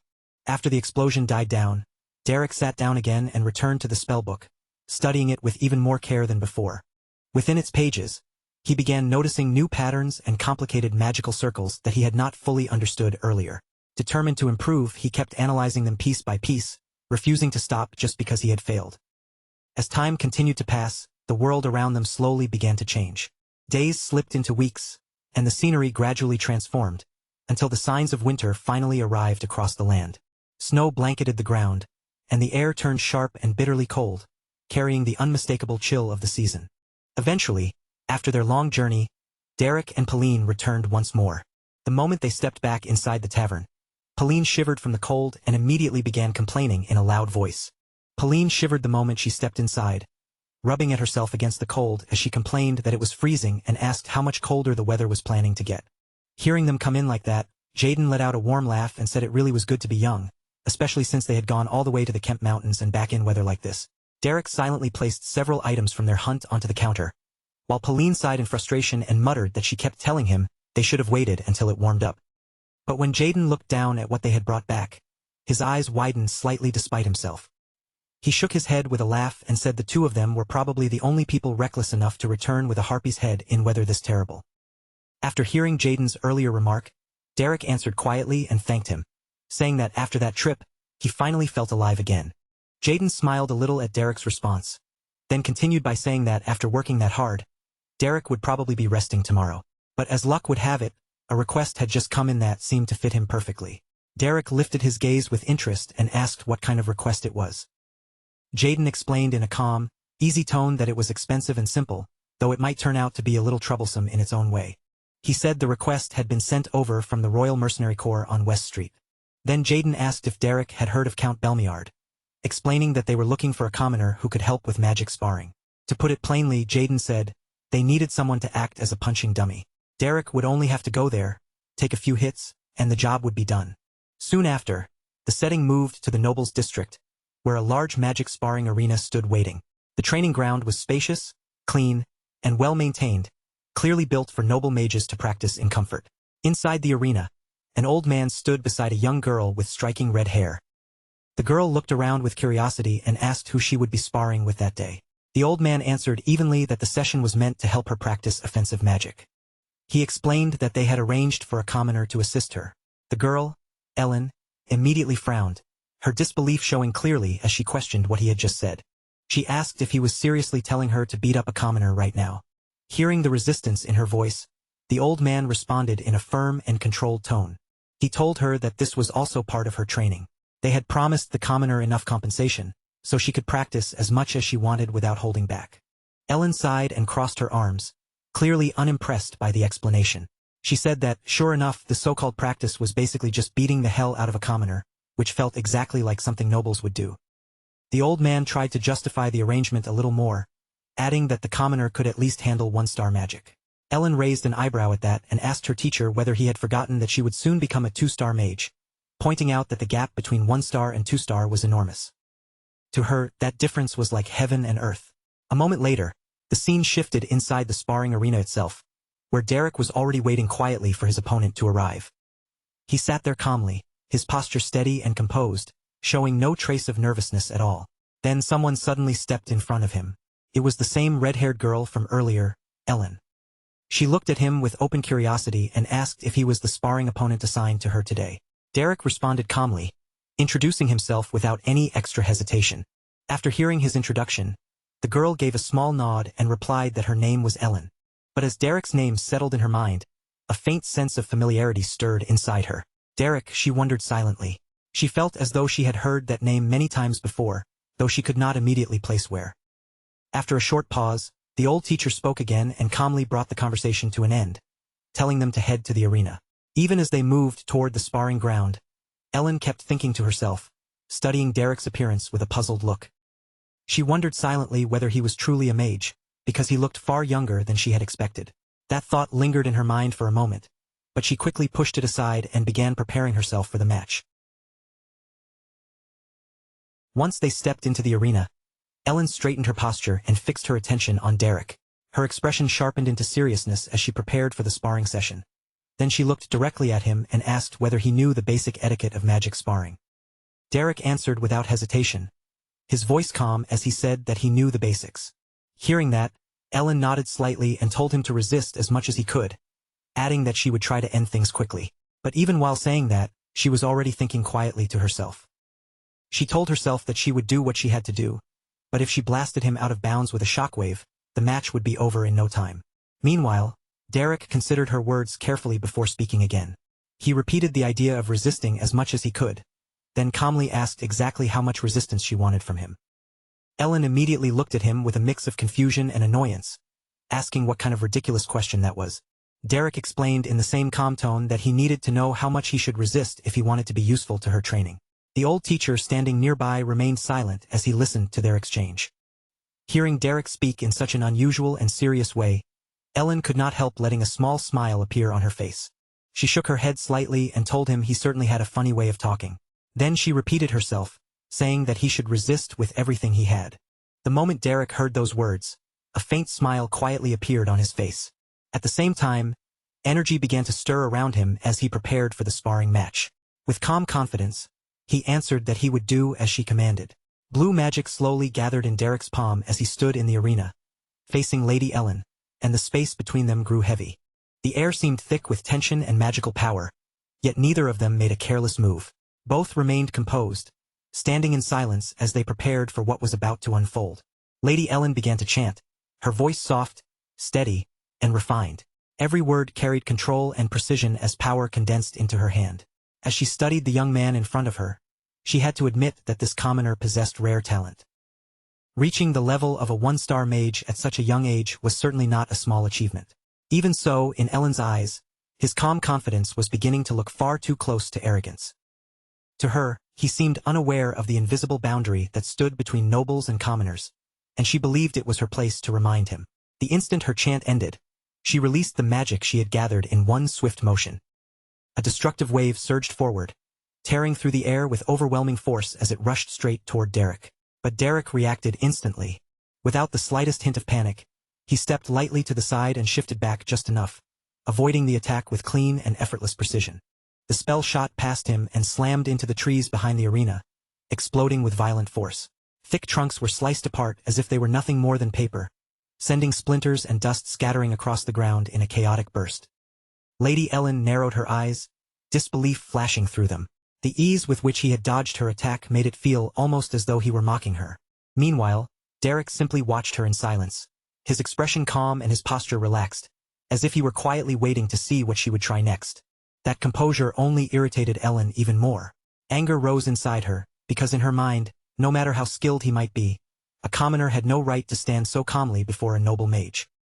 Determined to correct what she saw as his misplaced confidence, Ellen decided she would overwhelm him completely and force him to acknowledge the gap between them. Without hesitation, she began chanting once more. This time, her voice echoed more sharply across the arena, and multiple magic circles appeared beneath her feet, glowing with a cold and eerie light. From those circles, countless arrows of ice began forming around her, gathering together like a frozen storm waiting for her command.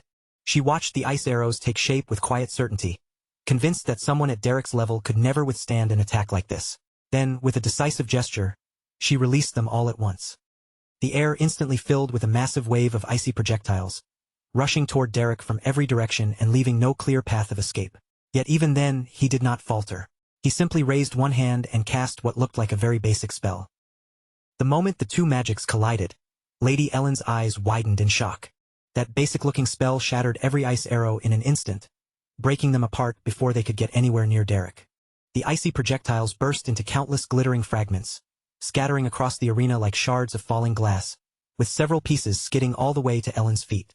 For a brief moment, she stood completely still, unable to process what she had just seen, and only then did a deeper realization begin to settle in. Handling a simple spell with that level of precision was anything but ordinary. It required an exceptional understanding of magic, along with a mastery that could not be gained through talent alone. Nearby, the teacher who had been observing the duel watched the exchange with growing interest. The rumors surrounding Derek no longer sounded exaggerated to him. In fact, the skill Derek had just displayed hinted at experience far beyond that of an ordinary academy student. The more he watched, the harder it became to ignore the weight behind those stories. Perhaps Derek really had lived as a veteran mercenary, and perhaps that calm exterior was hiding far more than anyone first believed. Beneath Derek's quiet demeanor, there was clearly something real. Realizing her mistake, Lady Ellen finally understood that she had underestimated him. The time for light testing was over. A new determination sharpened in her eyes as golden magical energy began swirling around her body, and she started chanting once more, her voice noticeably sharper than before. This time, every word came out with greater focus. Flames of radiant light flickered around her like a blazing aura, filling the arena with an intense glow. In her mind, Ellen admitted that she had been careless earlier. Now, she would no longer hold back. As her chant reached its end, dozens of golden arrows appeared around her, each one shining with destructive power. The air itself seemed to hum beneath the pressure of those arrows. Derek watched in silence and immediately recognized the change in her approach. She was no longer trying to land precise strikes. This was a wide-range assault designed to swallow everything in its path, leaving him with nowhere to dodge. For a moment, he quietly admired her judgment. Her ability to adjust so quickly was not something he could take lightly. Without hesitation, Lady Ellen raised her hand, gathered those arrows under her command, and released them all at once. A storm of golden light surged forward, raining down toward Derek like a relentless wave of blazing spears. Realizing at once that simple evasion would no longer work, Derek reacted without wasting a single breath. He chanted a defensive spell and formed a magical barrier around himself, gripping the spell firmly with both hands as he braced his body for the impact. One golden arrow after another slammed into the shield, each collision erupting into a deafening explosion that shook the entire arena. Dust and shattered debris rose in thick clouds, swallowing the battlefield until almost nothing could be seen. From a distance, Lady Ellen watched with steady confidence, certain that a barrage this relentless would eventually crush through his defense. But as the smoke slowly started to thin, her eyes narrowed sharply. Derek was still standing in the exact same spot. His barrier remained intact, his posture stayed steady, and there was no sign of injury on him at all. Before that moment could fully sink in, Derek suddenly sensed movement cutting through the chaos at incredible speed. Using the cover of the explosions, Lady Ellen had closed the distance between them with remarkable agility.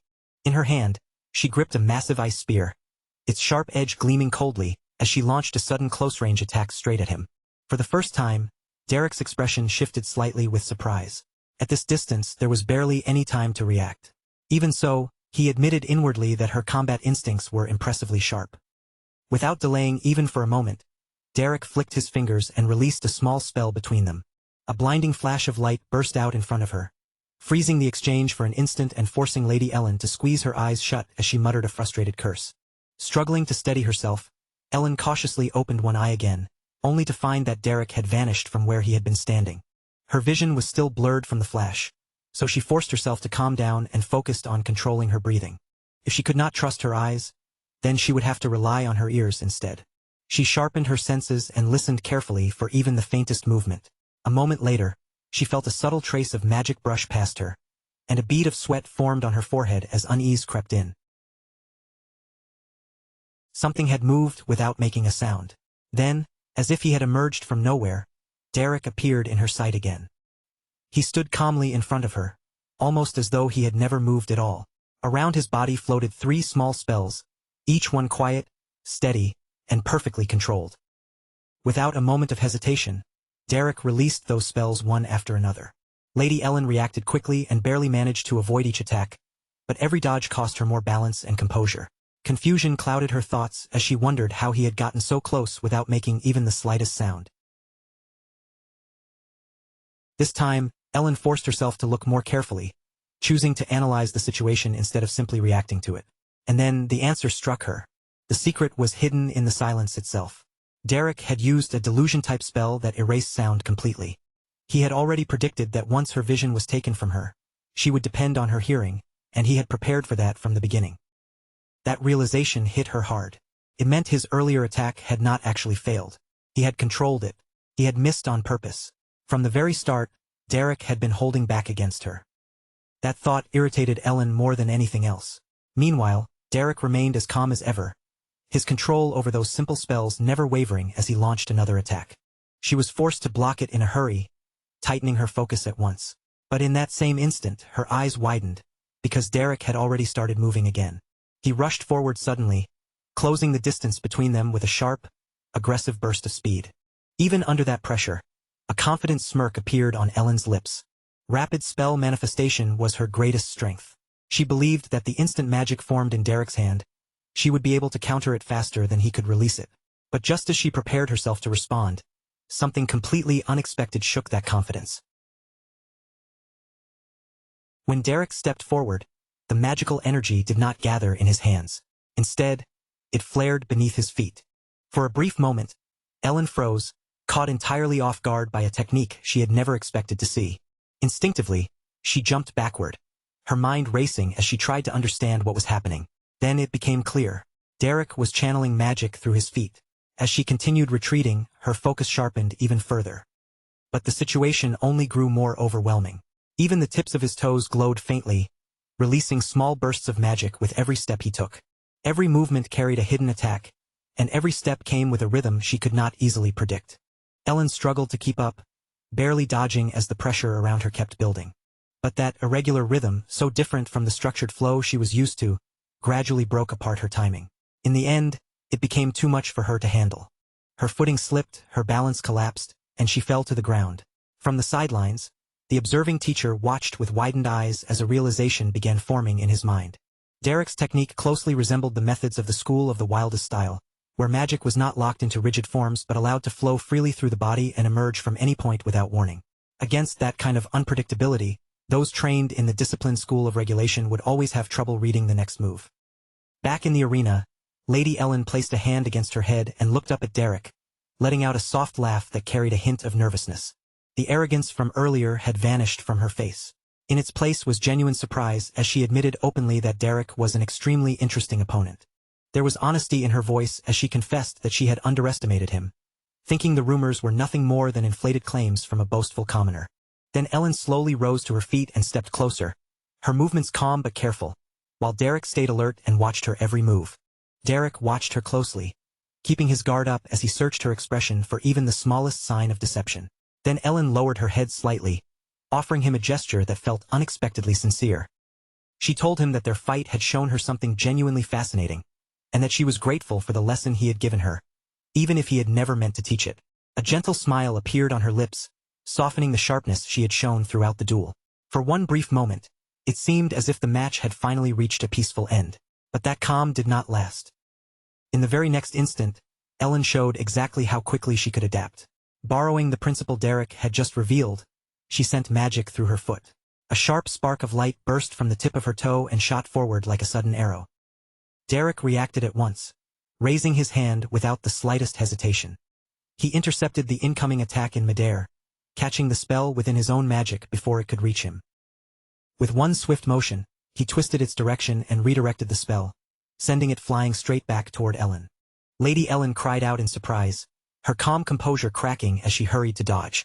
But at that exact moment, when her balance wavered for even a heartbeat, Derek moved again. He leaped forward with sharp determination, using the opening without delay and launching another attack right after the first. His eyes were focused and tense, leaving no space for hesitation. Ellen stared at him in shock as his strike rushed toward her, fully understanding that the duel had reached its decisive moment, where even one tiny mistake could decide who would be left standing in the arena.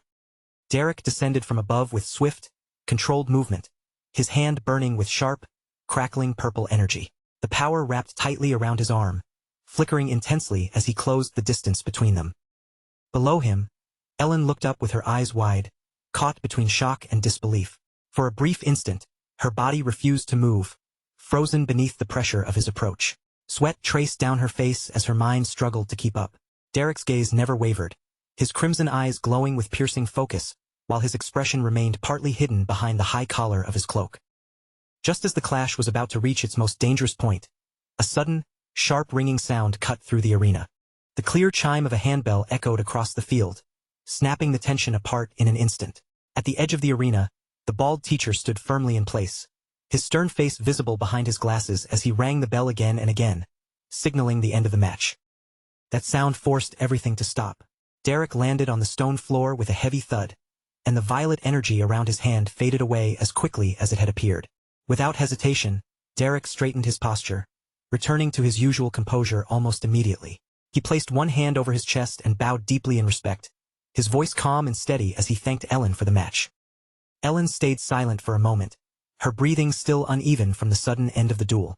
Her gaze dropped toward the ground while her thoughts raced, trying to understand how a simple sparring session had reached such an ending. Soon after, the tense battlefield gave way to a peaceful gazebo bathed in warm sunlight. Ellen sat gracefully at an ornate table while a maid stood attentively behind her.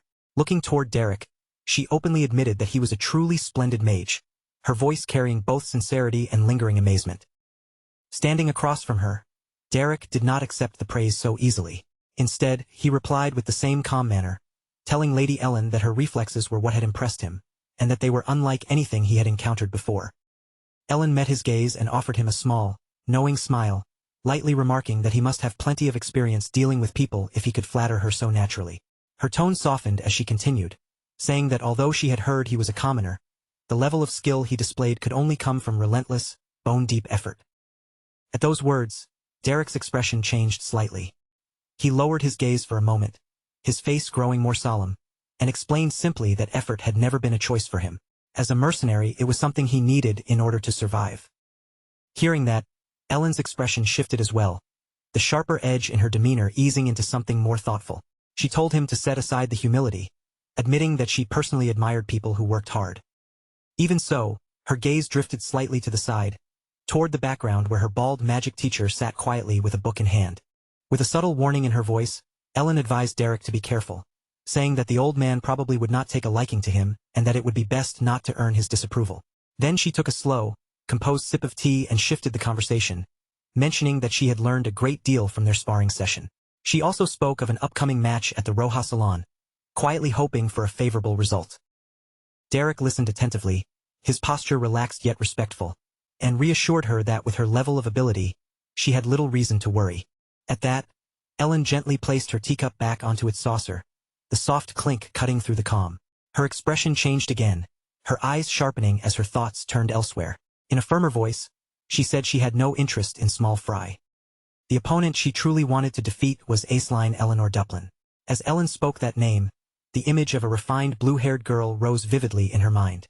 Her face darkened slightly, not with simple anger, but with a deep and burning sense of rivalry. Across from her, Derek remained silent.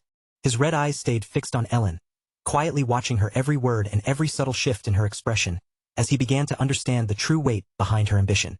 That ambition settled clearly in Derek's mind. After a brief pause, Ellen seemed to realize that she had spoken for far too long. With a small dismissive wave of her hand, she told Derek that he could leave. Derek did not protest. He simply turned and began walking away, his dark cloak trailing softly behind him as he left the pavilion. Once his figure disappeared into the distance, the calm atmosphere returned. Left alone with her thoughts, Ellen reached for her teacup again, her movements slower now and almost absent-minded. As she stared into the surface of the tea, a thought resurfaced in her mind. Derek of the Baldoni Mercenary Corps. The name echoed quietly inside her, stirring a familiar feeling. Ellen frowned slightly, certain that she had heard it somewhere before. Then, like a distant echo returning all at once, the memory came back. Dyla had once spoken that very name. The realization struck Ellen sharply, as if a missing piece had suddenly fallen into place. Her eyes widened, and her breath caught as the truth settled heavily over her. Without another moment of hesitation, she pushed herself up and rushed outside. Derek was already walking away, his pace steady and composed, completely unaware of the storm of realization unfolding behind him. Then the silence broke under the sound of hurried footsteps. In the next instant, Ellen caught up to him, grabbed his arm firmly, and forced him to stop. Derek turned slightly, glancing back over his shoulder with a calm but curious expression.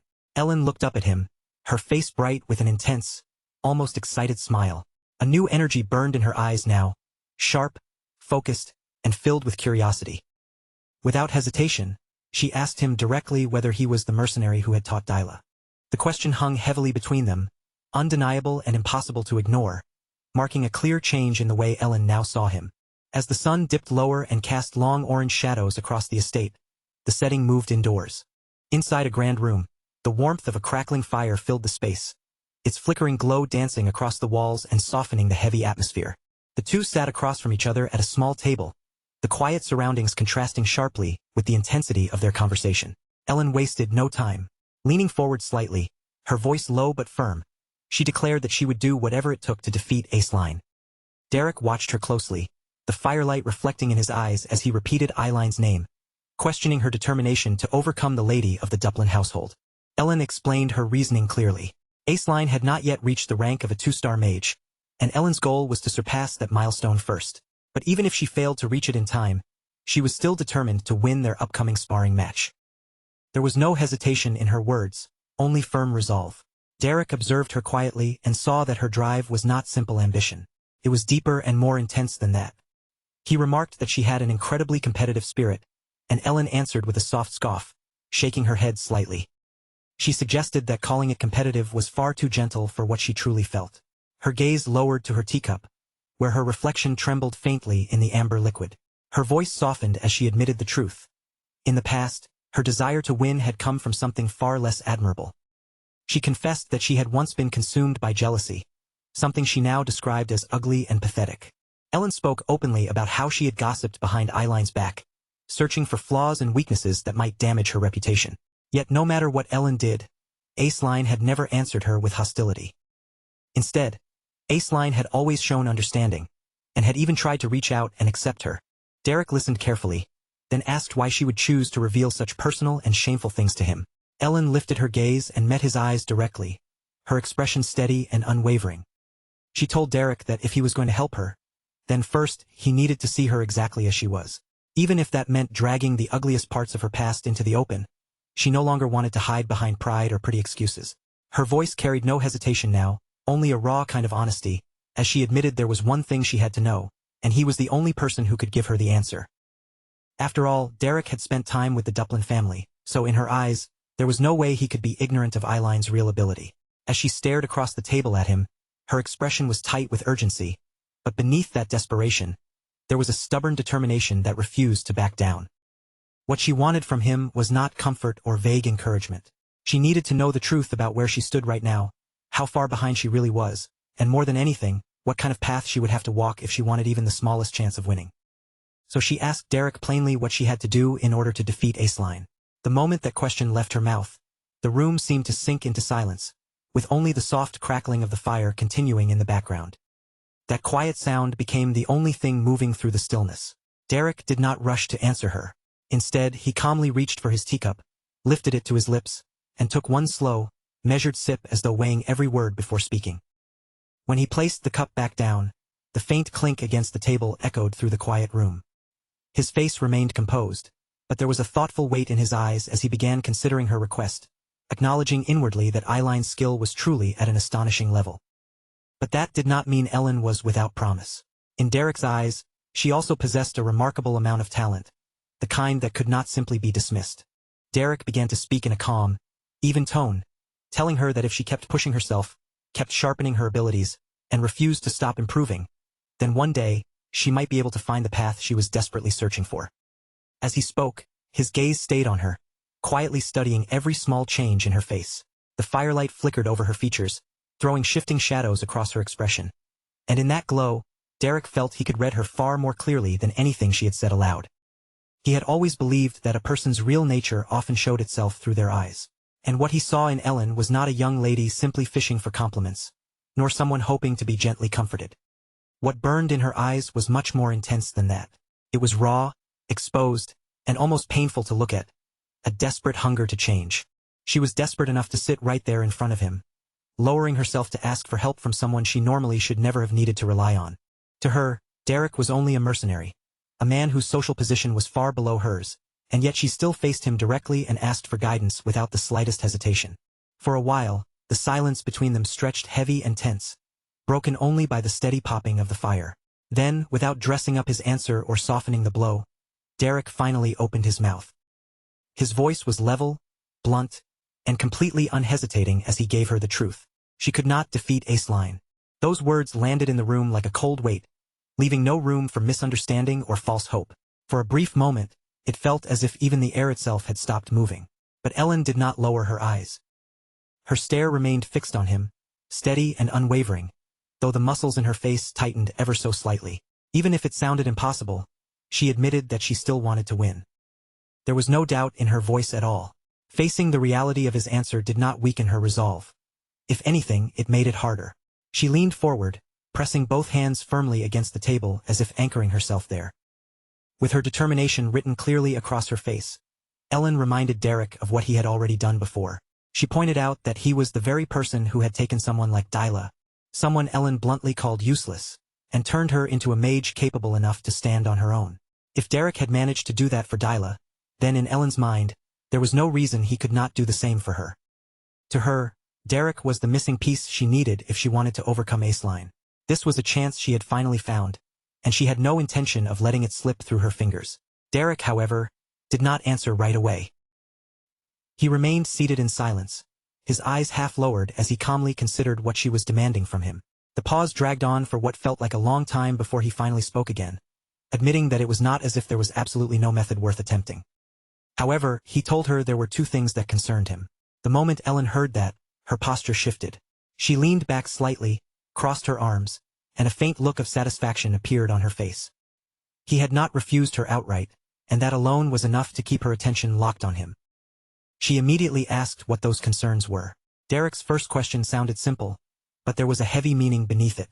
Did she truly understand how he had trained Lady Dyla? As he said this, the atmosphere around them seemed to grow colder. In Derek's mind, a harsh image surfaced, himself standing over a terrified, trembling Dyla, with a sword already drawn in his hand. In that memory, His face was hidden in shadow, and his expression held no warmth at all, only a cold and unyielding severity. He did not need to go into detail for the warning to be clear. Derek's training was not kind, gentle, or ordinary. His methods were brutal, relentless, and absolutely not meant for anyone who lacked the will to endure them. Even so, Ellen did not flinch. She admitted that she did not know the exact details of what Dyla had gone through, but her answer remained the same. If it meant winning, then she was willing to do anything. Derek then moved on to his second point, calmly reminding her that before anything else, he was a mercenary. But before he could finish explaining, Ellen cut him off. She had completely misunderstood what he meant. Thinking he was worried about her pride, her noble standing, or how others might see her, she suddenly rose from her seat, her voice sharpening with fierce intensity as she declared that she was absolutely serious about her future. She said she intended to become someone whose name would one day resound throughout the entire empire, not merely someone praised in a small corner of society. To Ellen, the thought of failing to become even the best within a Vilstein social circle was unbearable. She warned Derek not to insult her resolve by treating gossip, reputation, or appearances as if they could ever matter more than her goal. She insisted that she understood better than anyone what was truly important. And through that passionate outburst, Derek simply sat there watching her, his face remaining completely unchanged from beginning to end. When she finally finished, Derek answered in the same calm tone as before, cutting straight through all of her dramatic words with one simple correction. She had misunderstood him. He was not worried about her pride, her status, or her reputation in the slightest. His concern was far more practical than that. As a mercenary, he did not work for free.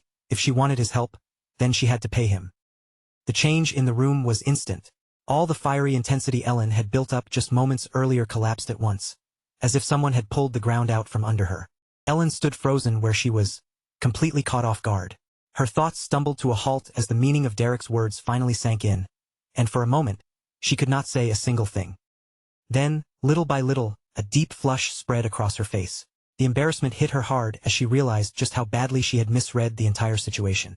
Elsewhere, the view shifts to a quiet area near an angel statue, its stone figure standing gracefully nearby as the scene moves away from Derek and Ellen. Aceline was there speaking with several people, her posture elegant and her tone calm. She mentioned that it seemed the next meeting would also include a magic duel, and since she had heard that Lady Ellen's skills had improved enormously, she thought she should prepare properly as well. Beside her, one girl let out a tired sigh. The girl groaned that there was already going to be another meeting, while another person nearby responded with eager interest, saying that if that was the case, she would have to participate too. Just then, Ellen approached them with a composed expression and a polite tone. Ellen greeted Aceline by saying that Lady Aceline was being far too modest. The moment Aceline noticed her standing there, she turned toward her and answered warmly, saying that Lady Ellen had been there after all. At the same time, Ellen looked at Aceline and smirked inwardly, certain she had caught a glimpse of surprise on her face. In Ellen's mind, that surprise could only mean one thing. She imagined Aceline must be furious, bitterly frustrated that the man she had failed to obtain now belonged to Ellen instead. But instead of reacting the way Ellen expected, Aceline suddenly brightened with genuine excitement and offered her congratulations. Aceline said she was sure Ellen had made a very wise decision, and that Derek must truly be someone worthy of trust. Then, with the same sincere warmth, she congratulated Ellen once again. Her smile was gentle and honest, and she looked genuinely happy for her. Faced with that reaction, Ellen was instantly thrown off balance. She awkwardly stammered out a thank you, while inside, her thoughts stumbled in confusion. This was not the reaction she had been expecting at all. As Aceline looked at Ellen, a memory quietly rose in her mind. In that memory, Aceline was speaking to her younger sister, Dyla, gently suggesting that she ask Derek for extra magic lessons. She had noticed that Dyla's progress had slowed down a little lately, and if Derek was the one guiding her, then Aceline believed they could trust him. But the moment Dyla heard Aceline suggest that, her face stiffened with obvious panic. She quickly hesitated and shook her head, nervously refusing as she said there was no need to go that far. In fact, she truly believed it was unnecessary, and almost pleaded with Aceline not to do it, because to Dyla, her sister was someone far too important to risk over something like that. The memory fades, and the moment returns to the present. Lady Aceline stands there quietly, her elegant expression calm, yet her eyes seem distant as if she has drifted deep into thought. Watching Aceline fall silent like that, Ellen begins to smile inwardly. In her mind, she is certain Aceline must finally understand the meaning behind what has happened. That Derek, the person Aceline once relied on, has now been taken away from her. Ellen waits for the anger to show, almost urging Aceline in her heart to reveal it. After all, she believes she has snatched Aceline Belmiard's guardian right from under her nose. But while Ellen is expecting frustration, Aceline remains perfectly calm and composed as she begins to speak. Aceline starts gently, saying that Derek is actually a little, but before she can finish the thought, Ellen suddenly cuts her off, acting as if she has just remembered the time and saying, "Oh, it is already that late." With a polite smile, Ellen says their conversation today was truly pleasant, but she should be going now. After all, this is the day of her very first lesson. Then, without giving Aceline another chance to continue, Ellen simply smiles, turns away, and walks off with an air of satisfaction. Aceline watches Ellen leave with that bright smile still on her face, then quietly thinks to herself that it probably is not anything too serious. Derek, in her mind, is not the sort of person who would do something truly terrible. Everything that had just happened between the two young ladies had not gone unnoticed. Nearby, Denise sat calmly with her tea, quietly observing the entire exchange while taking a small sip. As Denise watched them, her thoughts drifted in a practical direction. In the end, everyone involved was simply trying to get by and make a living in their own way. The moment then shifts once more, this time moving inside Belden's tier, where the atmosphere is far more grounded and busy. Inside, Derek is speaking with Jaden, brushing aside the previous matter and saying that, for now, he needs to focus on the work directly ahead of him. Jaden listens, then immediately brings up the Belmiard family, wondering aloud why Derek's workload seems to keep growing no matter what he does. Derek answers in his usual calm manner, explaining that at the very least, he will not have to travel all the way to the Belmiard residence. As long as he can handle everything here in Ebelstein, then the arrangement should not become too much of a problem. Jaden still looks doubtful as he responds, pointing out that Derek is making it sound far easier than it really is. Then he asks the real question, can their young lady actually defeat Lady Aceline in that duel? Derek, without changing expression, says it is not completely impossible. He explains that he still has a plan.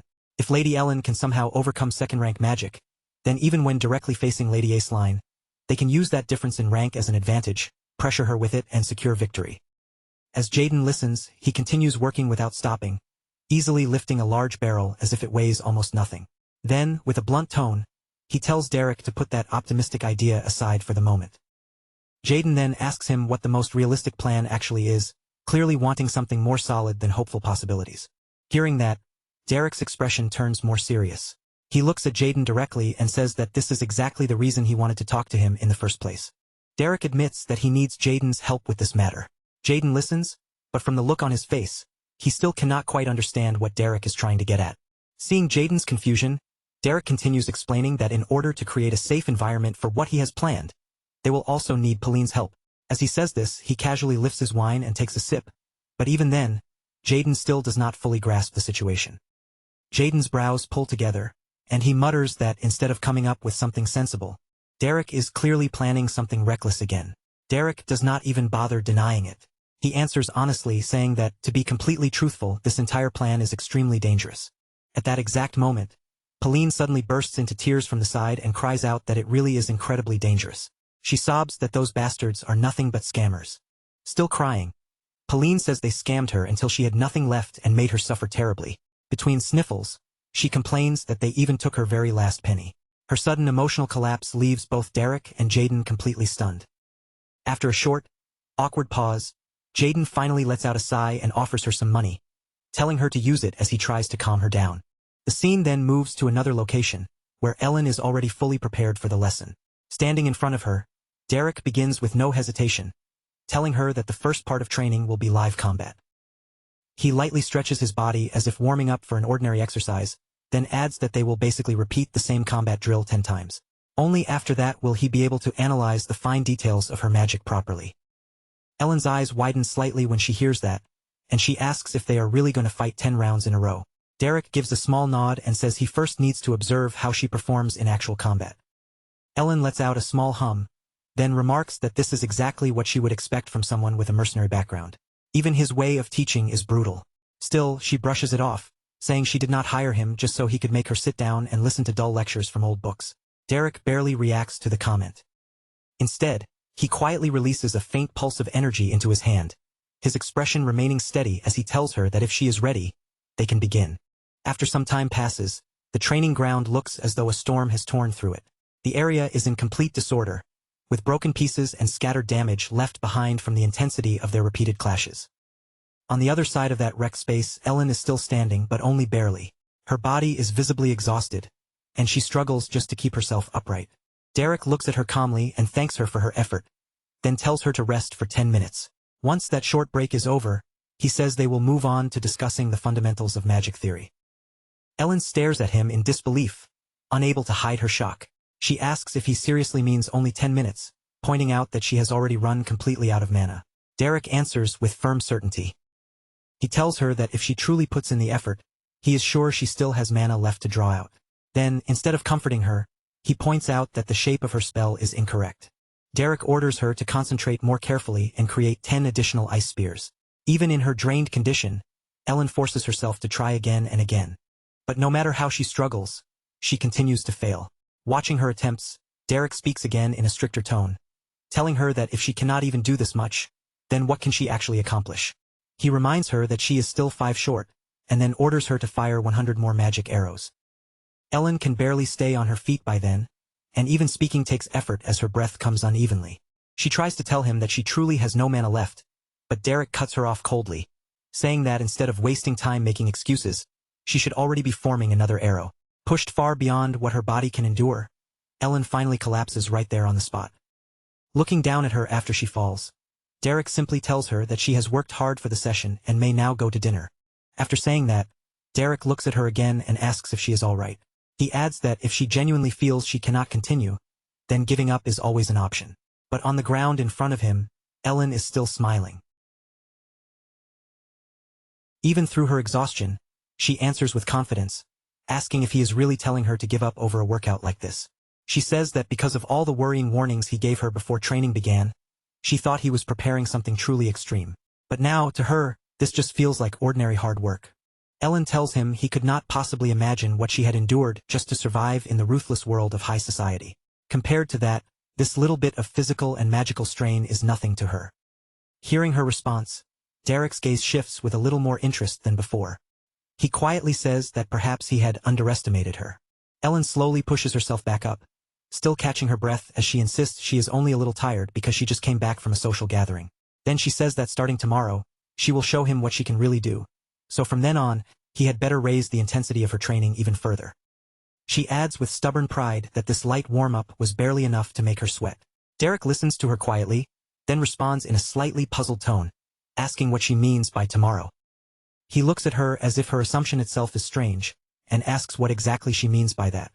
Ellen stares back at him in confusion, unable to understand why he is reacting that way. Derek then continues calmly, reminding her that he had already told her the situation. Right now, this is only the dinner break. Ellen lets out a stiff, awkward laugh, trying to smooth over the tension as if Derek must be teasing her.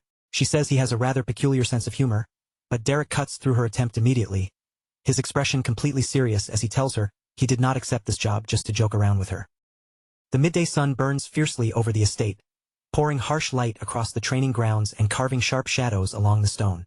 The air feels heavy with heat, sweat, and the faint metallic sting of mana lingering after repeated spells. Derek stands there as immovable as an iron statue, his voice slicing through the blazing heat as he orders Lady Ellen to keep going and fire 5 more magic arrows. A violent tremor runs through her exhausted body, and her breath catches in a ragged gasp of pain, but Derek does not soften at all. With his white hair shifting faintly in the light, he insists that what she calls her limit is only an illusion, and that she still has more power left inside her. As if proving his point, unstable mana flickers around Ellen in scattered sapphire sparks, revealing that there is still a hidden reservoir of strength locked within her. But when Derek suddenly raises the demand from 5 arrows to 10, the color drains from her face, and she stares at him in disbelief, questioning just how cruel he intends this training to become. Then Derek leaves her with a choice: endure even more brutal magic manifestation, or take on a punishing run instead. Ellen's legs already feel as heavy as lead, but in the end, she forces them to move, choosing physical agony over the sharper mental strain of squeezing out more mana. She staggers forward through sheer exhaustion, each step looking heavier than the last, until her strength finally gives out and she collapses onto a worn garden bench, her chest heaving as her lungs burn for air. Derek leans over her, his shadow falling across her like a dark wall as he dryly asks whether she is still all right.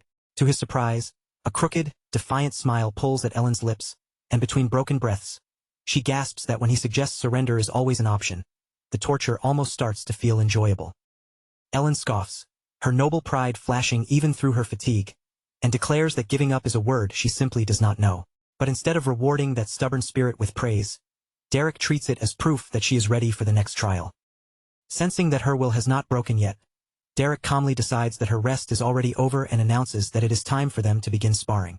For 2 merciless weeks, that same cycle continues again and again beneath the cold winter sun, until Lady Ellen is worn down so severely that she looks like a faded shadow of the proud young woman she used to be.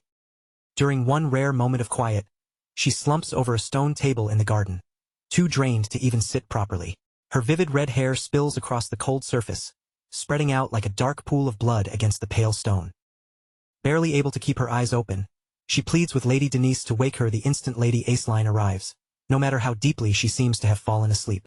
Through the fog of exhaustion, Ellen admits that the endless arcane studies have sucked away every last ounce of her vitality, leaving her body and mind completely drained. Denise watches her friend with a mixture of pity, concern, and quiet amazement, then softly asks why Ellen would willingly push herself to such a terrifying breaking point. Ellen does not answer with a weary sigh or a weak excuse. Instead, her eyes lift with a chilling intensity that seems far too sharp for someone so exhausted.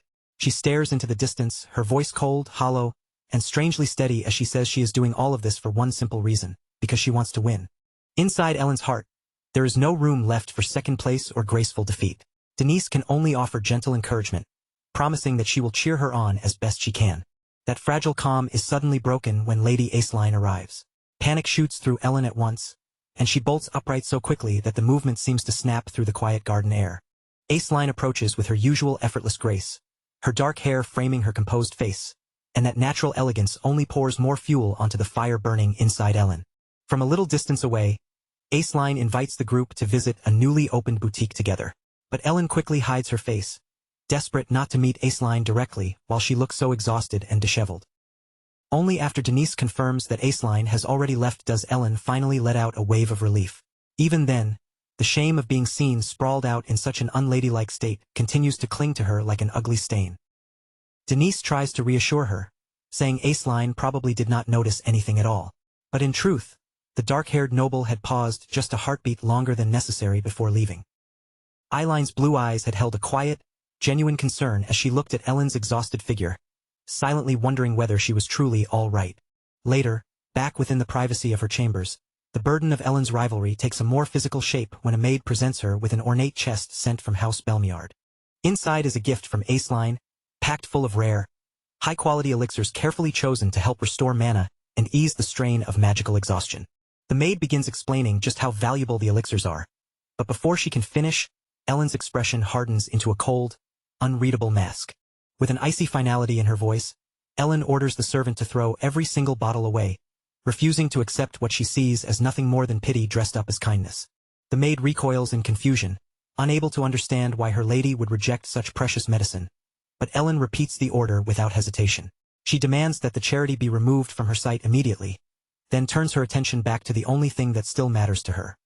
She asks whether Derek has arrived for their next session.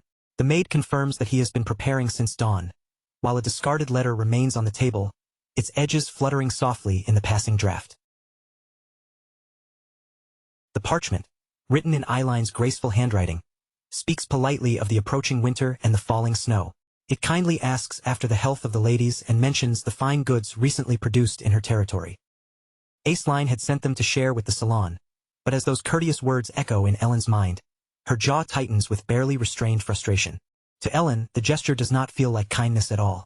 It feels like a challenge to her position, her pride, and everything she is trying so desperately to prove. With heavy gray clouds gathering overhead, Lady Ellen returns to the courtyard where Derek is waiting, her determination reforged once more by the heat of her own resentment. Derek acknowledges her early arrival with a brief, curt nod, but Ellen has long since lost any patience for polite greetings or empty pleasantries. Standing in the cooling air of the courtyard, she demands a professional assessment of her progress, her voice sharp and tense, as though she needs him to confirm that all this suffering has meant something. After weeks of grueling labor that has worn her down to the bone, Derek only watches her with that neutral, unreadable expression of his, and the silence between them stretches until it feels almost physical. When Ellen finally snaps and forces him to say what he really thinks, Derek reflects on the length of their training with a detached, almost clinical calm. Then he looks at her with blunt honesty, sharper than any training blade, and suggests with terrifying calm that giving up may actually be her best strategy. His words hang in the freezing air, directly striking at the fire that has been driving Ellen forward, even as that same fire continues to burn away her health.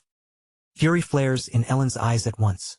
Her pride is wounded, and she demands to know why Derek keeps insulting her so openly and so brazenly. Derek offers a hollow, practiced apology for any pain his words may have caused, but he does not take back his assessment or soften the truth behind it. Lady Ellen straightens herself, her voice trembling with a volatile mixture of rage and desperation, as she asks how he could even suggest something like surrender after everything she has endured. Her obsessive goal has not changed in the slightest. She needs to know how Aceline can be defeated. The confrontation reaches a boiling point as Ellen screams that she hired Derek to create a path to victory, not to lecture her about quitting. She tells him that if he plans to keep talking such nonsense, then he should just get lost, because all he is doing is wasting what little precious time she has left. Every moment matters to Ellen, because she believes she must use that time to close the distance between herself and the rival standing ahead of her. Derek, however, remains completely unmoved by her outburst. His red eyes stay fixed on the trembling young woman before him with a cold, unflinching clarity.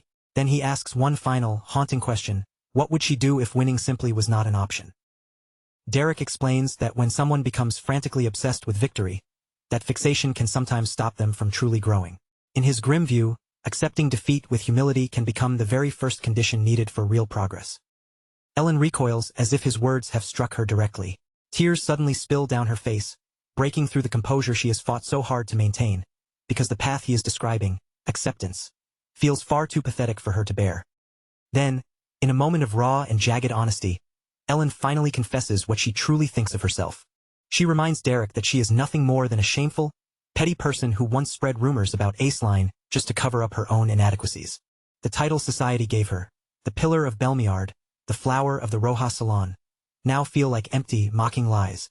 A suffocating sense of worthlessness closes in around her as she admits, with tears still on her face, that she is nothing. Those grand titles and flattering descriptions only made Ellen feel more hollow.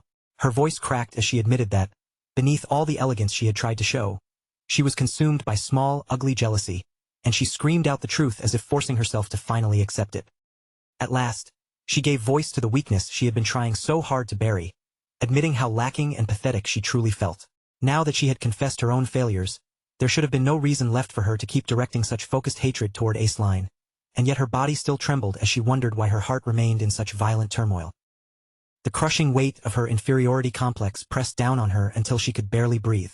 Ellen demanded to know why the self-hatred inside her refused to disappear, even after everything had been dragged into the open, and through that desperation, she tried to make Derek understand just how deep her resolve truly ran. Even if proving that resolve meant exposing the most disgraceful parts of herself beneath the light, Ellen could no longer pretend that her pain came from simple envy alone. The wound inside her ran far deeper than that. Only now did Ellen finally understand the truth. She had never truly hated Aceline in the way she thought she did. The person she had always hated most was herself. Her conflict with Aceline had never been some shallow grudge between rivals. It had come from Ellen's desperate belief that victory was the only way she could escape the suffocating sense of her own worthlessness. Just as Ellen looked as though she might break completely, a firm step sounded against the damp stone beneath them. Derek moved forward, his expression hardening as a terrifying certainty settled over his face. With the cold winter sunlight catching the silver of his hair, Derek gave her his answer. They would win. He promised that he would make sure she defeated Lady Aceline, not because he pitied her, but because he had seen the soul she had laid bare in front of him. Ellen slowly lifted her gaze toward him, and within her tear-streaked, burning eyes, a quiet new purpose began to stir. Then, with all the fear and pain still lingering in her voice, she accepted the path ahead with a simple whispered answer. Okay. Some time later, a carriage rolled forward along the road, its wheels turning steadily until it finally slowed and came to a stop at a certain destination. The carriage door opened, and a figure stepped down from inside. The person who emerged was none other than Ellen's former teacher. As he looked ahead, the grand surroundings revealed where he had arrived, Count Belmiard's territory, right at the Belmiard residence. At that moment, a red-haired man approached him with an easy air and welcomed him, asking whether his journey to Ebelstein had gone smoothly. Seeing the man before him, the old teacher bowed respectfully and greeted him as his lord, asking how he had been. The red-haired man responded warmly, saying the trip must have been tiring, and invited him to take a seat and rest for a while. After the two of them sat down, the red-haired man continued, saying it had been some time since he had last seen his dear Ellen and asking how she was doing over there. The teacher answered carefully that she was doing well, and that lately, his lady had been putting a great deal of effort into her magic training. The red-haired man laughed with open pride and said he had never seen a girl with talent as incredible as Ellen's. With that kind of gift, he was certain it would not be long before she surpassed even him. As the teacher looked at him, nervous thoughts began racing through his mind. He absolutely could not let this man discover that Lady Ellen was now learning under a commoner, because if that truth came out, both he and Lady Ellen would be in serious trouble. Meanwhile, the red-haired man continued speaking casually, mentioning that he actually had some business in Ebelstein as well. The teacher reacted with forced composure, asking if that was truly the case. The man then added that he was curious to see how Ellen would react if he appeared unexpectedly with a gift in hand. The teacher's face immediately tightened with anxiety, and beads of sweat began forming on his forehead. Out loud, he said he was sure Lady Ellen would be delighted, my lord, but deep inside, he could only pray that he would somehow survive this. The scene then shifts to a massive door standing in a remote area on the outskirts of Ebelstein, a place known as the Nameless Labyrinth. In front of that ominous entrance, someone murmurs that something about this plan still feels off. The one speaking is Pauline, and as she steps forward, she asks whether it is truly a good idea to send someone as fragile as Ellen into a dungeon. Jaden responds calmly, saying he is sure Derek has already thought the matter through, even while everyone around them remains filled with doubt and confusion. Ellen suddenly speaks up, slightly startled as the situation finally sinks in, asking if she really has to go inside that dungeon. While the others continue questioning the plan, Derek steps in and explains that this is the lowest strength dungeon in the area, so she should definitely be able to handle it. Even after hearing that, Ellen still looks uncertain. She asks what exactly she is supposed to do once she gets inside, wondering if she is simply meant to rush in and attack the monsters head-on. Hearing the hesitation in her voice, Derek answers firmly that she needs to sharpen her instincts through real combat. As a precaution, he adds that his colleagues and he will be there watching her back the entire time. Still visibly nervous, Ellen asks if he is serious, almost hoping he might admit he is joking. But Derek only releases a strong wave of energy and says in a grave tone that the duel is only a few days away, and they are running out of time. He tells her that this is the most efficient method for achieving what they need before the duel. With that, Derek begins moving forward, and his companions follow him toward the dungeon entrance. Ellen, on the other hand, looks increasingly anxious after hearing the full explanation. From the way she hesitates, it seems this may be her very first time entering a monster dungeon. Soon, all four of them move ahead together, stepping into the eerie silence surrounding the place. The deeper they go, the heavier the atmosphere becomes, as if the stillness itself is pressing down on them.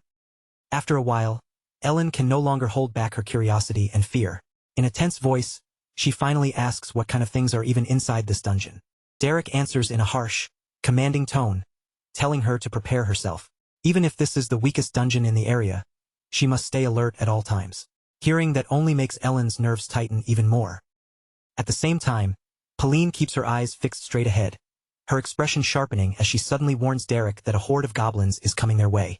The instant Ellen hears the word goblins, panic flashes across her face and she cries out in alarm. Derek, however, remains perfectly calm and simply replies that he already heard them. From behind them, Jaden adds that there is a large one approaching from the rear as well, and that it looks like an ogre. That news only deepens Ellen's terror. Derek turns to Jaden and asks if he can handle the ogre. Jaden does not look bothered in the slightest, only smirking as he says it depends on how much extra Derek is willing to pay him. A powerful energy begins to radiate from Derek's body as he answers that they can discuss the fee later. At that moment, everyone turns forward and sees countless glowing eyes emerging from the darkness, drawing closer and closer as the monsters surround them. Ellen stands frozen in place, her body trembling as fear grips her from head to toe. In her mind, she can only think that they are really about to fight actual monsters. Then, without warning, the goblins surge out of the darkness and charge straight toward them. Derek immediately takes the front line, stepping into their path and stopping the goblins head-on before they can reach Ellen. Behind him, Ellen remains rooted in place, helpless and overwhelmed, her voice barely able to come out as fear tightens around her throat. Derek then shouts a firm order for Pauline to protect his lady, and the instant the command leaves his mouth, the battle begins moving in full force. He rushes forward with his sword, throwing himself into the clash and cutting into the enemy lines while acting as support for Ellen's position. Pauline moves with practiced skill, drawing and releasing arrows in quick succession as she eliminates monsters approaching from different directions. Meanwhile, Derek advances at the center of the fight, holding the monster's attention and keeping the pressure on the front line. As the main attacker, he unleashes his swordsmanship with sharp, decisive movements, carving through the chaos and forcing the monsters back before they can overwhelm the group. Blazing power swept across the battlefield like a sharpened blade, cutting through the enemies one after another before they could even regain their footing. Every member of the team was moving exactly as they should, each one falling into place as if the chaos around them had already been planned out. One by one, they handled their assigned roles with sharp focus and steady precision, never wasting a movement or losing sight of their purpose. But even with all of that happening around her, right in the heart of the confusion and noise, Ellen stood frozen in place. She did not move, did not cast, did not even know where to look. Everything was happening too quickly, and she was so overwhelmed that she could not understand what she was supposed to do. Then, all at once, a crushing presence rose behind her, so heavy and sudden that it made her entire body tense. It was the very monster they had spoken about only moments earlier. And as the focus shifted behind her, Jaden was already standing his ground, sword in hand, facing that towering creature head-on. With his posture calm and his expression steady, Jaden looked up at the monster and spoke with quiet confidence, saying he was curious to know just how high the bounty on its head really was. The enormous goblin let out a violent burst of movement and charged forward, raising its massive body as it rushed in to attack. But Jaden stepped in at the perfect moment. His sword flashed in a clean, exact arc, and before the monster could finish its swing, one of its arms was sliced away. Meanwhile, on the other side of the battlefield, Derek kept pressing forward without slowing down, cutting through enemies again and again while mixing his sword strikes with fierce bursts of blazing fire. As Ellen watched all of this unfold, she was left completely shaken. In the middle of that terrifying battlefield, sweat slid down her face, and panic swallowed her thoughts until she could barely breathe. They had really killed that goblin. The thought hit her like a blow. She could die here. She could really die here. No, this was far too dangerous. This was madness. She could not handle it. Everything around her was too violent, too fast, too overwhelming, and her mind struggled helplessly to keep up. Just then, Derek turned his head back toward her and shouted sharply, warning her that one of the goblins was coming straight for her and telling her to keep herself together. At that exact moment, the goblin broke away from the chaos and rushed directly toward Ellen, its body leaning forward as it prepared to strike her down. As the creature closed in, fear seized her from head to toe. Her thoughts spiraled wildly. Was she really going to die? Was this truly the moment she died? Her mind went blank, her body locked in terror, and from behind her, Derek's voice rang out once more. His command came firm and unshaken, telling her that she had to defeat it with her own strength. Those words struck something deep inside Ellen. A realization began to rise through the fear, and in the silence of her own mind, she thought back over her entire life. Fragments of the past surfaced one after another. She could no longer deny it. She knew it herself. She had always understood how pathetic and naive she had been. Back in the present, the goblin kept charging toward her, closing the distance with every heavy step, while another painful memory echoed through her mind. She had always been someone who talked big but never truly acted when it mattered. The goblin lifted its weapon high, ready to bring it down, and in that terrifying instant, its twisted expression seemed almost mocking as her thoughts continued to unravel. She had been the kind of person who could only envy others from a distance, then speak badly of them when they were not there. That was who she had been. But in the middle of all that fear and noise, something inside her finally began to harden into resolve. Her thoughts grew clearer, stronger. She had come here to end that version of herself, to stop running from it and become someone better. And in that very moment, Ellen finally awakened her power. Pulling together every bit of courage she had, she formed a massive ice arrow in front of her. Cold energy gathered and sharpened in the air, spreading a chilling aura around her, while the goblin lunged forward at the same time, fully prepared to strike her down. From a short distance away, Derek watched in silence, his eyes fixed on her every movement, choosing not to step in. Then, in the next instant, the giant ice arrow shot forward with tremendous force, tearing through the air before piercing straight through the goblin's body and blasting past it completely. The monster was brought down in one decisive attack. And this time, the one who had done it was Ellen herself. When the others saw what had happened, they could not help but look at her with a hint of surprise and quiet approval. Up until that moment, she had barely done anything at all. She had seemed almost like dead weight, someone unable to contribute while everyone else fought. But now, right after forcing herself through that fear, she had defeated a goblin on her own. Ellen remained where she stood, her body still trembling slightly as the fear, shock, and rush of adrenaline continued to shake her. Slowly, she raised her eyes and looked toward her teacher, who had been watching her carefully from a distance. With a calm, steady expression, he told her that this was only the beginning. Hearing those words, Ellen's lips curved into a soft smile, and a new light of determination appeared in her eyes as she realized she was finally taking her first step forward. With that quiet, somber smile still lingering on her face, Ellen accepted that she had finally made her first real step. Under the glow of a full moon, the night stretched still and silent before a stone arch that looked like the entrance to ancient ruins. At the bottom of the scene, the words of a letter began to appear, addressed directly to Derek. Derek sat there with the letter in his hands, quietly reading the message from someone he had not seen for more than 2 years. The letter explained that ever since he left Hillstein, Korea Katia Flemmert, his former master, had been staying in the county of Elbester, teaching magic to a young girl and living through days so busy that she barely had time to breathe. She thought back fondly on the days they had spent training together in Ebelstein, admitting that even though that time had been difficult, she had felt much freer back then. As Derek continued reading, the letter revealed that among every mage Korea had met throughout her life, he had been the most gifted of them all. Korea could be seen writing from inside her study, wondering how far her star pupil had managed to grow by now. And as the letter came to an end, she asked him to show her the full extent of his magic the next time they met. After finishing her letter to dear Derek, Korea remained by the window for a while, quietly gazing out as memories of the past settled around her. Back in the present, Derek folded the paper without a word beneath the flickering torchlight, the glow dancing across the stone walls around him.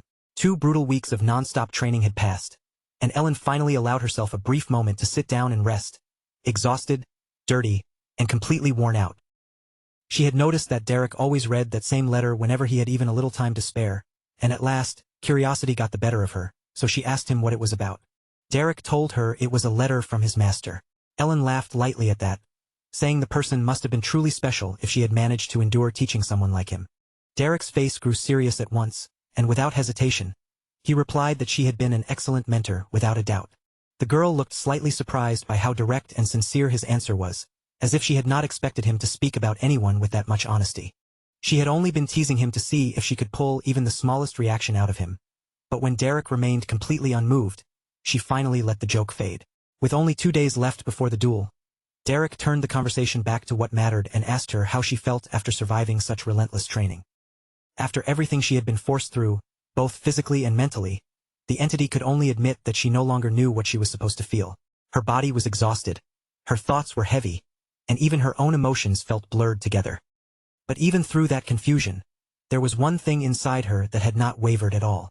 No matter how tired she was, no matter how uncertain her heart felt, she knew she was going into that duel to win. Even if victory demanded everything from her, she had already made up her mind that she would pay the price. At last, the day of the event arrived. The nobles' dueling arena was already overflowing with spectators. Every seat packed, every corridor crowded, as the gathered nobles waited eagerly for the match they had all been whispering about. Among that glittering crowd was Aceline, laughing softly with her friends and exchanging casual conversation, as if this were just another elegant social gathering. From her smile to her posture, she looked as flawless and composed as ever. Then, in the middle of the moving crowd, Eiline's eyes suddenly caught sight of someone familiar slipping through the sea of nobles. It was Derek, dressed as usual in his dark cloak, moving forward with that same cold, unreadable gaze that made everyone around him instinctively give him space. Aceline quickly excused herself from her circle of friends, stepping away from their laughter and conversation as she made her way toward him before he could vanish deeper into the crowd. With a polished smile on her face, she called out Derek's name, her voice reaching him along the arena corridor and stopping him just as he was about to continue on. She greeted him warmly, telling him that it was a pleasure to see him again, her expression as graceful and refined as if nothing tense stood between them. Derek returned the greeting in a stiff, formal tone, his voice dry and distant. Aceline, however, did not waste much time before bringing up the topic everyone had been gossiping about. She had heard that he had recently been helping the entity with her magic.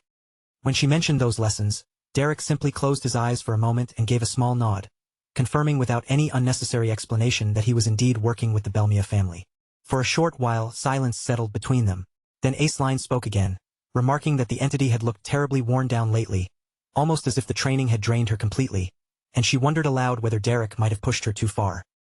She added, with a delicate edge hidden beneath her polite tone, that according to the rumors, Derek was not exactly famous for using ordinary or gentle teaching methods. Derek looked at her and asked whether she was truly worried about the opponent she was about to face, especially when she seemed so certain of her own victory. Then he warned her not to underestimate them today. The words were calm, but something in his tone made Aceline feel a faint ripple of unease, as if the air around this duel had shifted in a way she had not expected. Up in the stands, the nobles continued whispering among themselves, each one guessing which of the two girls would come out on top. One girl quietly read a book while the others murmured that the entity looked awful, as though the past few weeks had stripped a shocking amount of weight from her body. The restless noise in the arena slowly tightened into tension as the announcer's voice rang out, declaring that the long-awaited moment had finally arrived. It was time for both participants to step into the arena and begin the duel. Adeline entered first, stepping out with such effortless elegance that the entire arena seemed to turn toward her at once. Every movement drew admiration, and when she faced the audience with a graceful bow, she fully embodied the image of the Academy's dazzling star. The crisp sound of her heels rang against the stone floor as she walked toward her starting position, her shoulders relaxed, her expression calm, and her confidence visible in every measured step. From the opposite side, the entity entered the arena while repeating the same words inside her mind like a desperate prayer. She would win. She shut out the murmurs from the crowd, ignoring every voice that had already decided she would lose. But the look in her eyes was no longer the same as before. Her gaze had sharpened, steady and unshaken, fixed only on the battle ahead. She had come here to prove that the person standing in the arena now was no longer the weak girl everyone remembered. At last, the two opponents stood facing each other at the center of the arena. The entity kept her head slightly lowered, gathering her focus and steadying her breathing. Aceline approached her with flawless noble grace, greeting her like the perfect young lady she always appeared to be, and wished her well in a tone so polished that it almost sounded like mockery.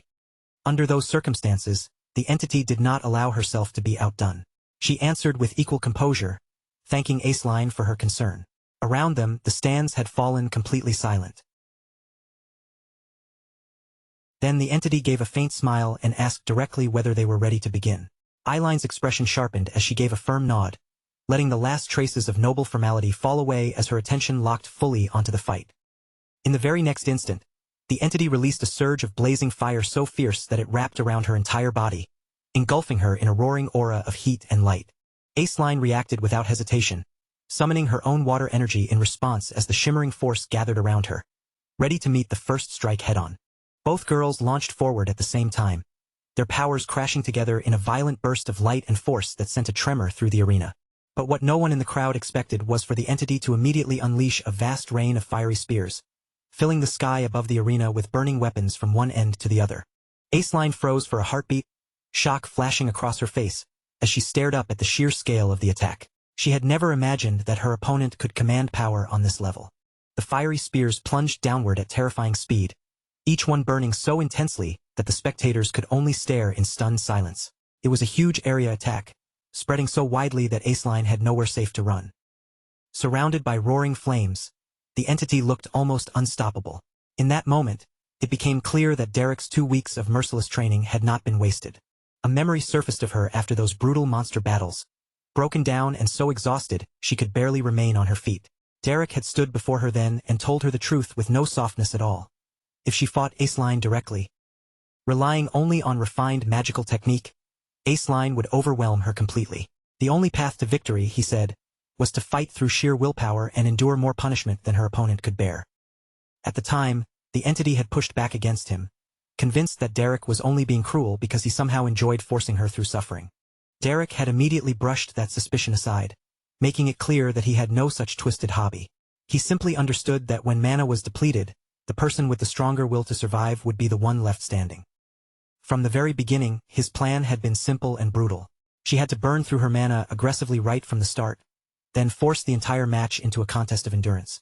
The entity had hesitated when she heard that, because she knew her mana reserves were smaller than Eileen's.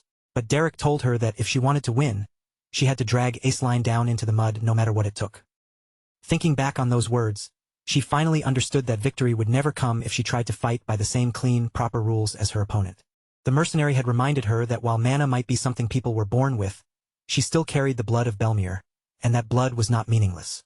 He pushed her to believe in herself, giving her the final spark of resolve she needed before stepping into the duel.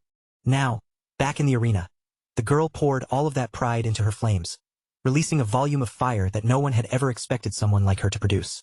Aceline, visibly shaken, found herself wondering whether this was really the same person she had known before. because the power burning in front of her was far beyond anything ordinary. The red-haired girl lifted her hand high, her eyes fixed on her opponent, and commanded the fiery spears above to come crashing down all at once. What followed was an unrelenting bombardment, a reckless storm of flames that consumed her mana without hesitation, exactly as Derek had drilled into her. The assault pressed down so fiercely that Aceline could barely keep her stance, forced to endure wave after wave of fire bearing down on her from every direction. Even the prodigy herself had no choice now but to spend her own mana reserves, burning through them just to hold back the pressure of the flames. Aceline reacted in a hurry, lifting her mana as water surged upward in front of her and spread into a defensive barrier. In the nick of time, she managed to shape it into a shield strong enough to meet the incoming force. But even though the shield formed successfully, anyone watching closely could tell that Ellen's attack was pushing her much harder than she had expected. This was no longer the calm, effortless defense Aceline had planned for. Across the blazing battlefield, the two girls locked eyes, neither of them looking away for even a second. In both of their gazes burned the same fierce desire to claim victory. Today there would be no backing down. Neither of them intended to retreat, not even by a single step. Without allowing the tension to stretch any longer, Lady Aceline moved first, launching her counterattack with sharp, decisive speed. A storm of burning arrows ripped through the air, streaking across the arena before pouring down toward Ellen's position like a merciless rain of fire. One after another, the blazing projectiles hammered against Ellen's barrier, each impact flashing brightly as sparks scattered across the surface. The barrier managed to withstand the assault, but the non-stop barrage carried such force and intensity that the pressure kept building with every hit. Then, all at once, a violent explosion erupted across the battlefield. The blast shook the arena, sending smoke and fire rolling outward while the crowd gasped in astonishment. The scale of Eileen's magic could no longer be ignored. Her power was undeniable, and her mana reserves had clearly reached an extraordinary level. Yet even beneath that crushing pressure, Ellen's barrier still refused to break. It continued shining with a calm blue glow, steady, controlled, and completely unbroken. Behind it, Ellen's eyes narrowed just slightly as she studied the battlefield with cold precision. Her firepower is incredible, Ellen thought, watching the storm rage around her. But she's throwing out mana with almost no restraint. If this keeps going, she'll burn through her reserves fast. Then, through the thick smoke clouding the arena, Ellen's senses suddenly sharpened. She caught the faintest trace of movement. Aceline was changing position, using the chaos as cover. "Found you," Ellen murmured quietly. In one smooth, practiced motion, Ellen formed an ice arrow in her hand, her aim snapping toward the subtle movement hidden within the smoke. With perfect timing, she released it without hesitation.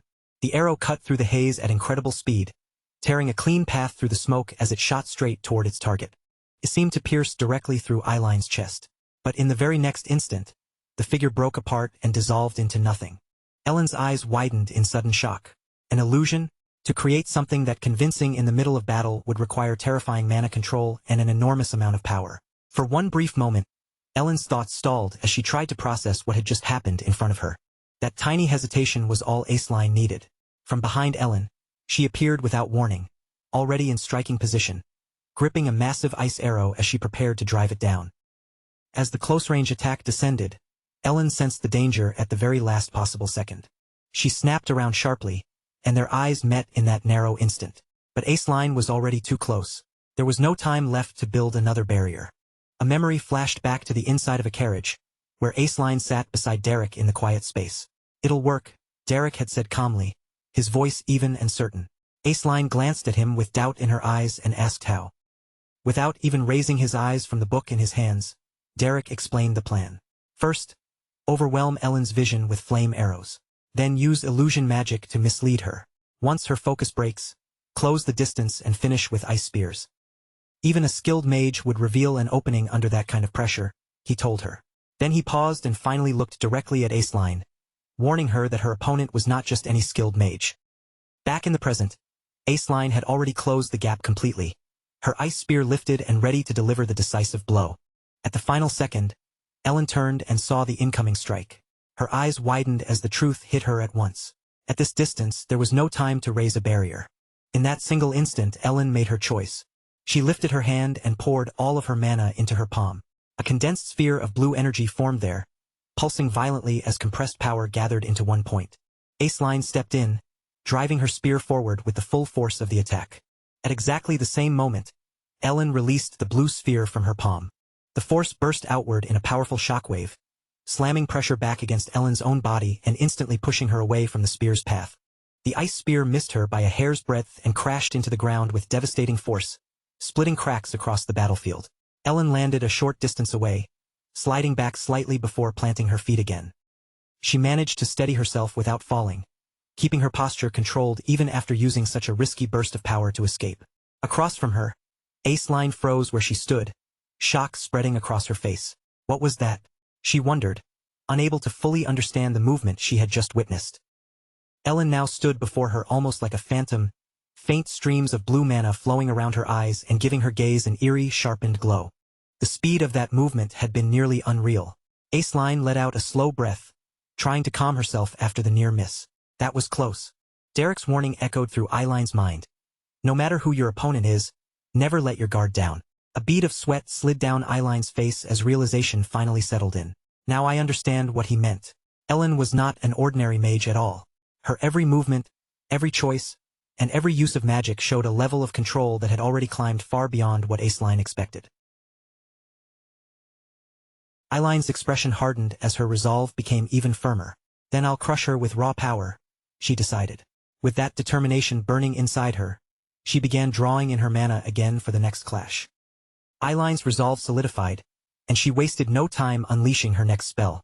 From the cracked ground beneath her feet, countless ice spears began rising into the air. They emerged rapidly, one after another, spreading across the battlefield like a glittering forest of razor-sharp spikes. What made the sight even more shocking was that Aceline had not chanted at all.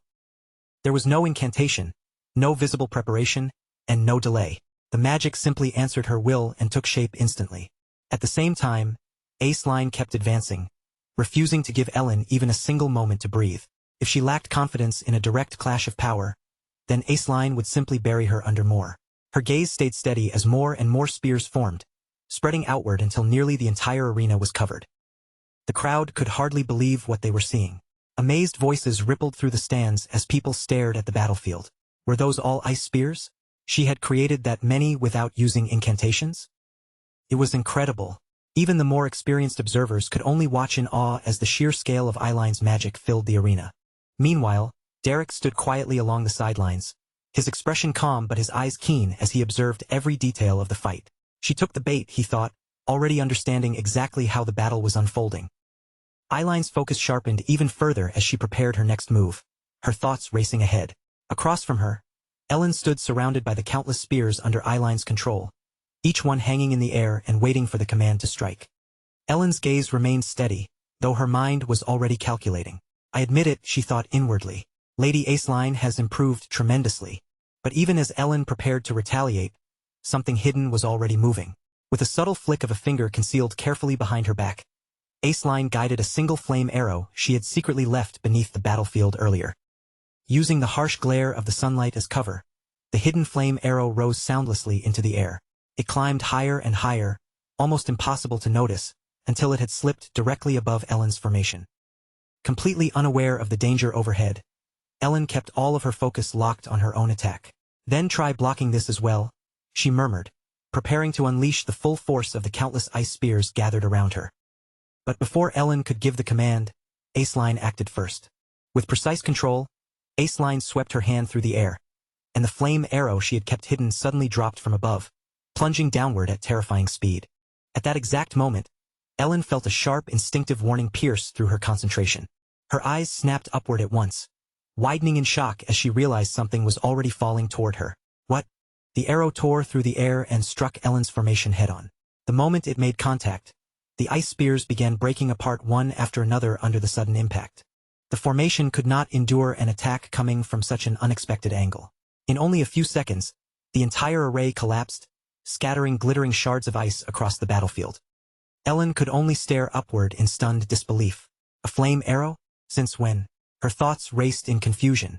She had sensed no incantation, no mana flow, nothing at all. Then the answer struck her. Was it from earlier? Had Aceline hidden it back then, saving it for this exact moment?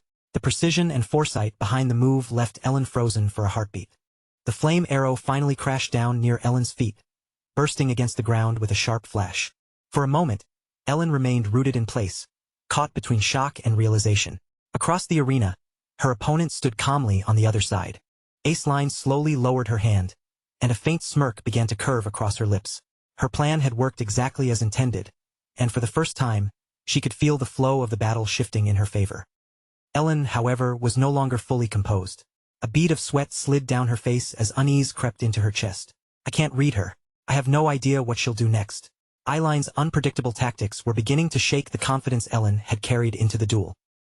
Among the spectators, Lady Dainese watched with visible surprise in her eyes. What's happening? She wondered. They're fighting on equal footing. That alone was impressive, because the duel had already reached a point where neither side could easily overwhelm the other. No clear advantage belonged to either of them now, and the tension pressing over the arena only grew heavier. Eiline's eyes shone with determination, though sweat also traced down her face. This is working, right? She thought. I'm overpowering her now, aren't I? But across from her, Ellen's expression slowly darkened. Doubt began to slip into her thoughts as she faced the reality in front of her. I can't win like this. Not under these conditions. Ellen understood it clearly now.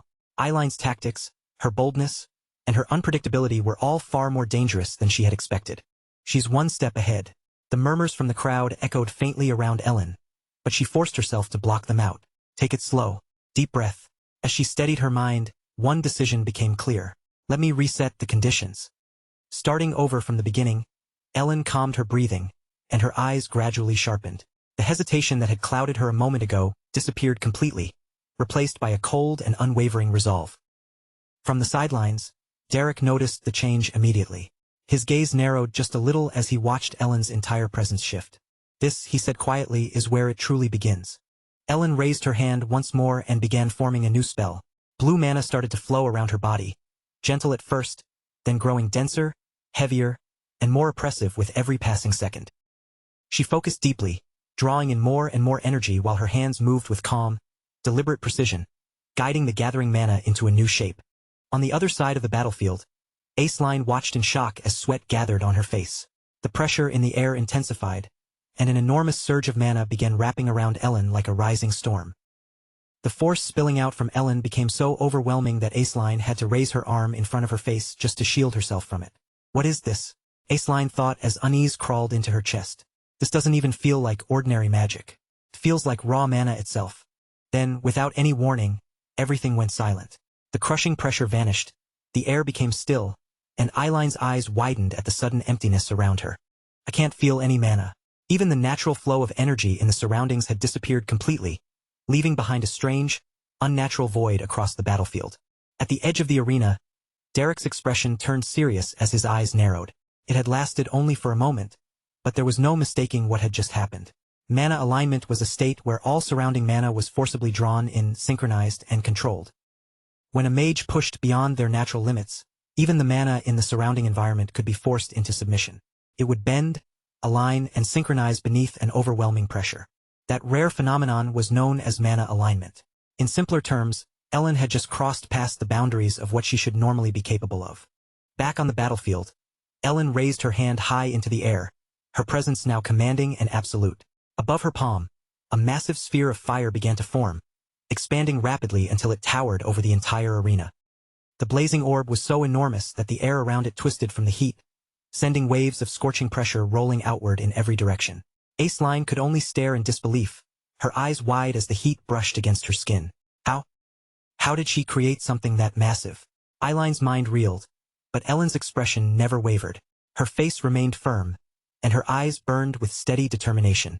As Ellen poured every last ounce of her mana into the spell, pushing herself beyond her limits, the fireball swelled even larger. This was no ordinary magic. It was a 2-star fire spell brought into existence through sheer will and overwhelming power. For a brief moment, Eiline's mind drifted back to a scene from her training. After an exhausting session, she had collapsed onto the ground, completely drained, her chest rising and falling heavily while sweat soaked her face. Derek had approached her quietly, holding out a pouch of water. I brought some water. Drink, he said in his usual calm tone. Aceline slowly pushed herself upright and accepted the pouch from him. Thanks, she muttered, though the uncertainty on her face quickly became impossible to hide. Derek, I'm really not sure, she admitted in a tired voice. He looked at her with a slight hint of confusion as she continued. Can I really beat Ellen? Can I win after just a few weeks of training? Without hesitating, Derek gave his answer. You will win, he told her. Then, after a brief pause, he added more precisely, you will win in a certain sense. Aceline stared at him, still breathing hard and clearly confused, unable to understand what that strange answer was supposed to mean. The present snapped back into focus as the crowd exploded into shocked voices. Is that really fire? A fireball that huge? Is that a 2-star spell? Their voices trembled with disbelief as the enormous blaze continued hanging over the battlefield. Eiline's eyes widened, her mouth parting slightly as panic began to rise inside her. A fireball? This was not part of the plan. She glanced desperately toward Derek, silently searching for an answer. Derek, what is this? What am I supposed to do? But Derek said nothing. He simply watched the battlefield without offering even a single word. Frustration and fear surged through Aceline at once, and tears began to gather in her eyes. Stop just standing there and tell me something useful, you fraud. Before Aceline could think any further, the gigantic fireball surged forward. For a split second, she froze in place, then looked up as her breath caught in her throat. The enormous sphere of fire now loomed directly above her, descending with unstoppable force. As its shadow swallowed her position, panic finally seized her completely. What do I do? Panic crashed through Eiline's mind as sweat streamed down her face. A barrier was impossible. There was no way she could block a 2-star spell of that size head-on. Ice spears would not work either. The pressure bearing down on her was so overwhelming that her thoughts began to fall apart. I knew it, she thought, fear tightening around her chest. This really is impossible. Someone like me can't defeat Ellen. While Eiline's confidence crumbled, Ellen stretched her hand forward and guided the enormous fireball with controlled force, her focus absolute even as the strain pressed heavily on her body. In the crowd, Denise watched the battlefield with intense focus. Her eyes narrowed as she tracked every movement, while the spectators around her stood frozen in place, unable to look away from the overwhelming display of power. Just as the fireball was about to crash down, Eiline's instincts finally took over. She thrust a burst of mana forward, using the recoil from her own spell to launch herself backward. Ellen's eyes widened slightly, caught off guard by the sudden movement and the speed of Eiline's escape. A moment later, the fireball slammed into the ground with terrifying force, detonating in a devastating explosion that swallowed the battlefield. Flames and smoke erupted outward as the shockwave ripped through the arena. Aceline threw her arms up to shield herself, but even that was not enough to stop the blast from violently pushing her back. Her balance collapsed, and she tumbled across the ground, rolling hard over the battlefield as she barely escaped being swallowed by the full impact. Smoke thickened across the arena, covering the battlefield in a dense gray haze. At the center of it, Ellen stood breathing heavily, that single spell having devoured a huge portion of her mana and left her reserves dangerously drained. Through the smoke, Aceline slowly pushed herself up onto her knees, struggling to draw air into her lungs. Ellen stared at her through the haze, disbelief flickering across her eyes. She dodged it. Ellen's gaze sharpened as realization sank in. And she used the same method I did. A technique she had only seen once, yet she had copied it in the middle of battle. On the sidelines, Derek remained calm, his expression unchanged as he observed the result. A lack of experience, he thought quietly. A 2-star spell, when used without true mastery, became nothing more than a beast that turned on its caster and devoured their mana. Ellen's hand trembled faintly from exhaustion, but she clenched it into a fist, forcing herself to steady her body and regain control. Derek watched her closely, his eyes thoughtful. She had recognized Eiline's effort, and now she was beginning to change. Ellen had always possessed overwhelming talent, but this was different. Now she was pushing beyond talent and giving everything she had. For her, this was respect shown not through words, but through power. To Ellen, anyone who fought this desperately deserved nothing less than her full strength. She stood firm despite the toll written all over her body. Sweat covered her face, her breathing came heavy, and her mana reserves were nearly spent. Even so, Ellen forced herself to remain calm. Across from her, Aceline slowly steadied her footing, just as exhausted, her body aching and her breathing uneven after barely surviving the blast. But Eiline's eyes were still sharp, still burning with determination. A faint smirk touched her lips as she finally understood. So this is what you meant, Derek. If she could endure this moment, then victory was within reach. Ellen raised her hand again, refusing to retreat even now. Blue mana shifted into fierce heat around her as she began forming yet another spell. Above her palm, a sphere of fire started to take shape, swelling quickly just like the one before it. Her eyes stayed focused and unwavering as she poured even more mana into the spell. Once again, She recreated the same massive 2-star fireball, but this time something had changed. Her body trembled under the burden, her control wavered, and sweat poured down her face. Ellen gritted her teeth, barely keeping the spell together, yet she still forced herself forward. With a sharp motion, she hurled the fireball toward Aceline at full speed. Gasps burst from the crowd. Another one, and this one was moving even faster than before. The blazing sphere tore through the air with terrifying speed, charging straight toward Aceline like a falling sun. Aceline reacted immediately, turning and sprinting to evade it. But Ellen had not simply thrown the attack and let it fly. She was still controlling it. With small, subtle movements of her hand, Ellen adjusted the fireball's path, tracking Eiline's movements with frightening precision. The fireball curved after Aceline, refusing to let her escape. But maintaining that level of control carried a brutal cost. Ellen's already depleted mana drained even faster, pushing her closer and closer to the edge as the fireball rapidly closed in, looking certain to hit. Then, at the very last moment, Aceline made her move. She suddenly dropped low and planted both hands firmly against the ground. With a powerful motion, she kicked upward while releasing a burst of magic beneath her. The force launched her high into the air, allowing her to avoid the fireball by the narrowest margin as it rushed past below. Aceline soared upward, climbing so high that her figure seemed to blend into the blinding brightness of the sun itself.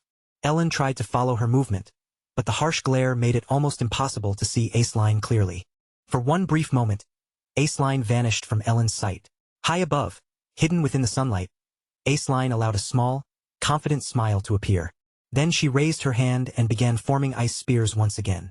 One after another, the spears appeared around her, hanging in the air as she prepared her next strike. From this height, she thought, Ellen would not be able to read their trajectory. As the spell completed, sharp, gleaming spears filled the air around her. Her focus sharpened even further. If Ellen tried to use a barrier now, it would only drain away the tiny amount of mana she had left. Below her, Ellen struggled just to remain standing, her exhausted body trembling under the strain of the battle. Then, with a swift motion, Aceline hurled the ice spears downward at full speed. Ellen reacted only at the final possible instant. Her legs weakened, and she dropped to one knee, forcing herself to cast despite her condition. With the last of her strength, she formed a spell just as the ice spears were about to strike, creating a layer of ice in front of her to intercept the attack. The spears slammed into the hastily created shield, burying themselves deep into the ice. From above, Aceline frowned slightly as she descended and landed back on the ground. Not a barrier, Aceline realized. Just a simple ice construct. Ellen had used up too much mana controlling those fireballs. Ellen's condition was obvious now. Her face had turned pale, her breathing was ragged, and her body looked barely able to stay upright, as though she might collapse at any second. From the sidelines, Derek watched with calm, steady eyes. It'll be over soon, he thought. Aceline straightened her posture and stepped forward, confidence returning to her expression. A small smile spread across her face. It worked. I've cornered her. Her thoughts became clearer, firmer, and more certain. There was no way Ellen had any mana left. Aceline still had enough to cast magic arrows or ice spears at least 2 more times. That was more than enough. In her mind, the answer was obvious. She had won. But the instant that thought crossed her mind, a sharp cracking sound echoed across the battlefield. Eiline's eyes widened immediately. The ice shield in front of Ellen was beginning to split apart, not from an attack outside, but from something breaking through within. Before Aceline could react, a hidden fireball burst through the shattered ice. Ellen had cast it in secret, hiding it behind the very shield she used to defend herself. With a desperate motion, she released the fireball straight forward. The force of the spell was so intense that it drove Ellen's own body backward, threatening to knock her completely off balance as she poured everything she had left into one final attack. The recoil from Ellen's own spell finally threw her backward, destroying her balance completely. She lost her footing and crashed hard onto the ground, the impact knocking the air from her lungs as her face went pale with pain and her body trembled. Ellen's body struggled to respond after being pushed far beyond its limits. At the same time, the fireball she had released surged forward, ripping through the air toward Aceline and instantly shattering the brief certainty Aceline had just managed to grasp. But the moment Ellen collapsed, her control over the spell began to break.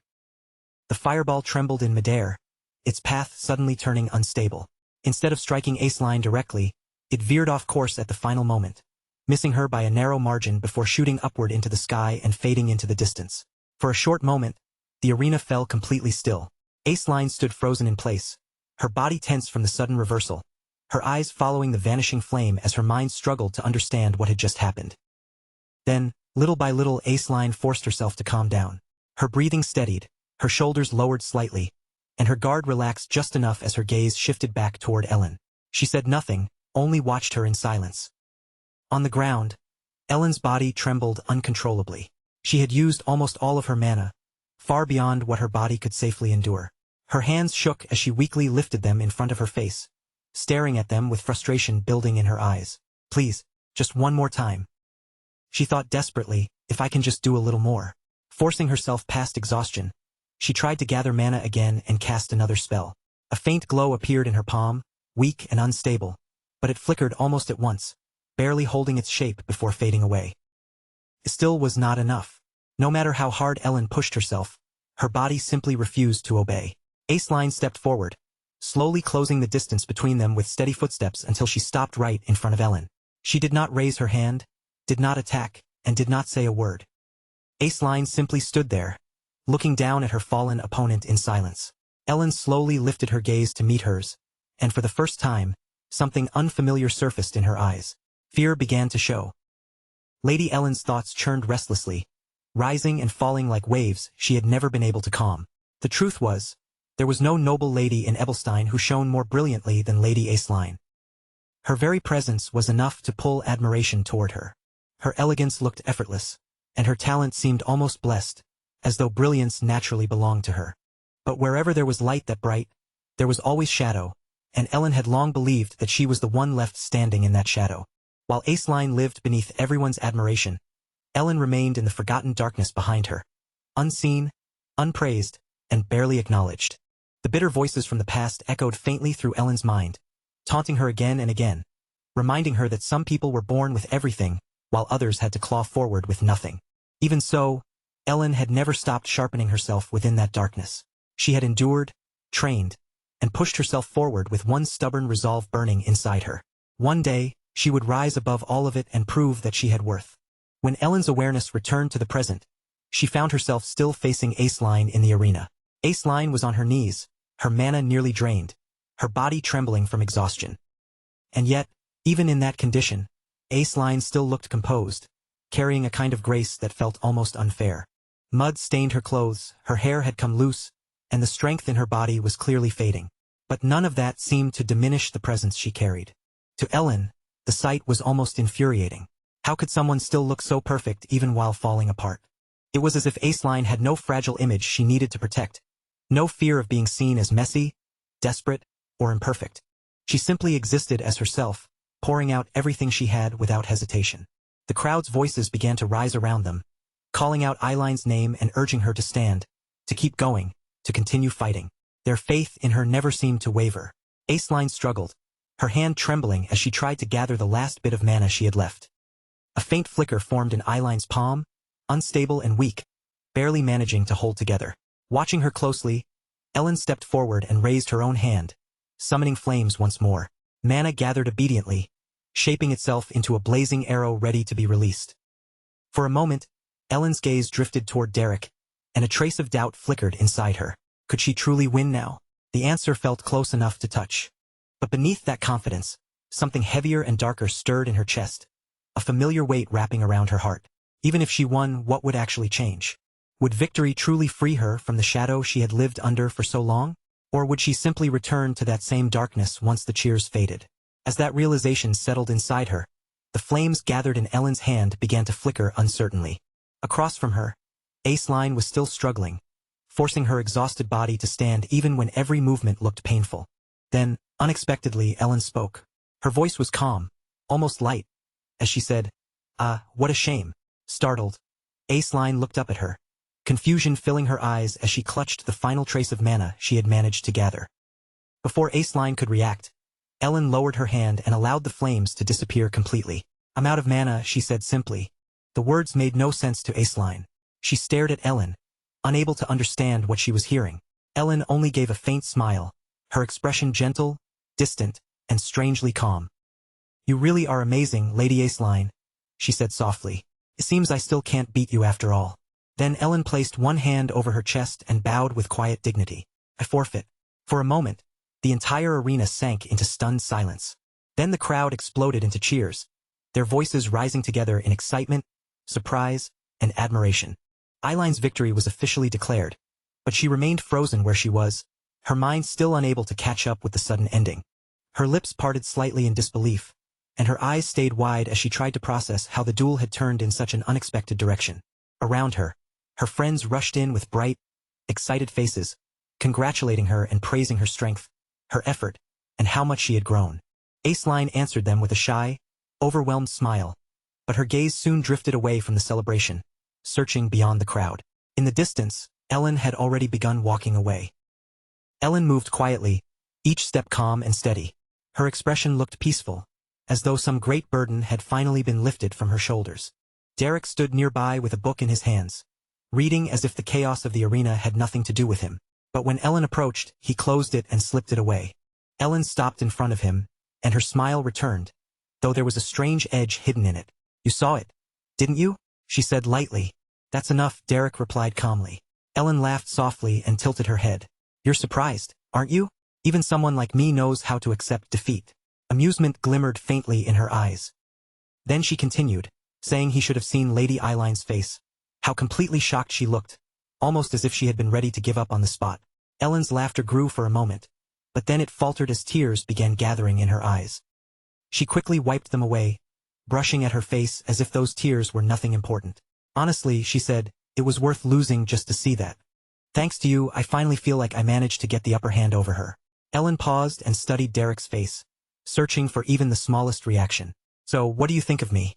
It wasn't perfect, but I wasn't that bad, right? I learn quickly, don't I?" Derek said nothing. His gaze stayed steady on her, watching closely, while the silence between them stretched out, heavy and impossible to escape. Then, all at once, Ellen's expression cracked. Tears slipped from her eyes before she could stop them. She stared down at her trembling hands, confused by her own reaction. "Hey, don't just stand there," she muttered, her voice shaking. "Why?" She did not understand it.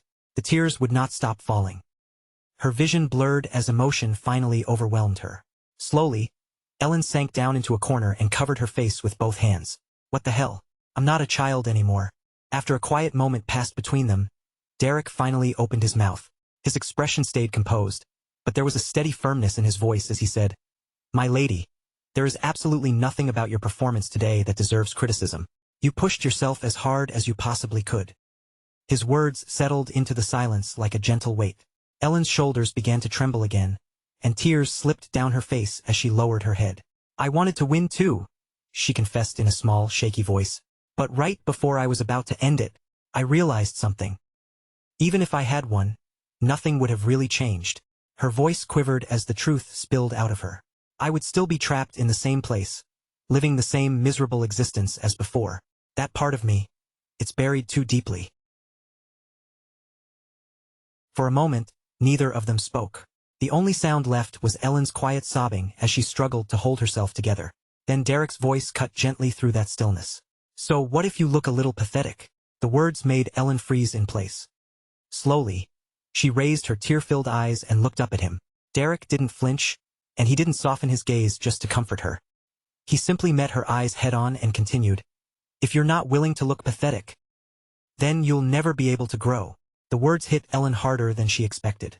She covered her face with both hands again as fresh tears spilled through her fingers, but somewhere beneath that pain, something inside her had quietly begun to change. Fragments of memory flickered through her mind, and she saw Aceline standing tall and unshaken, as if the darkness that had always pressed down on Ellen had never been able to touch her.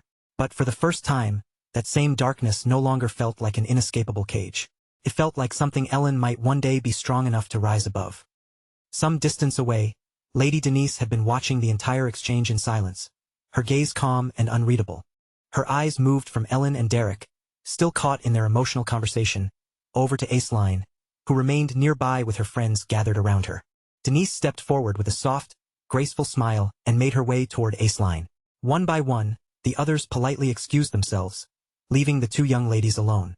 "You were brilliant, Lady Aceline," Denise said in a gentle voice. "That duel was truly remarkable." Aceline lowered her eyes slightly, but there was no pride in her expression. Instead, a troubled look passed across her face, as though the victory itself weighed on her. "Lady Denise, you noticed it too, didn't you?" Aceline asked quietly, her voice low enough that it almost disappeared into the air. I wasn't the real winner. Denise only smiled at first, taking a moment before she answered. Then, with the same gentle composure, she finally spoke. When it comes purely to magical talent, Lady Ellen may even be ahead of me. Aceline shook her head, as if that answer alone could not explain what she had felt during the duel. Though uncertainty still lingered in her eyes, her voice became firmer. It isn't only about talent. There's something more important than that. Something that can truly close the distance between people. As she thought about it, her mind began to drift without permission. Before she realized it, Derek's face appeared in her thoughts. Startled by herself, Aceline quickly shook her head, pushing the image away and forcing her composure back into place. Then she turned toward her maid, her expression settling into quiet determination. Daisy, prepare a letter for the main estate. As Aceline lifted her gaze, the uncertainty in her eyes faded, replaced by a sharper resolve. There was something she needed now, and once she had made up her mind, she had no intention of hesitating. The scene then moved to the Duplin household, where servants passed through the halls and went about their usual duties, keeping the estate running in its familiar rhythm. Inside one of the rooms, Raymond Oswood Duplin sat with a letter in his hands. As he read, the tension in his expression deepened. Dries Wolfville, what is a 6-star travel pass doing in Ebelstein? He murmured under his breath. Across from him, Valerian Deplaine answered with a thoughtful look, explaining that the customs agreement had likely been moved forward because of Drace's recent movements. This was clearly not a simple or ordinary development. Raymond fell into silence, his eyes narrowing as he turned the matter over in his mind. So even the Count of Belmiard's visit is connected, he muttered. If someone with foresight is pulling the strings, then this cannot be a coincidence. After that, Valerian brought up another matter, a letter from Aceline. The letter was a request for a magic teacher. Raymond raised his head at that, a trace of surprise crossing his face. Can't you arrange one for her? Valerian hesitated before answering, as though the detail made the situation more complicated. She specifically requested Derek. But at the moment, he is teaching Lady Ellen at the Belmiard estate. Raymond brought one hand to his chin and quietly considered the situation. I had planned to send the butler to negotiate, he said slowly, weighing the matter carefully. But after a brief pause, he shook his head. No, that won't be necessary. His gaze grew sharper as his decision became clear. I need to go to Ebelstein anyway because of Drace's matter. I'll handle this personally. And with that decision, the pieces of a much larger story began to move quietly into place. The scene then shifted gently to Lady Ellen's residence, where the afternoon sun slipped behind slow-moving clouds and cast soft, wavering shadows across the garden. Outside, Ellen sat across from Derek at a small table, her body relaxed in a way that felt almost unfamiliar after everything that had happened. For once, there was no tightness in her face and no sharp tension in her eyes. Only a quiet calm remained, as though some heavy knot inside her had finally loosened. With a faint, easy smile, she was the first to speak. Derek, I think I'm going to rest for a while. Her tone sounded light, almost casual, but there was something deeper hidden beneath those simple words. Derek looked at her with quiet curiosity, immediately sensing that something in her had changed. Ellen continued in a soft but steady voice. Studying, training, all of it, I think I need a little time to clear my head. After a short pause, she looked at him again, her eyes searching his face as if she wanted to confirm something. You're going to keep working for the Baldoni Mercenary Corps, right? Derek nodded with his usual calm. Yes, I suppose so. Once she heard that, Ellen shifted her chair a little closer, quietly narrowing the distance between them. The sudden movement caught Derek off guard, and he instinctively leaned back, unsure what she was about to do. A faint blush rose across Ellen's cheeks, and with a small, almost playful smile, she asked, If I call for you, you'll come again, won't you, to teach me magic? Derek paused for a moment, studying the rare sincerity in her expression. Then a small, reassuring smile touched his face. Of course, though honestly, I'm not sure there's much left for me to teach you. Ellen leaned back in her chair and stretched her arms lazily, her earlier seriousness giving way to a teasing grin. Geez, what's with all that humility? That doesn't sound like you at all. Then her voice grew brighter, carrying a gentle warmth as she tilted her face toward the sky. Winter's finally ending. It felt longer than usual this year, didn't it, Derek? As the day faded away, the scene moved to Belden's Tier, where warm lantern light glowed against the darkness of night. Inside, the place was full of life, buzzing with the sound of cheerful conversation, bursts of laughter, and the easy noise of people enjoying the evening. At one of the tables, Polini sat with unmistakable confidence, finishing a card game with a victorious grin stretched across her face. Her defeated opponent groaned miserably, while Polini basked shamelessly in her win, looking greedy, satisfied, and entirely pleased with herself. Just then, the door opened, and Derek stepped inside. The instant Polini spotted him, her face lit up, and she threw one hand into the air, waving at him with energetic enthusiasm. Derek's uncle noticed him as well and immediately turned his head in recognition. Derek stepped fully into the room, wearing a calm smile as he greeted them. "I'm back."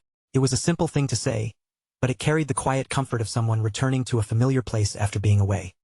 Morning arrived before long, and under the light of the rising sun, a carriage raced along the open road. The horses moved at a steady pace, their hooves striking the ground in a firm, rhythmic cadence as they carried their passenger toward Ebelstein. Inside the carriage, Belmiard sat in complete silence, his gaze fixed straight ahead. His face revealed little, but the focus in his eyes made it clear that this journey had a purpose, one serious enough to require his personal presence. Meanwhile, back at Ellen's residence, the young lady slept peacefully in her room, wrapped in a rare and quiet moment of rest. The peaceful silence in Ellen's room was suddenly interrupted by a knock at the door. Still half buried in sleep, she let out a tired groan and dragged a pillow over her head, trying to block out the world. "Come on," I said. "I'm resting starting today. No lessons." "No interruptions either," Ellen grumbled from beneath the pillow, clearly unwilling to move. Outside the door, her maid hesitated for a moment, then answered in a nervous voice, "My lady, I really think you should come out and see this for yourself." Ellen released a heavy sigh and forced herself out of bed, every movement showing how little she wanted to deal with anything right now. "No, just tell them I'm not here," she muttered irritably. Still complaining under her breath, she shuffled to the door and opened it with an annoyed look on her face. "Didn't you hear me? Starting today, I'm—" Her words cut off in an instant. The moment her eyes focused on the person standing in front of her, her entire expression froze. It was her father. Belmiard stood there with a bright, affectionate smile, his eyes glistening as if emotion had already risen to the surface. "Ellen," he said warmly, his voice full of tenderness, "it has been far too long. My pride, my jewel, my treasure." The shock hit Ellen all at once, leaving her completely stunned. Without even thinking, Ellen slammed the door shut right in front of him. The moment she was hidden inside again, panic exploded through her chest. Why is father here? She thought, her heart pounding so hard it felt like it might burst. After a few tense seconds, she forced herself to breathe and pressed one hand against the door, trying desperately to steady both her thoughts and her voice. "Father, what brings you all the way here?" She called through the door, doing her best to sound calm and proper despite the chaos inside her. "I'll change my clothes and come out shortly. Please wait just a moment." Outside the room, Belmiard remained where he was. Belmiard gave a soft chuckle, still smiling to himself even after being greeted by a slammed door, as if his daughter's flustered reaction only made him more fond of her. A few minutes later, beneath a sky that had grown brighter with the morning light, father and daughter sat together with tea neatly placed between them. Belmiard spoke in a calm, measured tone, his expression composed as he looked across the table. "The young lady of the Duplin family. She must have been quite a formidable opponent." Ellen answered with a small, slightly nervous smile, lifting her hand in a light, modest gesture. "Yes, but I learned a great deal from her."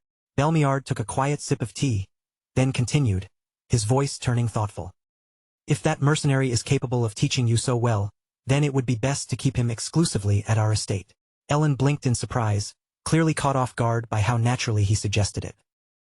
"But the vassals might oppose something like that," she said hesitantly, her eyes shifting with concern. Belmiard only laughed softly, his confidence not wavering in the slightest. "Don't worry about that. Is there anything I wouldn't do for you?" he said warmly, his voice carrying both affection and absolute certainty. "Just trust your father." At those words, Ellen couldn't stop a blush from rising to her cheeks. Her eyes softened, and a shy, gentle smile slowly spread across her face. The scene shifted once more, sinking deep into the dark, damp depths of the Ebelstein dungeon. Flickering light danced across the rough stone walls, stretching long shadows through the cavern, while the sharp echoes of battle rang out in the darkness. Polini stood ready with her bow drawn tight, her eyes focused as she released an arrow. It flew straight and struck a goblin cleanly, sending it collapsing to the ground. But the moment it fell, her expression suddenly changed. "Derek, behind you!" she shouted. At the same time, another goblin sprang forward with a wild scream, launching itself through the air and aiming straight for Derek's back. Derek reacted immediately, gripping his sword in one hand while gathering mana with the other. His body moved on instinct, already preparing to counterattack. But then, something felt wrong. The mana inside him wavered strangely, breaking apart and shifting in unpredictable waves instead of flowing the way it should have. Derek's eyes widened as that unfamiliar sensation swept through him. Without wasting a second, he turned toward the incoming goblin and formed a red sphere of mana in his palm. Dark energy flickered around it, unstable and violent, yet undeniably powerful. At the same moment, he tried to cast what should have been a simple 3-star fireball. But instead of taking its proper shape, his mana twisted wildly and erupted into a blazing, uncontrollable force. Moving purely on instinct, Derek released it toward the goblin still flying through the air. "Derek!" Polini cried out again, her voice filled with alarm as the spell burst open in front of them. A massive explosion of energy tore through the dungeon, shaking the entire cavern as the force roared across the stone walls. Even from outside the dungeon, that violent surge of mana could be felt. By the time night fell, a heavy tension had settled over Belden's tier. The overwhelming energy from earlier had already faded, but in its place came an uneasy silence that clung to the room. "What?" Derek almost died. Someone blurted out in disbelief. Polini, who was usually lazy, carefree, and impossible to take seriously, now looked unusually stern. Her eyes narrowed with irritation. "Don't even get me started," she muttered. "Are all mages like this? Who tries to use a 3-star spell while hunting goblins?" Derek's uncle stared at him in shock, unable to hide his reaction. Derek himself lowered his head with a troubled look, staring down at his own hands as he spoke quietly. "In the middle of it, I felt something strange, some kind of inconsistency. It felt just like when I first reached the 2nd star. Right then, a voice came from behind them. There's no need to be anxious about being stuck." Derek turned sharply toward the sound. A man stepped forward from the shadows, his presence calm yet strangely overwhelming. "There's no need to force your way through," the man continued. "Didn't the School of the Wild originally pursue a natural flow?" As he spoke, every gaze in the room shifted toward him. Then he reached up and slowly removed his hood. "Of course, advice like that rarely works on mages like you." Derek's thoughts raced the moment he saw him. He couldn't sense even a trace of mana coming from the man, and yet the person standing before him was clearly no ordinary figure. It was the wandering spirit Drace Wolftail, the greatest 6-star search-type mage. With a calm, almost casual expression, Drace spoke as if he had simply stopped by after a long walk. "If you have any decent alcohol, bring it out. My travels have been exhausting." Beneath the glow of the full moon, the night quietly deepened. The scene then shifted to the Duplin estate. Under pale silver moonlight, the training grounds lay quiet as Lady Della stood at the center, her body still and her focus sharpened. Ice mana gathered around her in a cold, swirling flow as she chanted softly. With visible effort, she shaped that power into sharp arrows of ice, forming 5 in total. But the moment she tried to push beyond that limit, the mana around her began to destabilize. It broke apart abruptly, and the arrows shattered in midair before they could fully hold their form. Exhausted and frustrated, Della dropped to her knees on the training ground. "What the heck is this? So annoying." A light laugh came from nearby. Her brother Reg approached with an amused look, clearly entertained by her reaction. "I thought you'd matured a little, but your temper hasn't changed at all." Startled, Della looked up at him. "When did you get here?" Reg smiled thoughtfully and glanced toward the space where her magic had just collapsed. "Still, 5 arrows. Not bad at all. Is that thanks to having a good teacher?" Della immediately turned her face away with stubborn pride. "That's just my own talent. What does that selfish guy Derek have to do with it?" Reg calmly crossed his arms, watching her reaction. "It seems Lady Aceline is planning to hire him as her teacher." Della's eyes widened at once. "What? No way. What if she gets treated the same way I did?" Reg shook his head lightly, as if warning her not to make the situation sound stranger than it was. "Don't say things that could cause misunderstandings. I also heard Lady Ellen wants to keep him as well." Della frowned, looking genuinely confused. "Why is he so popular?" Reg gave a small smirk, clearly enjoying the chance to tease her. "Because he managed to turn you into a proper person." "Of course he's popular," Delos answered almost instantly, his voice snapping back before he caught himself and paused. After a moment, Reg let out a small chuckle, as if he had finally admitted the truth to himself. "Yeah, I guess I really was a handful." Reg glanced over with a teasing look, his grin carrying just enough mischief to make Derek uncomfortable. Wouldn't it actually be better if he chose Aceline? That way you might get a chance to see him again. Come on, Derek. You look like you miss Delos. Derek's cheeks immediately flushed a bright red, and he turned his face away as if the accusation had struck too close to the truth. Who said I want to see him? Reg only shrugged, wearing that same knowing grin. Sure. I'll pretend I believe you. Reg's tone made it clear he did not believe a word. Meanwhile, in another quiet room far from their teasing, Lady Denise sat alone with an air of perfect composure. She held a book open in one hand, reading with calm, unhurried focus, while an apple rested lightly in her other hand. Compared to everyone else, she looked almost untouched by the swelling competition and the ambitions stirring around them. But behind that peaceful stillness, her thoughts were moving far more deeply than anyone could easily see. At Belden's tavern, the mood had settled into something calm, heavy, and strangely quiet. A faint scent of alcohol lingered in the air, mixing with the dim warmth of the room, while lantern light flickered softly across the wooden walls. Near the corner, Drace Wolftail sat in silence, slowly drinking the wine he had ordered. His face gave away almost nothing from start to finish, as if every emotion had been buried somewhere far beneath the surface. Beside him, Derek sat stiffly, unable to keep his curiosity from showing. Even after sitting there for some time, Derek still found it hard to accept what was happening. A mage of Drace's level was sitting casually in a small tavern as if he belonged there. A 6-star mage. A man whose name alone was enough to spread fear throughout the Empire. Derek watched him quietly, his mind turning over one question after another. Why would someone like that come here? And more than that, why would a man like him bother speaking to someone like me? After finishing his drink, Drace set the glass down with a calm, precise motion. He rested one finger against his chin, then slowly shifted his gaze toward Derek. Your name is Derek, correct? Derek immediately straightened in his seat, his posture tightening before he gave a quick nod. Yes, that's correct.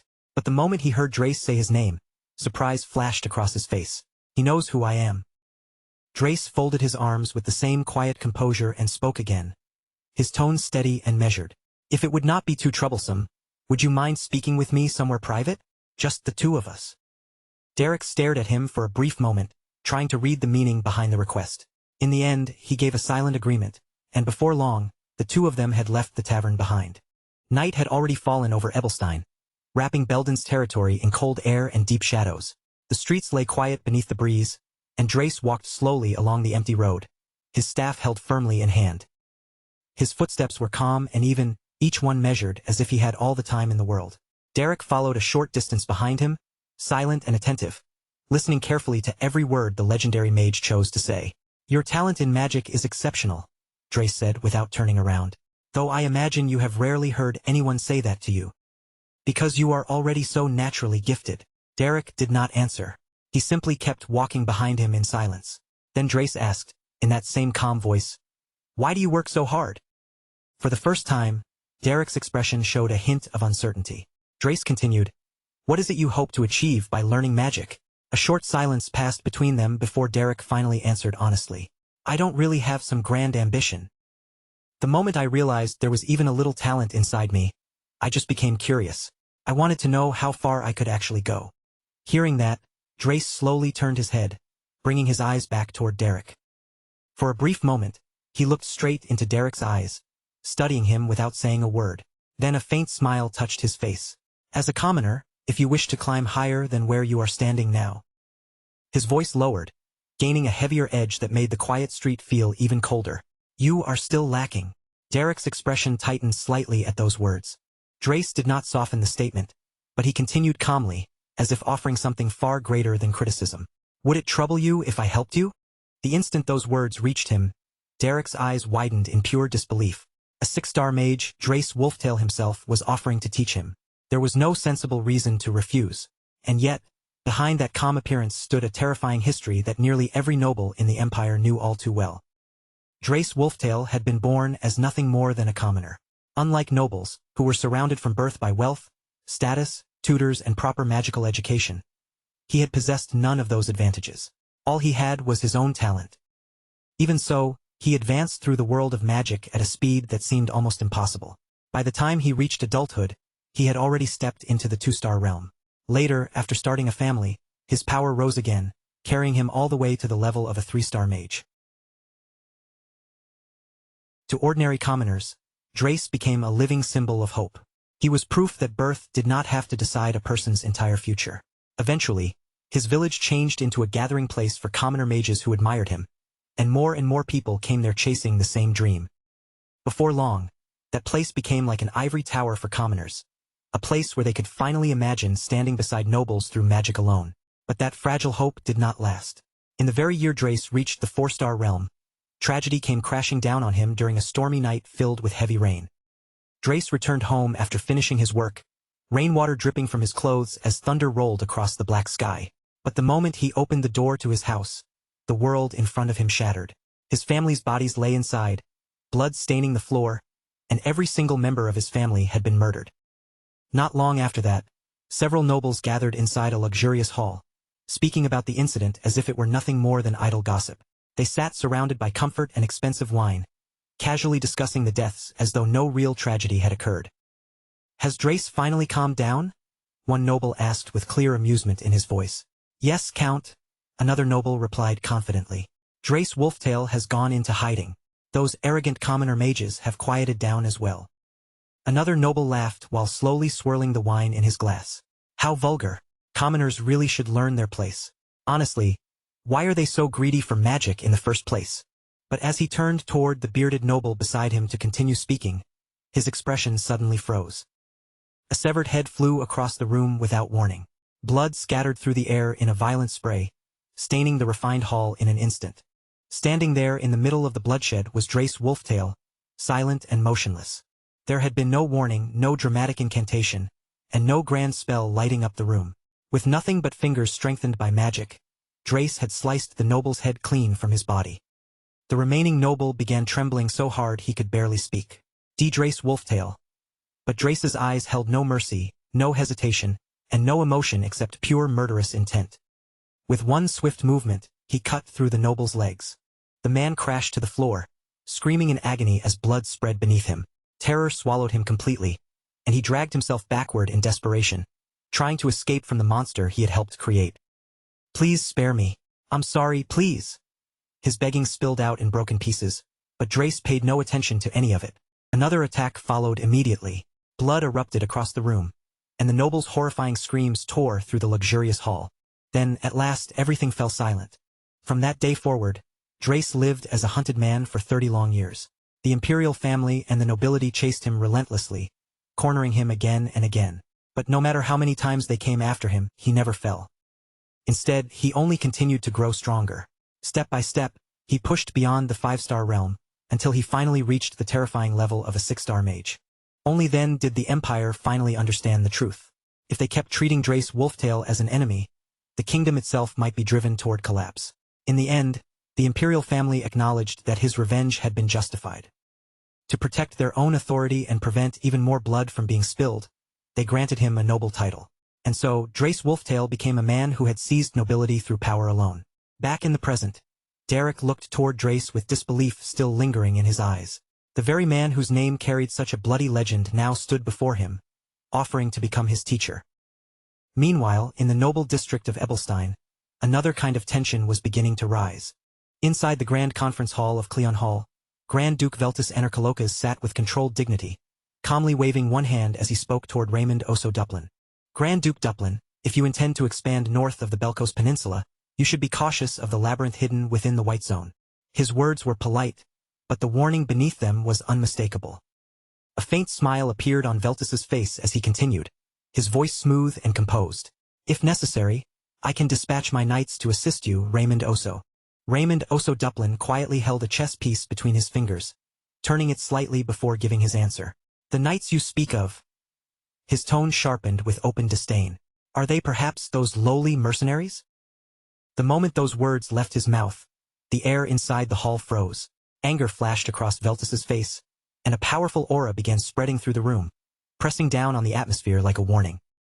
"It must be difficult," Veltus replied coldly, his voice carrying a sharpened edge, "to maintain such vast territory with nothing but private soldiers.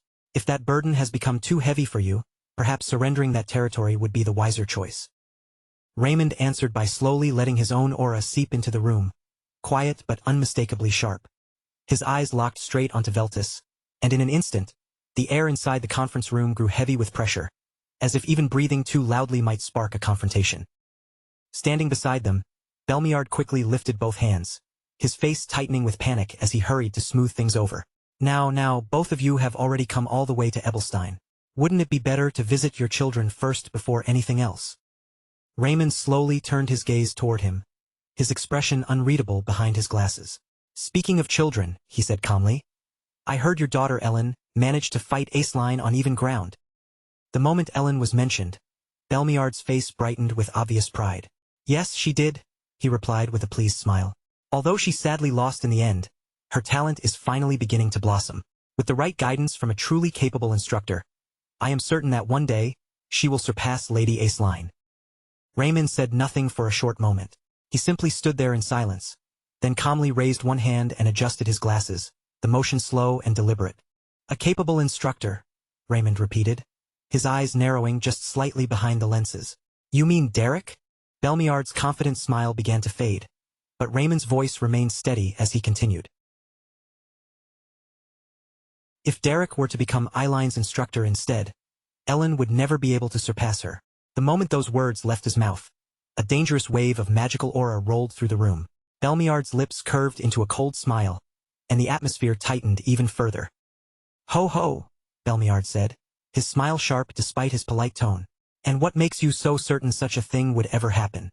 His connection with Ellen is already quite deep.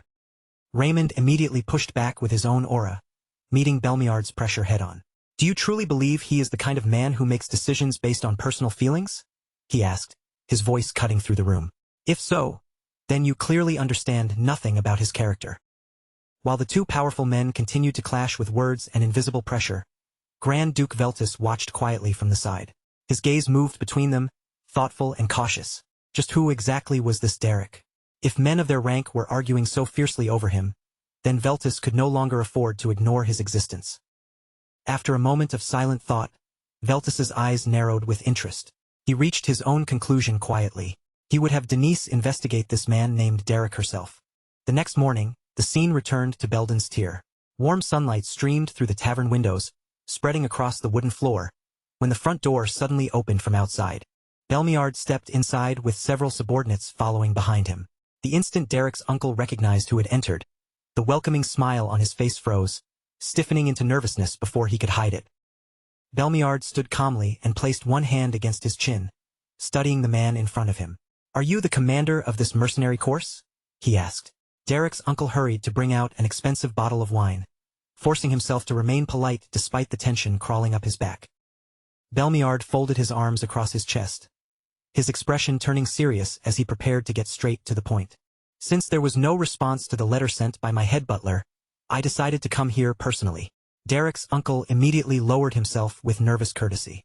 I sincerely apologize, he replied, his voice tense. The truth is, Derek's uncle continued carefully, Derek has been missing for several days. At those words, Belmiard's expression shifted, just enough for his surprise to show. Missing, Belmiard repeated. Derek's uncle nodded anxiously. We have searched everywhere for him. A few days ago, he suddenly declared that he was refusing all requests, and after that, he disappeared without giving anyone an explanation. Belmiard fell quiet, his thoughts moving quickly behind his calm face. Had House Duplin already taken Derek? Or could Veltus have made a move first? But after carefully weighing the situation, he dismissed both possibilities. No, there had been no information suggesting either side had acted yet. His gaze sharpened with decision. Then I will simply have to find him myself. With that, the scene shifted once again, this time toward the outskirts of Ebelstein, near the residence of Grand Duke Veltus. Denise sat comfortably in a chair, relaxed as she casually bit into an apple. In her other hand, she held a letter, her eyes moving quietly across the words written on the page. Once she finished reading, Denise lifted her gaze toward the maid standing nearby. When did this arrive? She asked. The maid answered respectfully. It was delivered early this morning. The patriarch said the matter was extremely urgent. Denise lowered her eyes back to the letter. The message was clear. Hurry and locate the man named Derek, then recruit him as her instructor at all cost. She let out a soft sigh, staring at the apple in her hand as if the whole thing already felt bothersome. I suppose father is panicking, she murmured quietly. That mercenary's value is probably at its lowest right now. A faint smile tugged at the corner of her lips. How troublesome. Yet even as she said that, her mind had already started drifting somewhere completely different. Still, today was not an ordinary day for her. A spark of excitement slowly lit up in her eyes as she reached up and removed her glasses. The newest novel by that great author had finally arrived. A slight blush spread across Denise's cheeks as the title echoed through her mind. The lady submits to the cold. And then came the phrase that completely captured her imagination. Grand Duke's ice great sword. The moment she thought of it, her mind began to run wild. But what exactly was the ice great sword? Denise pressed one hand against her cheek, her eyes glowing with curiosity. A bright, excited smile spread across her face. I absolutely need to know. Without hesitating any longer, Denise suddenly rose from her chair. Well, if I ignore father now, he'll only keep nagging me later anyway. She turned her head toward her maid. Bella. The maid immediately answered, Yes, my lady? Prepare my clothes. Denise smiled calmly as she picked up the letter once more. I'm heading out. There was someone she needed to meet, and now she had every reason to go. As night slowly settled over the outskirts of Ramhill Hill, the great cave of Lasps sank into complete silence, swallowed by darkness and cold. A freezing wind swept along the mountain paths outside, scraping past the rocks. Thin layers of frost crept across the stone walls around the cave entrance, turning the mouth of the cavern pale and icy. Deep within the cave, far removed from the bitter wind outside, Derek and Drace sat facing each other in absolute stillness. Both remained cross-legged on the frozen ground, while Drace kept his eyes closed, his expression calm and almost peaceful. Then, in a low, steady voice that carried softly through the cavern, Drace finally spoke. Close your eyes and release your mana like a thin mist. Do not force it. Let it move naturally. Then feel the sensation of your mana touching the world around you before it returns. Hearing each instruction clearly, Derek slowly closed his eyes and began to follow exactly as he had been told. A faint wave of mana slipped out from Derek's body, spreading quietly through the dark cave like invisible fog. It brushed over the cold stone walls, touched the scattered rocks beneath the water, and drifted carefully through every hidden corner of the cavern. Little by little, that mana began to flow back toward him. Drace continued speaking while calmly observing Derek's progress. What you are doing now is the foundation of search-type magic. At the 1-star level, it can only perform simple threat detection. At 2 stars, you can locate people and sense magical energy from a distance. At 3 stars, you become able to see through disguises and deception. At 4 stars, you begin to perceive the intentions hidden inside your opponent's heart. At 5 stars, you can communicate with the dead themselves for the first time. Drace slowly opened his eyes, his gaze still perfectly calm. And at 6 stars, you gain the power to see the future. Derek's eyes opened slowly the moment he heard those words. A look of disbelief crossed Derek's face, though it was carefully acted. In a quiet voice, he repeated, See the future? Drace folded his hands together and nodded without the slightest hesitation. That is correct. I saw the future myself. That is why I came to find you, because I need you. For a brief moment, silence settled over the cave again before Derek finally spoke. Then tell me, Derek said, his eyes fixed on Drace. What exactly happens to me in that future? Drace looked directly back at him before answering. You know of a man named Valerian, don't you? Drace asked calmly. The eldest son of House Duplin. The instant Derek heard that name, his expression stiffened in visible surprise. Drace continued without changing his tone. Before you reach adulthood, he will begin practicing necromancy. That is why you must kill him. A cold, heavy silence spread through the cave, pressing down on both of them. Derek's eyes narrowed slightly as countless thoughts rushed through his mind at once. He stayed silent for several moments, then finally asked, Why would he study necromancy? What exactly is he trying to do? But Drace only shook his head slightly. I cannot tell you any more than this. That is the nature of the future itself. The more recklessly someone learns about what lies ahead, the more unstable and unpredictable those events become. His voice lowered, growing quieter in the frozen cave, before he added one final thing. There is one more thing I can tell you. In the future, you are destined to die. The moment those words fell, the entire cave sank back into a silence so deep that even the cold air seemed to stop moving. But what was strange was Derek's reaction, or rather, the lack of one. He did not flinch, panic, or even widen his eyes, and that calmness made Drace look at him with a faint trace of surprise. You do not appear shocked, Drace said, watching him closely. Derek lowered his eyes for a brief moment, as if turning the words over in his mind, then answered in a steady voice. You said I was destined to die, but you never said that would be the first time I died. At that answer, A real smile slowly spread across Drace's face, one that carried both amusement and genuine approval.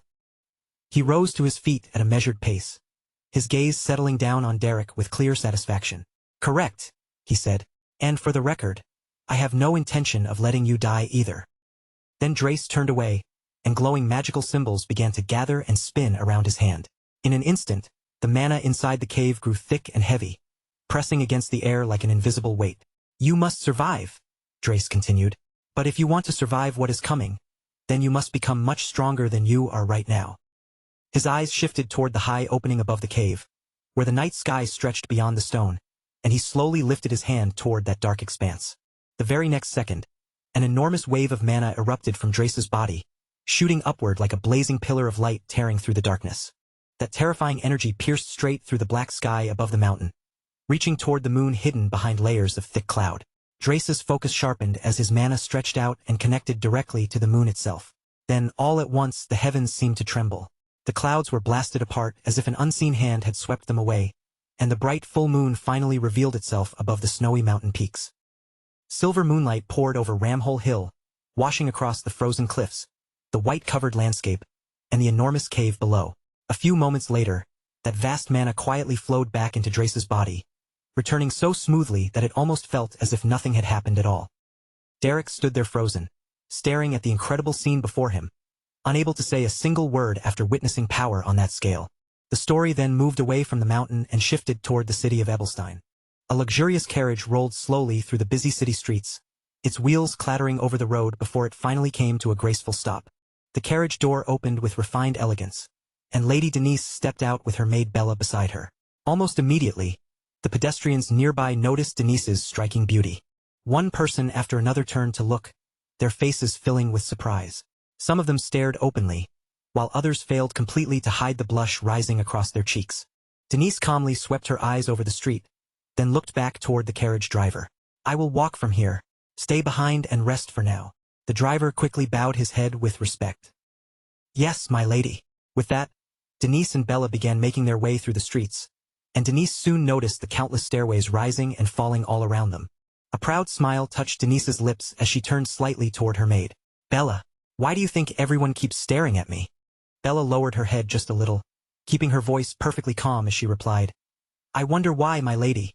Denise placed one hand delicately against her cheek, striking a dramatic pose as if the answer had suddenly dawned on her. "Could it be because I'm pretty?" Bella glanced at her from the side, her eyes narrowing slightly before she answered with brutal honesty. "My lady, your room is always a disaster. You rarely wash properly, and most of your time is spent lying around reading books. So honestly, even your usual appearance is already quite impressive in its own strange way." After offering a small, polite bow, Bella added without changing her tone, "But I believe you become even worse whenever you start acting like this." Denise looked utterly offended, as if she had been wounded. "Oh, Bella, you truly have a talent for making jokes." "I was not joking," Bella replied at once. Then her expression grew more serious. "Shouldn't we hurry? What if another family recruits that man named Derek before we reach him?" Denise waved one hand lazily, dismissing the concern. "There is no need to worry. Even if I move slowly, I am still faster than everyone else." Bella let out a deep sigh. "You are always late for your lessons, though." Denise ignored that remark completely. Her eyes narrowed as her thoughts moved elsewhere. "You said that Mercenary turned down every offer and then suddenly disappeared, correct?" Bella blinked at her. "Did you hear anything I just said?" But Denise had already slipped fully into her own reasoning. He is not the type to chase money above all else. So why would someone like that suddenly vanish? She rested one hand beneath her chin, thinking through the situation step by step. For someone his age who can already use magic, there are only a few possibilities. The reason has to be magic itself. Either he came across an extraordinary grimoire, or he found a truly remarkable teacher. As Denise spoke, a faint, knowing smile began to curve at the corners of her lips. If that is true, then of course he would stop wasting his time as a mercenary. Her eyes sharpened even further as another possibility surfaced in her mind. But he left the Duplin mansion of his own will, didn't he? And for studying magic, there is hardly a better place than the Duplin household. Denise paused for a brief moment, and then her smile widened with confidence. Which means he found something even greater than House Duplin. At that moment, Bella's voice cut through her thoughts. "Lady Denise, we've arrived." Denise snapped back to the present and slowly raised her gaze toward the building standing in front of them. The place was Belden's terror. Inside the shop, Derek's Uncle Bisley was going about his usual work. He continued handling the day's business as normal until the door opened with a soft sound, drawing his attention upward with a welcoming smile. "Welcome," he began, but the instant he recognized Denise standing there, his face stiffened, and nervousness crept into his expression. Denise studied him calmly for a moment, then suddenly asked, "That old mage came here recently, didn't he?" For a heartbeat, Derek's uncle froze in place, caught completely off guard. "Pardon," he managed, but before he could properly explain himself, Denise smiled brightly, as if his reaction had already given her every answer she needed. "Thank you for the answer," she said with graceful satisfaction. Then, without wasting another second, she turned toward Bella. "Let's go. I need to check the carriage transit records." Bella immediately followed her lead and replied, "Yes, my lady." As the two women left the shop, Derek's uncle stayed where he was, nervously rubbing the back of his neck while watching them disappear down the street.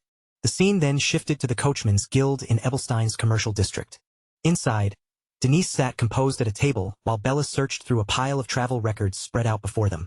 After some time, Bella finally looked up and asked, "My lady, how did you know Sir Dreist had visited?" Denise flipped through one of the documents with casual confidence before answering. It was obvious that Mercenary abandoned the mansion of a 5-star mage by choice. Someone serious about magic would never do that so easily. He would not walk away unless something even greater had appeared in front of him. She continued turning the pages as she spoke, her tone carrying complete certainty. Which means the only person who could possibly draw his interest would be a 6-star mage. A proud smile appeared on Denise's face. "And as it happens, I knew a 6-star mage had recently been heading toward Ebelstein, so all I did was make a simple guess." She leaned back in her chair with obvious satisfaction. "And that old man fell for it perfectly." After a short pause, Denise turned toward Bella, her eyes glittering as if she had just discovered something wonderful about herself. "Could it be that I am actually smart?" Bella stared at her in silence for a moment before giving her answer. "You almost never use your brain properly, so I cannot say for certain." Denise dramatically pressed one hand over her chest as if those words had pierced her. "Oh my, Bella, your words wound me deeply." "I am simply being objective," Bella replied without the slightest hesitation. Denise released a heavy sigh and murmured, "Being this talented truly is exhausting. Sometimes I wish I could simply be incompetent instead." Bella's lips curved into a faint smile. "Do you actually enjoy it when people talk back to you, my lady?" Denise answered with a proud grin. "Really now? You only ever notice my beautiful side." Bella sighed once again, clearly used to this by now. "You truly never listen to anything I say." Then her expression turned serious. "But even if we find him first, can we really recruit him? I heard House Duplin and House Belmiard are looking for him too," Bella said, her voice low with concern. Denise, however, suddenly lifted one of the records from the pile, a bright, confident smile spreading across her face. "Oh, Bella, that part is actually the simplest problem of all." Bella's eyes narrowed at once, suspicion written all over her face. "You already have a plan?" Denise's cheeks turned faintly pink for a moment, but the embarrassment quickly twisted into a sly, mischievous grin. "A honey trap." Bella froze on the spot, instantly flustered by how boldly she said it. Denise only looked prouder, lifting her chin as if the plan were flawless. "He's just a hot-blooded young man, isn't he? There's no way someone like him could turn down a beauty like me." "Impossible." Bella stared at her with a blank, almost pitiless expression before giving her answer in the flattest voice possible. "Your rival is Lady Iselin." Denise went completely still, as if Bella had just stabbed her straight through the heart. She slowly turned toward her, her face wounded and disbelieving. "Bella, why would you say something that cruel?" A second later, Denise lunged forward and grabbed Bella by both shoulders, shaking her with desperate urgency. "I'm prettier, right?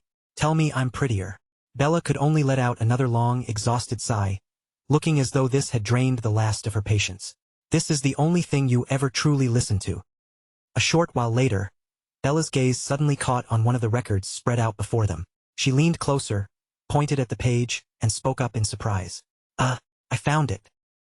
Denise immediately snatched up the document and scanned through it line by line. The playful look on her face vanished in an instant, replaced by sharp focus. "1 week ago, a boy in robes used a travel pass." Her eyes narrowed as she read the next line, her voice dropping with each word. "Destination, the outskirts of Ramoil." Last recorded location, the Great Cave. And with that, the scene shifted away from the records and back toward the cold, silent depths of the Great Cave itself. Inside the Great Cave, Derek was still training under Drace Wolftail's watchful guidance. He sat cross-legged on the frozen ground, his posture steady and unmoving, while the mana around him flowed in controlled waves under his quiet concentration. Across from him, Drace stood in silence, observing every small shift in Derek's breathing and mana control. Then, without warning, his expression changed slightly, as if he had sensed something from far beyond the darkness of the cave. "It seems someone has arrived," Drace said in a calm, measured voice. "From the presence I sense, they appear to belong to House Veltus. Most likely, they came here searching for you." Derek slowly opened his eyes, surprise flickering across his otherwise composed face. Around him, the center of the cave remained sealed beneath thick ice, while water dripped endlessly from the ceiling above, each drop echoing through the dim, hollow darkness. At the same time, near the deeper entrance of the cave, Denise and Bella were carefully wading through the freezing water. Every step sent small splashes rippling around their feet, and the sound bounced uneasily through the cavern.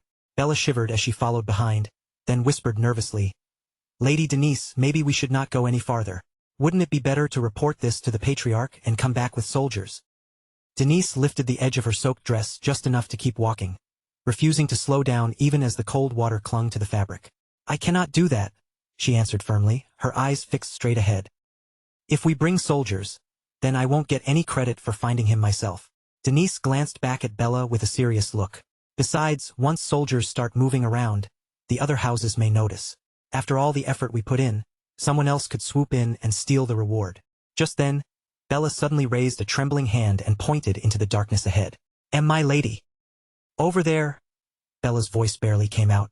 Denise immediately turned toward the direction she was pointing, and the confidence on her face stiffened at once.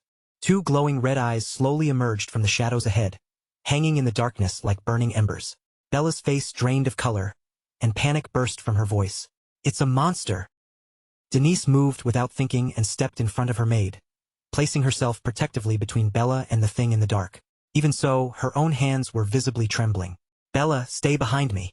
Her thoughts raced, unease tightening around her chest. Wasn't this cave supposed to have been completely cleared already? The question flashed through Denise's mind as she stared into the shadows. She knew she had never been especially confident with offensive magic, but standing still was no longer an option. She raised one hand toward the darkness and immediately began chanting a spell, forcing herself to keep her voice steady. Behind her, Bella remained frozen in place, too frightened to move or even breathe properly. Then, slowly, the figure hidden in the darkness began to step forward. Its outline moved into the faint moonlight filtering through the cave, revealing more of itself with every quiet footstep. The terrifying red eyes were finally revealed to belong not to a monster, but to Derek himself. He calmly emerged from the shadows, his gaze steady and unreadable as he looked straight at Denise. Denise's eyes widened in disbelief the moment she recognized him. Her voice dropped into a soft whisper, filled with surprise. "The Mercenary?" Derek stopped in front of them and asked in his usual calm tone. "What brings someone like Lady Denise to such a humble place?" For a brief moment, only the dripping water echoed through the cave. Denise slowly lowered her raised hand, letting the spell she had been preparing fade away. Then, little by little, a graceful smile bloomed across Denise's face, as though she had already regained control of the situation. She looked directly at Derek, her eyes bright with confidence, and one bold thought rose clearly in her mind. "Now then, it's time to make him mine." Derek looked back at her and replied with complete composure.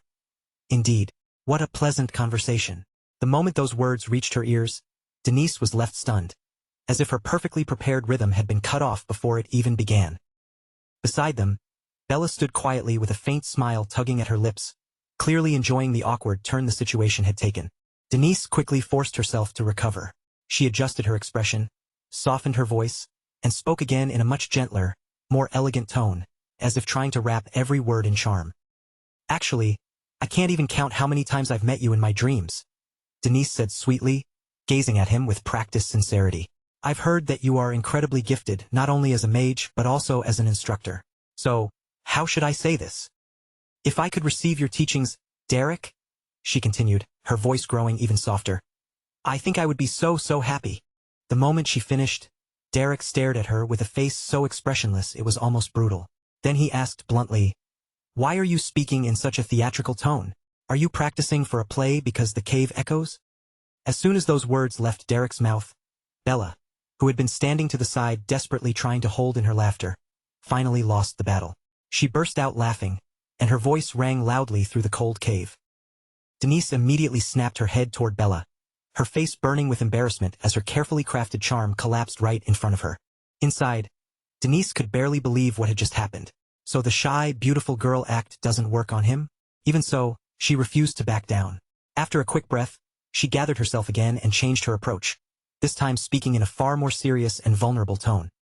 "I felt many things after watching the duel between Lady Iselin and Lady Ellen," Denise said, her expression turning heavier. "As one of the Rossi trio, I suddenly felt as though I was the only one being left behind. I grew anxious," she continued, lowering her gaze slightly, "because it felt like everyone around me would keep moving forward, while I stayed trapped in the exact same place." At that moment, Denise looked every bit like a desperate and pitiful beauty. She slowly stepped closer to Derek as she spoke, closing the distance between them little by little until the space separating them became dangerously small. Her face was now so close to his that she could almost feel the warmth of his breathing. But while her expression remained fragile and earnest, the thoughts racing through her mind were something else entirely. "Oh my, we're so close. He can probably feel my breath now. His heart must be pounding like crazy, right? There's no way he can refuse me after this." However, in the very next moment, Derek lifted his hand and pushed her backward without the slightest hesitation. Denise's eyes flew wide open in total shock, her entire body freezing as if she had not expected that response at all. Derek, still calm and indifferent, simply said, "I'm not so sure." He looked directly at her and continued without softening his voice. "From what I've seen, Lady Denise, you don't actually seem to have much interest in magic." Derek's tone remained as calm and emotionless as ever, which only made his words feel even sharper. "Earlier, you mistook me for a monster and tried to cast Ice Spear, didn't you? It was clumsy, very clumsy. The way your mana flowed, the speed of your incantation, none of it was refined. Not a single part of it was properly prepared." Derek continued looking at Denise as he mercilessly picked apart her magic.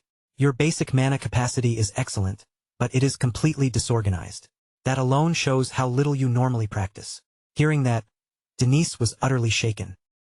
For the first time since she had met him, Denise found herself completely speechless. Her mouth opened slightly, but no words came out, and she could not think of a single answer to defend herself. Behind her, Bella quietly raised one hand and gave Derek a small thumbs up, as if praising him for seeing through everything so perfectly. Derek's expression did not change at all as he continued, "Let me give you one piece of advice. In front of someone who is truly serious about magic, do not speak of sincerity with lies. Some people would take that as an insult." Those words hit Denise much harder than she had expected, landing with a weight that left her unable to brush them aside. This time, Denise had absolutely no reply left.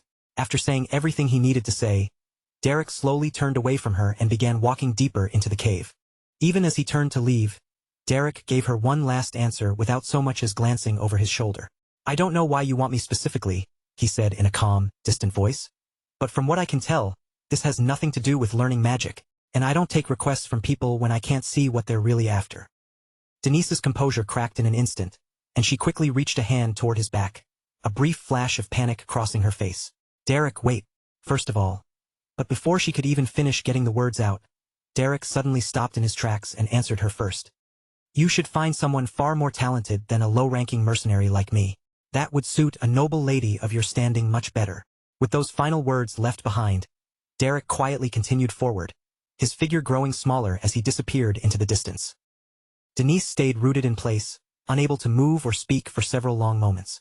The confident smile and graceful charm she had been forcing herself to maintain had vanished completely, leaving only a stiff expression filled with confusion, irritation, and wounded pride. The scene soon moved to the area outside the cave. The sky had begun to darken, and as night slowly settled over the land, a chilly evening wind spread through the surroundings. Nearby, a temporary camp had already been arranged, with several tents standing around the area and a warm campfire burning brightly at the center. Denise sat beside the fire in silence, her eyes fixed on the dancing flames while her mind remained tangled in everything Derek had said earlier. After watching her quietly for some time, Bella finally spoke up, her face filled with concern. "Are you really going to be all right, Lady Denise?" Bella asked carefully. Denise lifted her gaze from the fire, and determination returned to her expression. "If I step back now, some other family will simply take him for themselves. I have to win him over before anyone else gets the chance." Hearing the resolve in Denise's voice, Bella lowered her head a little, still unable to hide her worry. "Please don't overdo it," she said softly. "I'll take my leave now." But just as Bella was about to walk away, Denise suddenly called after her. "Bella." Her voice grew quieter, and a trace of guilt appeared in her eyes. "I know you always end up suffering because I'm so selfish." She hesitated for a brief moment, then continued in an almost pleading tone. "But this favor is extremely important to me. I really, truly need you to do this." Denise looked at her with complete seriousness. "When you come back tomorrow, please bring Volume 4 of the Duke's Pillar of Fire Melts the Commoner Lady." Bella could no longer find a single proper word to say. She simply stood there in silence, shoulders heavy, looking utterly drained by Denise's bizarre and unstoppable obsession. The scene then moved forward to the following day.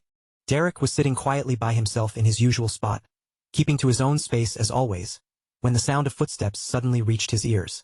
A short while later, Denise appeared before him, struggling with all her strength as she dragged an enormous box toward where he was sitting. The box was packed full of all kinds of things. Stacks of books, several magic crystals, snacks, and a variety of supplies that looked as though she had gathered them from everywhere she could think of. When Derek saw the ridiculous amount of items she had brought with her, he stared at the box for a moment in clear confusion before asking, "What exactly is all of this?" Denise quickly tried to answer while still catching her breath. "It's nothing special. There isn't much I can do for you personally, but I can at least support you like this, so you can concentrate fully on your magic training, Derek." But Derek responded at once, his tone as blunt and unmoved as ever. "Doing things like this won't change anything." Denise, however, simply smiled at him as if she had already expected that kind of answer. "That's fine. I feel like I'm growing just by being able to watch you, so please don't worry about me."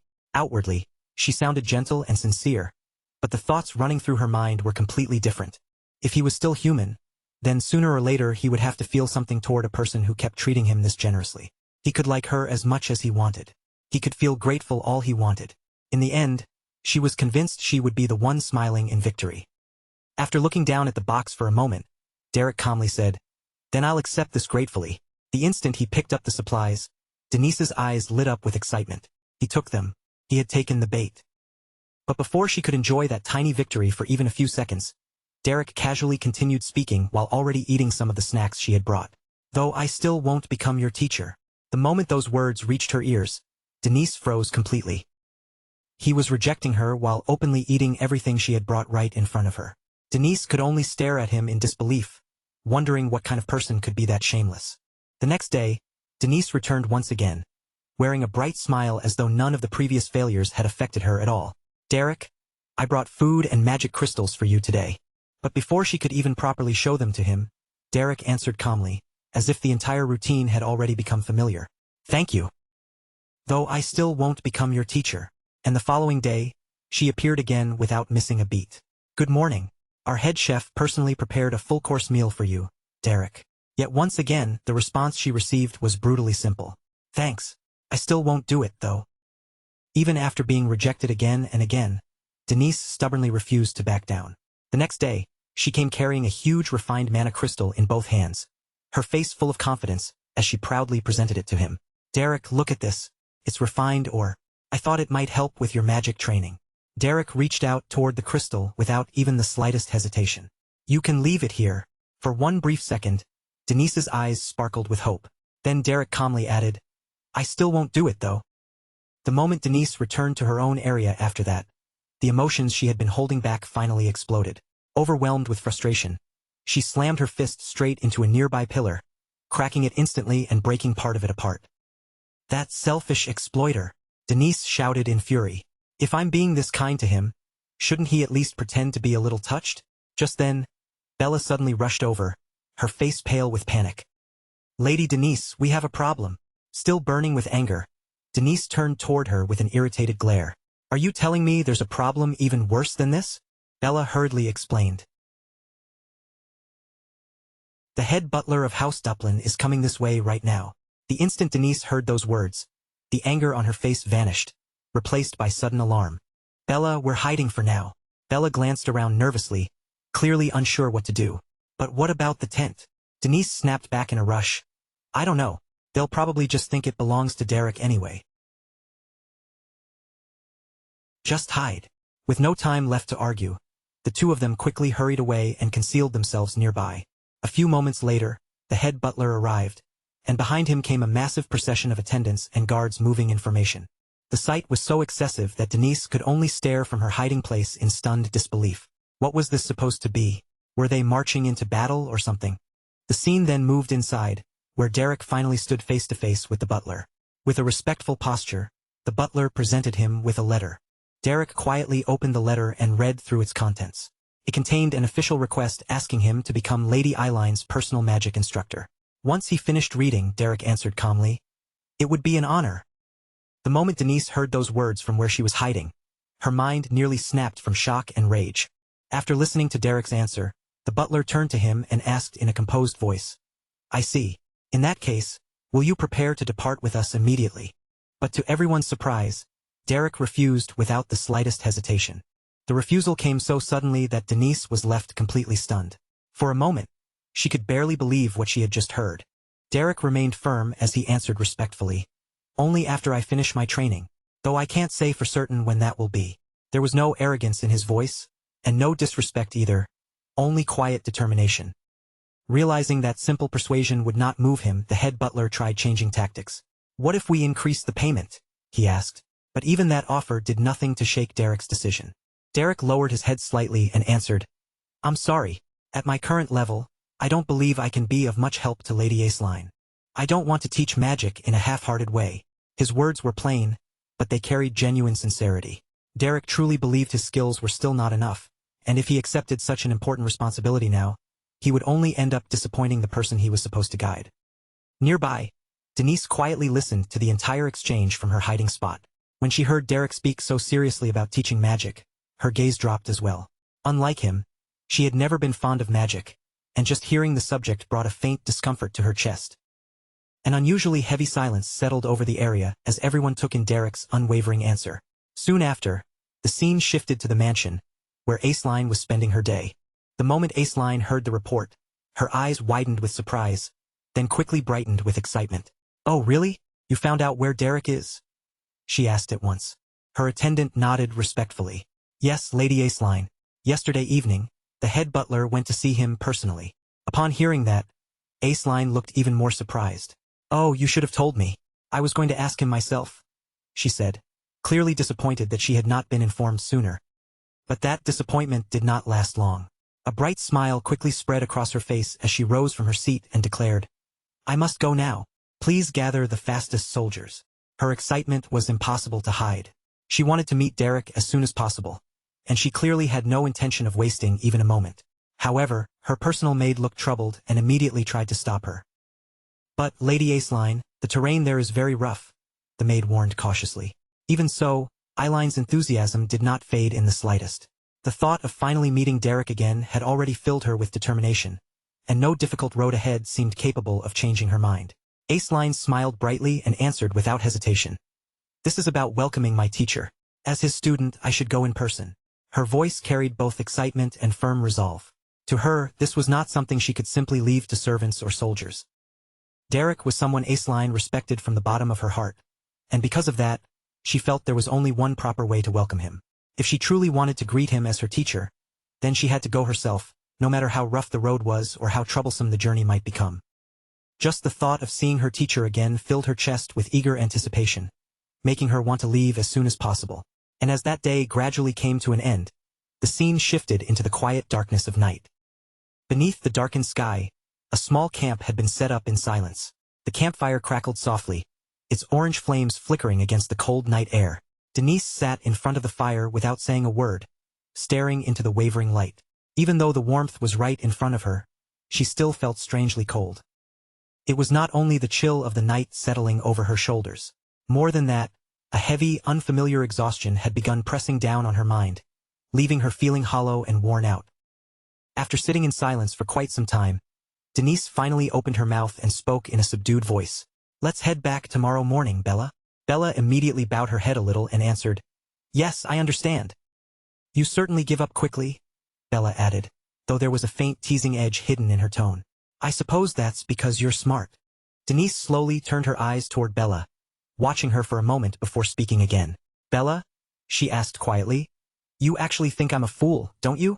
The sudden question startled Bella so badly that she froze for a second, then hurriedly waved both hands in denial. "How did you know? Of course not. Why would you say something like that?" Denise lowered her gaze slightly, hesitating as if the next words were difficult to admit. "In the past, once I became stubborn about something, I could usually make it happen no matter what." She paused, struggling to sort through the feelings inside her. "But this time, I don't even feel like being stubborn anymore. I'm just so tired." Her voice sounded weaker than usual, almost as if the confidence and bold determination she normally carried had slowly slipped away without her realizing it. Bella looked at her in silence for a while, then finally spoke with a careful, thoughtful expression. "That mercenary is not the kind of person who gets moved by someone's status or money," Bella said softly. "It feels like he chooses his path based on something much more important than that." When Denise heard those words, she did not answer right away. She simply fell quiet again, her eyes lingering on the glow of the fire. Her thoughts drifted back almost immediately to the conversation Derek had with the head butler. She remembered the steady look on Derek's face when he had said that at his current level, he could not be of much help to Lady Aceline. Those words had not sounded proud, arrogant, or dismissive. They had been spoken with genuine honesty. At the same time, other memories began rising in her mind.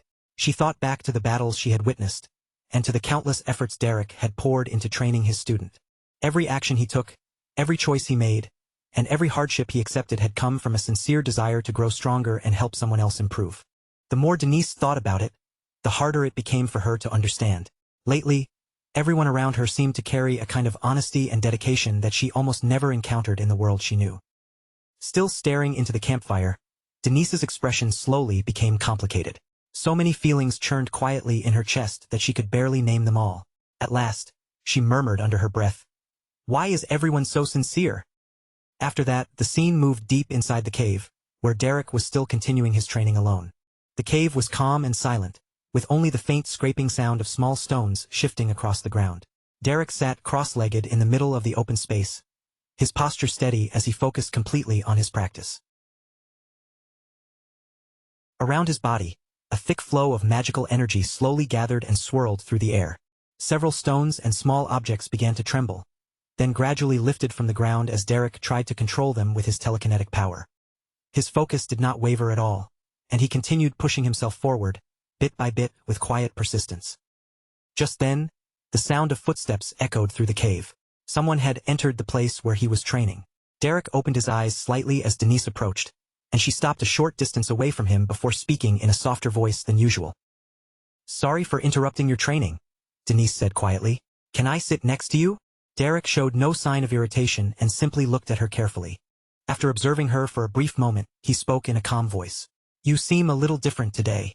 Denise blinked, clearly surprised, then tilted her head a little. "Is it because I'm speaking casually?" Derek shook his head. "No, it's your eyes." For a moment, Denise looked caught off guard by that answer. Then, a faint smile slowly appeared on her face. She lifted her gaze toward the ceiling of the cave, as if she needed a moment to gather her thoughts, before finally speaking again. "I'm sorry for being such a nuisance all this time. I'm going to stop now." Her voice was calm, without the stubbornness, competitiveness, or forced cheerfulness she had shown before. When Derek heard that, he simply nodded and answered with sincerity, "Thank you for everything.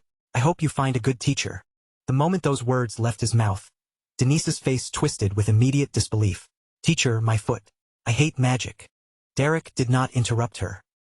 He only looked at her quietly, giving her room to continue. Denise let out a small sigh before speaking again. "It was all politics and acting. I only tried to keep you on our side because you became famous. But you're way too proud. Since you'll end up going to Aceline anyway, I figured I should just step back." Her words were blunt, but the sharp hostility she used to carry was no longer there. Instead, it felt more like she was finally saying what she truly felt, rather than trying to twist the situation in her favor. Derek stayed silent for a moment, then asked a simple question. "Why do you hate magic?" The question made Denise freeze for a brief second. "Well," she began, hesitating as her eyes lowered. "I used to like it a little back then," She stopped herself mid-thought, then shook her head faintly. No, actually, that's not right either. For the first time, Denise seemed to be facing herself without any performance or excuse. After a long silence, she finally admitted the truth she had avoided for so long. I just liked being praised. The cave grew quiet again, and those simple words felt heavier than she expected. Denise finally understood that magic itself had never truly been what she loved. What she had enjoyed was the attention, admiration, and recognition that came with being called talented. The praise from others had made her feel special, as if she mattered more than before, and at some point, she had confused that feeling with a real passion for magic. Now, sitting beside Derek and watching someone who pursued magic only for improvement and sincerity, she could no longer look away from that truth. For perhaps the first time in a long while, Denise was facing her real feelings directly, without hiding behind pride or excuses. That honesty made her feel strangely exposed. Denise remained quiet for a moment, then continued speaking. Her voice stayed calm, but beneath it lingered a faint bitterness. I studied hard while everyone kept calling me a genius. Then one day the thought suddenly came to me. Why am I doing this? What am I even doing? She continued. So I stopped. That's all. The confession sounded almost too simple, yet it carried years of confusion and frustration inside it. She had chased recognition for so long that eventually, she lost sight of why she had ever started in the first place. Derek listened without cutting her off. After a short silence, Derek answered calmly, anyone would eventually get tired of praise. Denise immediately looked at him in surprise. You were actually listening to my story? I thought I'd just be talking to myself before leaving. A small smile touched her lips. Then she slowly stood up and brushed the dust from her clothes. Safe travels, Derek said simply. Denise turned around and began walking toward the cave entrance. But after taking only a few steps, she suddenly stopped, still facing away from him. I'm jealous, she said, her voice echoing softly through the cave. I'm jealous of someone like you. Someone who never doubts the meaning of hard work. For a moment, Denise remained standing there in silence before continuing. You'll become a great mage, won't you? Derek simply watched her without saying anything. A small, quiet smile appeared on Denise's lips. Well, if we ever meet again, at least say hello. Leaving those final words behind, Denise walked out of the cave, and her footsteps slowly faded into the distance. The strange connection that had formed between the two of them finally seemed to reach its end. The next morning arrived before long. As sunlight rose over the mountains, Aceline finally arrived in the area with her escort. High above on a cliff, Denise stood quietly, watching everything unfold below. The cold morning wind brushed through Denise's hair as she looked down at the approaching group. Even before anything happened, she already had a clear idea of how things would likely turn out. Standing there in the cold wind, Denise's mind slowly drifted back to a conversation she had only recently had at the mansion, one that still lingered clearly in her memory. Aceline was rejected. At the time, Denise had repeated those words in disbelief, as if she could not quite accept what she had just heard. Bella had simply nodded and answered, yes, he really is an unpredictable person. Hearing that, Denise had fallen silent, her thoughts beginning to turn. Because his training isn't finished yet, Denise had murmured, understanding Derek's reason far better than she would have before. That's not the same as rejecting her. Bella, however, had merely kept walking beside her and responded in her usual calm manner. You should stop worrying about this matter now. Denise had let out a small sigh and answered, right, I suppose he'll just live in that cave forever and turn into a bear, like that legend from the East. Bella immediately corrected her without missing a beat. That story was about a bear becoming human. Bella's serious correction made Denise glance at her with a faintly amused expression. But deep down, her mind was still circling back to Derek. Did he really think he was the only person in the world who could devote himself to magic like that? Before Denise could sink any deeper into those thoughts, Bella suddenly brought up something unexpected. Oh, and a guest has arrived to have a meal with you. Denise blinked, immediately confused. A guest? Was someone scheduled to come today? No one had told her about any visitors, so with curiosity tugging at her, she turned and headed back toward the mansion. A short while later, Denise arrived at the dining room and stepped inside. The instant she crossed through the doorway, her entire body froze in place. Her eyes widened sharply, filled with complete and utter disbelief at the sight in front of her. There, sitting calmly at the dining table and enjoying his meal as if nothing strange had happened at all, was Derek.